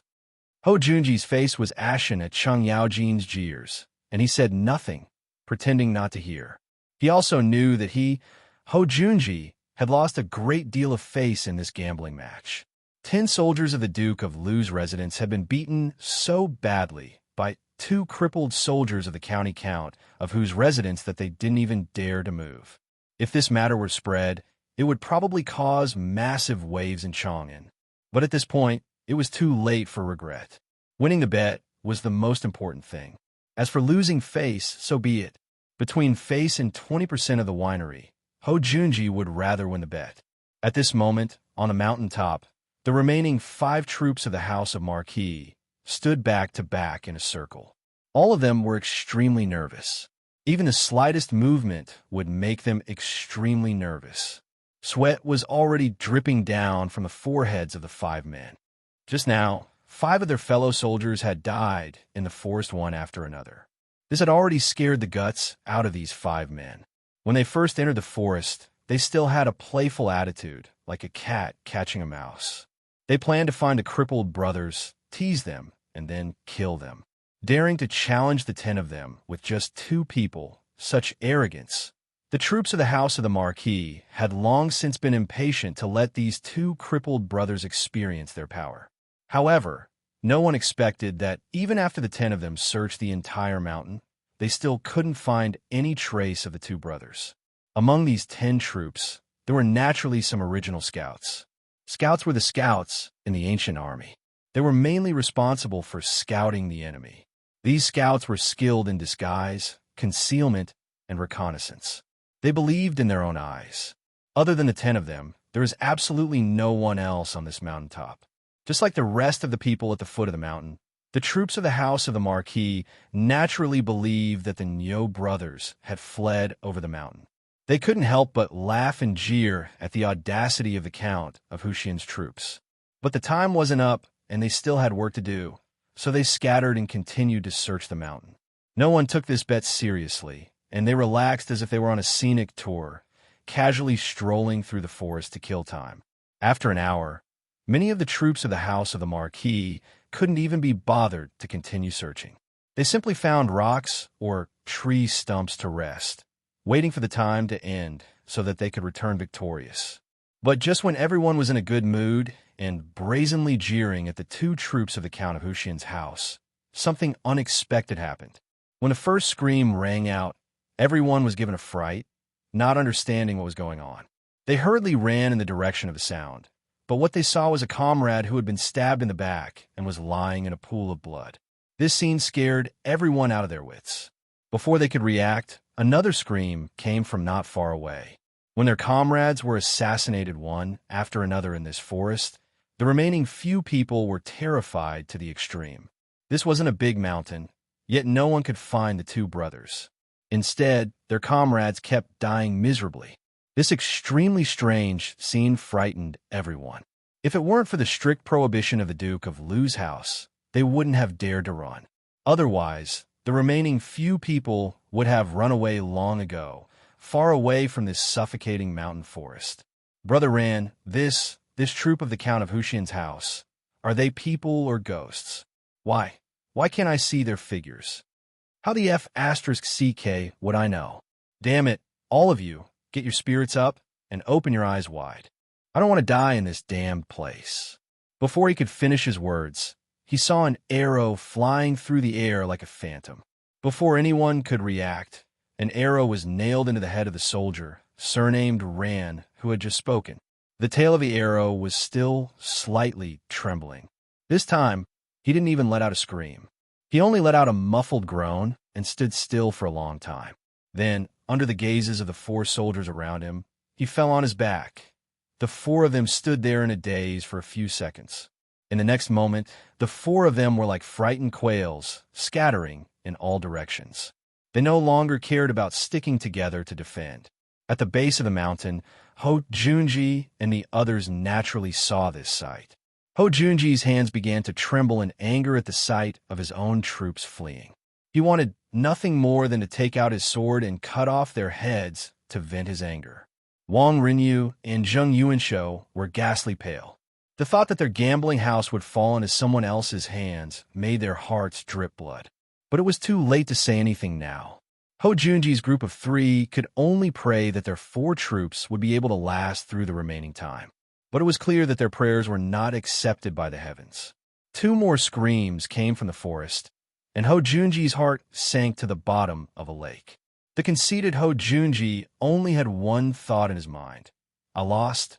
Not only did he lose the gambling house, he would also lose the lives of his 10 troops. He had tried to steal a chicken only to end up losing the rice used to lure it. Moreover, after today, Ho Junji could almost hear the jeers of Chang and all over the place. As for Pai Lupi, Cheng Yao Jin, and the others, they were all in disbelief, their mouths hanging open. Before the battle began, no one had expected such a result. Junji, admit defeat. Don't take the lives of those 2 troops in your residence. If you continue, you have no chance of winning, Pai Lupi finally said, hoping to stop the slaughter. But Ho Junji firmly shook his head, his eyes bloodshot as if ready to devour someone. Your Majesty, no, this one still hasn't lost. Before he could finish his words, another wail was heard from the mountain forest. Chapter 481. On the Nameless Mountain. The last soldier of the Duke Lu residence, participating in the gambling match, was already scared out of his wits. He no longer cared about the rules and immediately prepared to charge out of the mountain. He would rather accept Duke Lu's punishment than stay in this man-eating forest any longer. For humans, the fear of the unknown was the most frightening. An invisible enemy could hunt and kill them silently. This psychological pressure caused this troop of the Marquis's estate to collapse. He madly ran down the mountain, not even daring to stop when he fell. He got back up and continued running. However, just as he passed by a bush, something strange happened. The bush that seemed to be the same as the other bushes on the mountain suddenly stood up and rushed toward him. Without waiting for him to react, a sharp cold light flashed by, directly aiming for his throat. In the next moment, the last troop of the Marquis's estate tightly clutched his throat that was constantly gushing out blood. His eyes looked in disbelief at the one-armed man in front of him.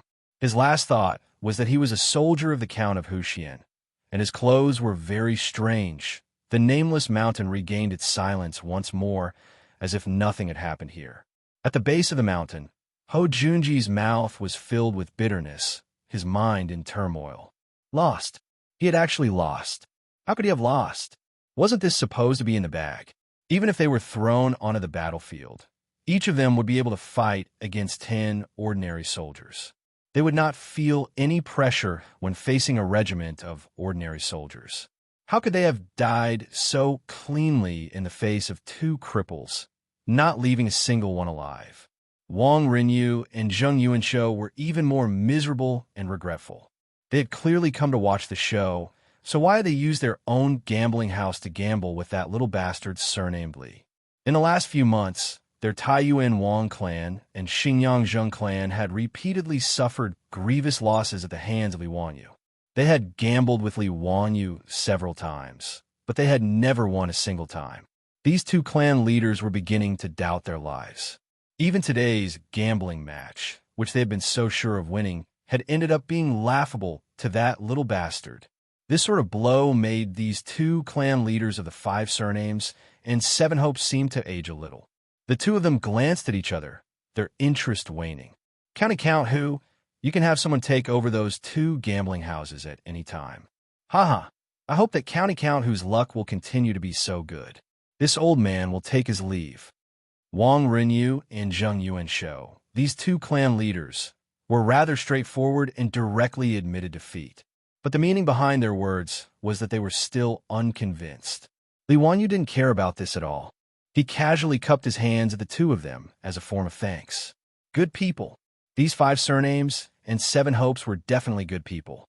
Li Wanyu silently calculated in his heart. He didn't know how much gold these aristocratic families had given him.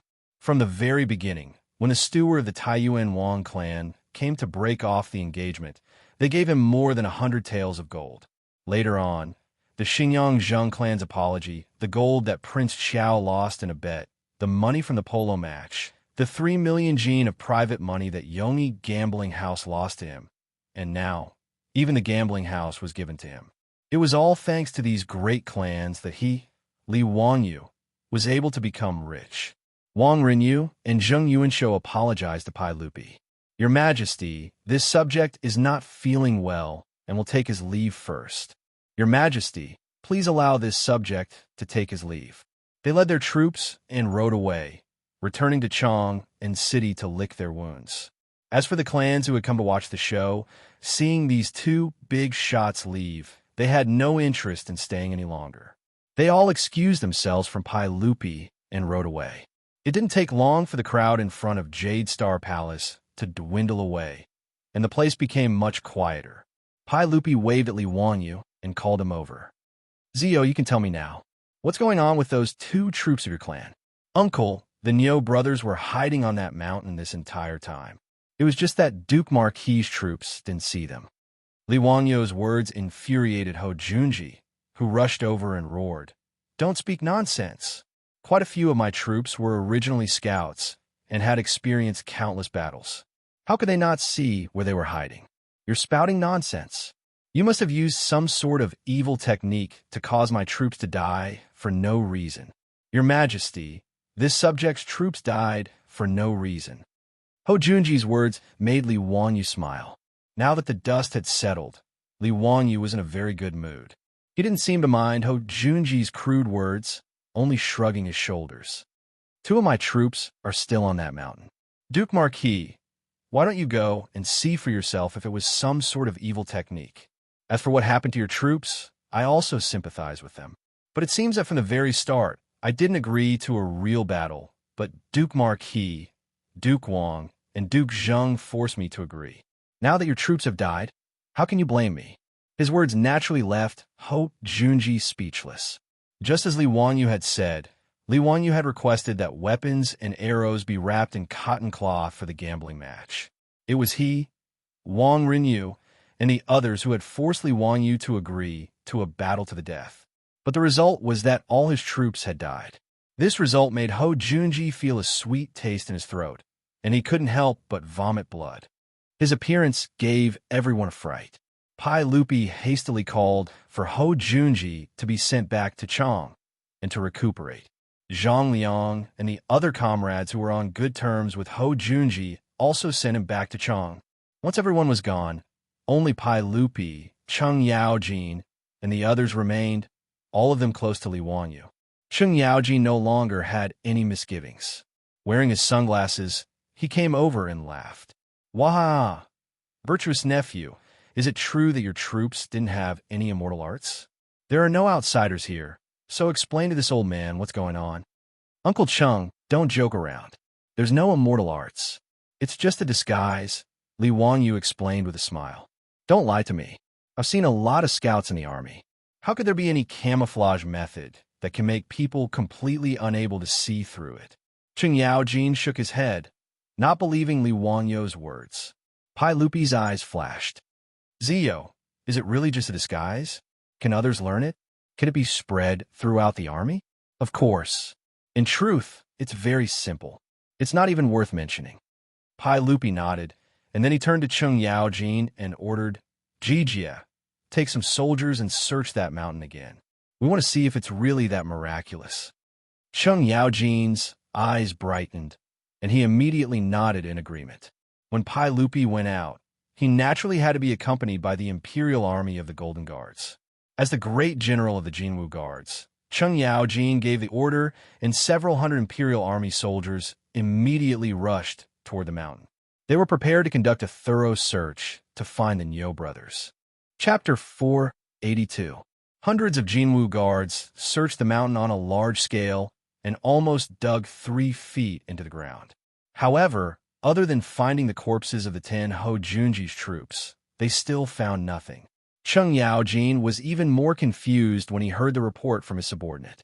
He carefully examined the corpses that were carried down the mountain by the soldiers. Other than a few people who died from arrows, the others were killed by a sneak attack from behind by a sharp blade. Cheng Yaojin even had the soldiers hold up the corpses while he simulated an attack from behind the corpses. Seeing this, Li Wangyu felt a wave of nausea. Li Wangyu didn't dare to look at the bloody corpses carefully. He hid far away while cursing Cheng Yaojin in his heart. This old man's taste was too heavy. He was a pretty boy from the modern era. When had he ever seen so many bloody corpses?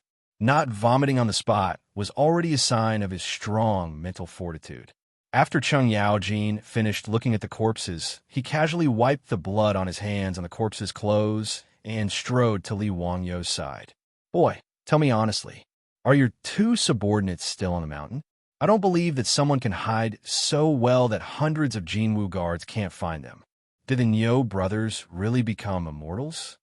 Hee, Uncle Cheng, if you don't believe me, I can call them out now. Want to be clear then?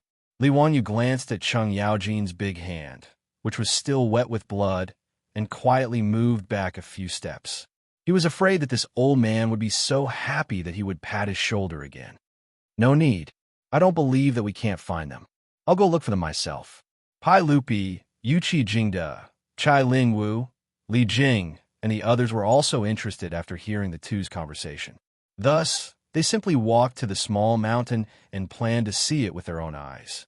Everyone carefully searched the mountain several times, but still found nothing. Cheng Yaojin ran up and down the mountain several times and was already panting from exhaustion. Brat, call your troops out. I'm convinced. I really can't find them. Damn it. I still don't believe that they're on this mountain. Pai Lupi also nodded. Ziyu, call your troops out. I want to see how they hide themselves. Li Wangyu nodded. Just as he was about to open his mouth to summon Niu Yong and Niu Wu, he saw a bush beside them suddenly shake a few times. Then 2 figures stood up. Husband, there's no need to shout. My brother and I are here. Niu Wu grinned and said in a low and muffled voice. Everyone was shocked. Cheng Yaojin did not expect that 2 people would appear from the bushes near his feet. He was so scared that he pulled out his knife. Where did the 2 of you come from? Greetings, Hai Duke Liu. Niu Wu laughed. It was no wonder that Chang Yaojin could not recognize the Niu brothers. At this time, their faces had been painted black. When they smiled, other than their snow-white teeth, they did not look like humans at all. Furthermore, the clothes they were wearing were even stranger. They were all dirt-colored and dark green rags that hung on their bodies. There were also all kinds of shrubs, branches, and leaves on them. Li Wanyu did not know that the Niu brothers were nearby. When he saw the two of them appear, he quickly ran forward and looked at them carefully. "How are you? Are you hurt?" "Husband, don't worry. Those are just chickens and pottery dogs. How could they hurt me and my brother?" Seeing that the Niu brothers were not hurt, Li Wanyu was finally relieved. Pai Lupi and the others were also shocked. No one expected that the Niu brothers would be lying in the bushes near their feet. "Niu Yong, Niu Wu, the two of you have been here all this time? Your Majesty, the two of us have been here all this time. Hide again for me to see." "Yes." Niu Yong pulled Niu Wu and lay down in the bushes again. Cheng Yaojin rubbed his eyes hard. "Damn it, it's really strange. There are two living people lying there, but I can't tell them apart." Li Jing took a few steps forward and sized it up carefully for a long time before he kept shaking his head. "Unbelievable. It's really unbelievable. How can it be so magical? I know that the Niu brothers are here, but I can't tell. TSK. If this is used to ambush the enemy or to scout, who can find out?" Pai Lupi also nodded. He had thought of this just now. "My two Niu brothers, please get up." Pai Lupi called the Niu brothers up again and asked, "If I'm not wrong, the two of you can hide your bodies because of the clothes you are wearing, right?" "Your Majesty is right. This set of clothes was specially made for us two brothers by my husband. My husband said that this is called auspicious clothing." Li Wanyu almost spat out blood. What the hell is auspicious clothing? Auspicious? This Niu Yong is really infuriating. He should be punished and not allowed to sleep with his wife. "Brother, it's auspicious clothing." Niu Wu quickly corrected his brother. Niu Yong patted his head. Yes, auspicious clothing. My husband said it a few times, but I can't remember it." Pai Lupi couldn't help but shake his head. "Your husband is good at everything, but why is the name so unpleasant? What auspicious clothing? I don't know what it is. I think this clothing can hide your bodies, so it should be called evasive clothing." Li Wanyu silently rolled his eyes. "You are the boss, so you have the final say." The cement was changed into mirage mud by Pai Lupi, so the auspicious clothing didn't escape from Pai Lupi's evil claws. He understood what Pai Lupi meant.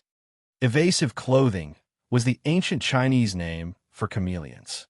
It was not bad to call evasive clothing. Anyway, the so-called ghillie suit was just a transliteration of the later generations.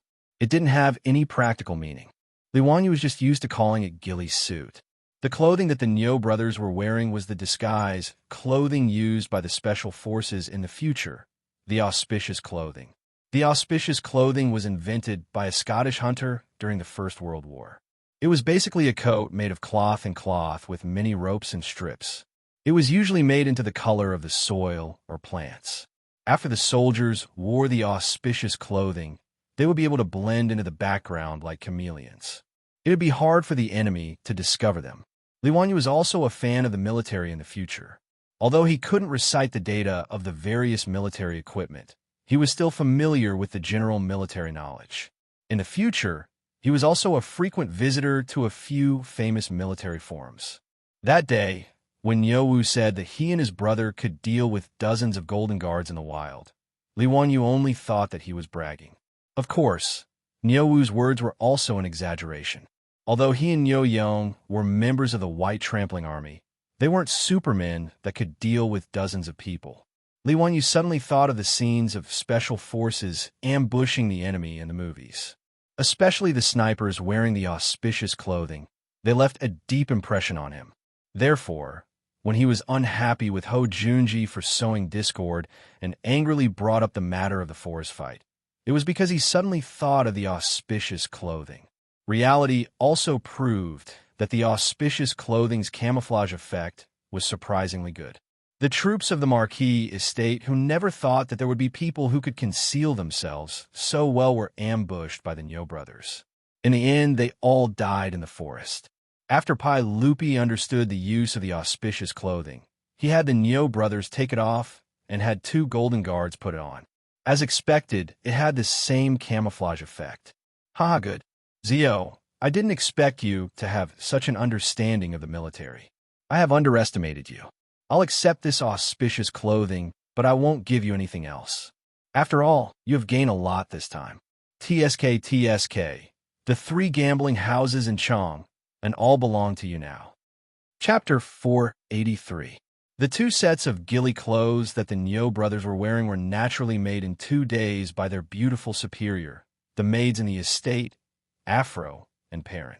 The Nyo brothers originally looked down on these tattered clothes, but after trying them on, they realized how terrifying they were.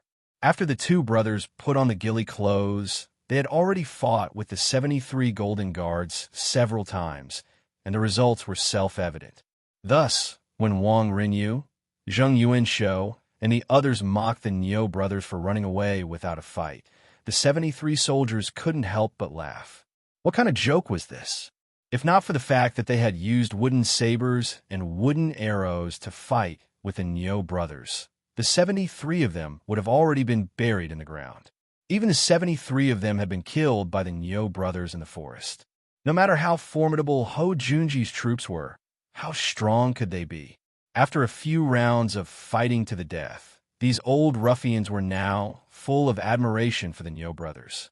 Thus, no one was jealous of the fact that the Nyo brothers could earn a monthly salary of 50 strings of gold. The 2 sets of ghillie clothes were carried on the backs of the Nyo brothers for today's gambling match. After they entered the forest, they immediately changed their clothes and darkened their faces, palms, and other parts of their skin that were exposed. Then, they hid in the bushes of the forest. When the troops of the Marquis residents were searching for them, they didn't even notice them when they passed by. Only when the troops of the Marquis residents let down their guard did the Nyo brothers decisively strike, using their daggers and bows to kill several of them.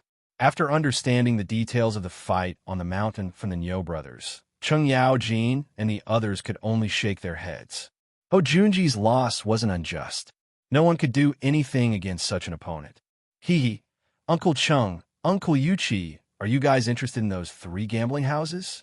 This little nephew has already said it before. Are the uncles willing to take over? Li Wanyu thought of today's spoils of war and immediately pulled Cheng Yaojin, Yuchi Jingda, and the others to ask. Cheng Yaojin glared at him and said, "Enough, this daddy already said that I'll take over those gambling houses. Would I lie to you? Of the 3 gambling houses that you won, I will take Yong E gambling house. I will give you 10,000 taels of gold. How about it?" Li Wanyu naturally nodded. Yong gambling house was about the same as Ho Junji's Jingan gambling house, with a monthly profit of around 5,000 strings of thread. Cheng Yaojin bought it for 10,000 taels of gold, which was equivalent to 60,000 strings of coins. He was quite generous.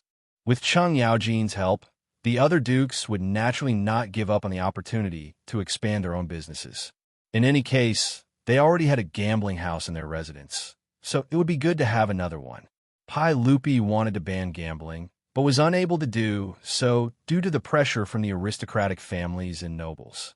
However, Pai Lupi also made an agreement with the aristocratic families. In Chang, only the existing 72 gambling houses were allowed to exist. Other than that, no one else was allowed to open any gambling houses. This was somewhat similar to the gambling card system of the later generations. Only with gambling cards could one open a casino.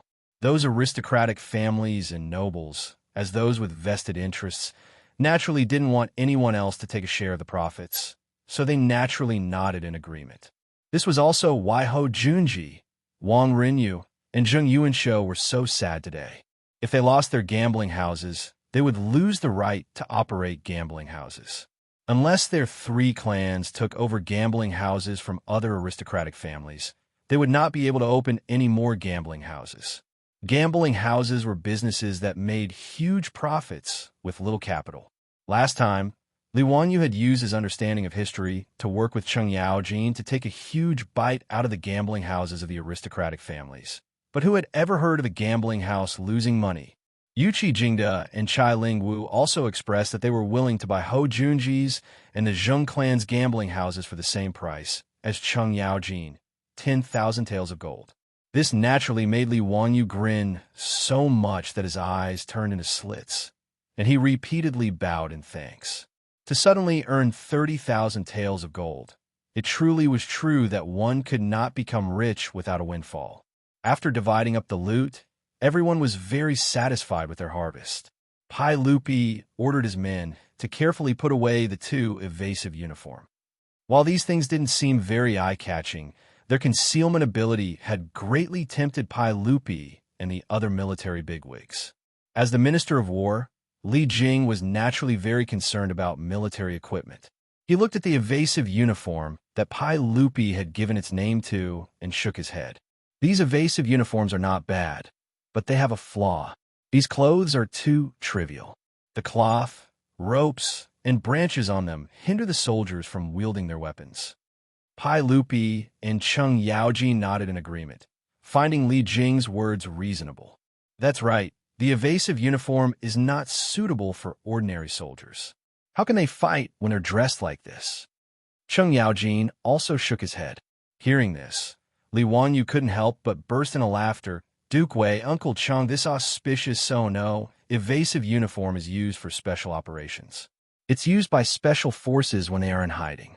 They're used for special operations, but normal soldiers don't need them. Pai Lupi couldn't help but frown when he heard this. Ziyu, what is special operations? What's the meaning of special forces? Li Wanyu was also stunned. It seemed that he'd said too much. Special forces soldiers. They are soldiers who carry out special missions. Special operations are people who use special methods to complete their missions. Yes, it's like sneak attacking the enemy's camp, killing the enemy's chief, burning their provisions, spying for information, and so on. Li Wanyu's forehead was almost covered in sweat. It was so tiring to make this up. He was just a fan of the fake military in the future. So how could he know so much? He had only participated in military training in high school and university and had only practiced target shooting twice. How could he know what a real special operations soldier did? But wasn't that how it was portrayed in movies? Hiding in the enemy's base, spying for information, sneak attacking the enemy, and so on. Li Wanyu's words attracted the interest of Pai Lupi, Li Jing, Cheng Yaojin, and the other military bigwigs. Oh, Ziyu, tell me in detail about the special forces and special operations. Li Wanyu couldn't help but be dumbfounded. Details? How the hell would he know the details? But looking at the burning gazes of Pai Lupi and the other dukes, Li Wanyu didn't dare to tell the truth. If he were to say, I don't know now, would he be beaten half to death by this group of violent bigwigs?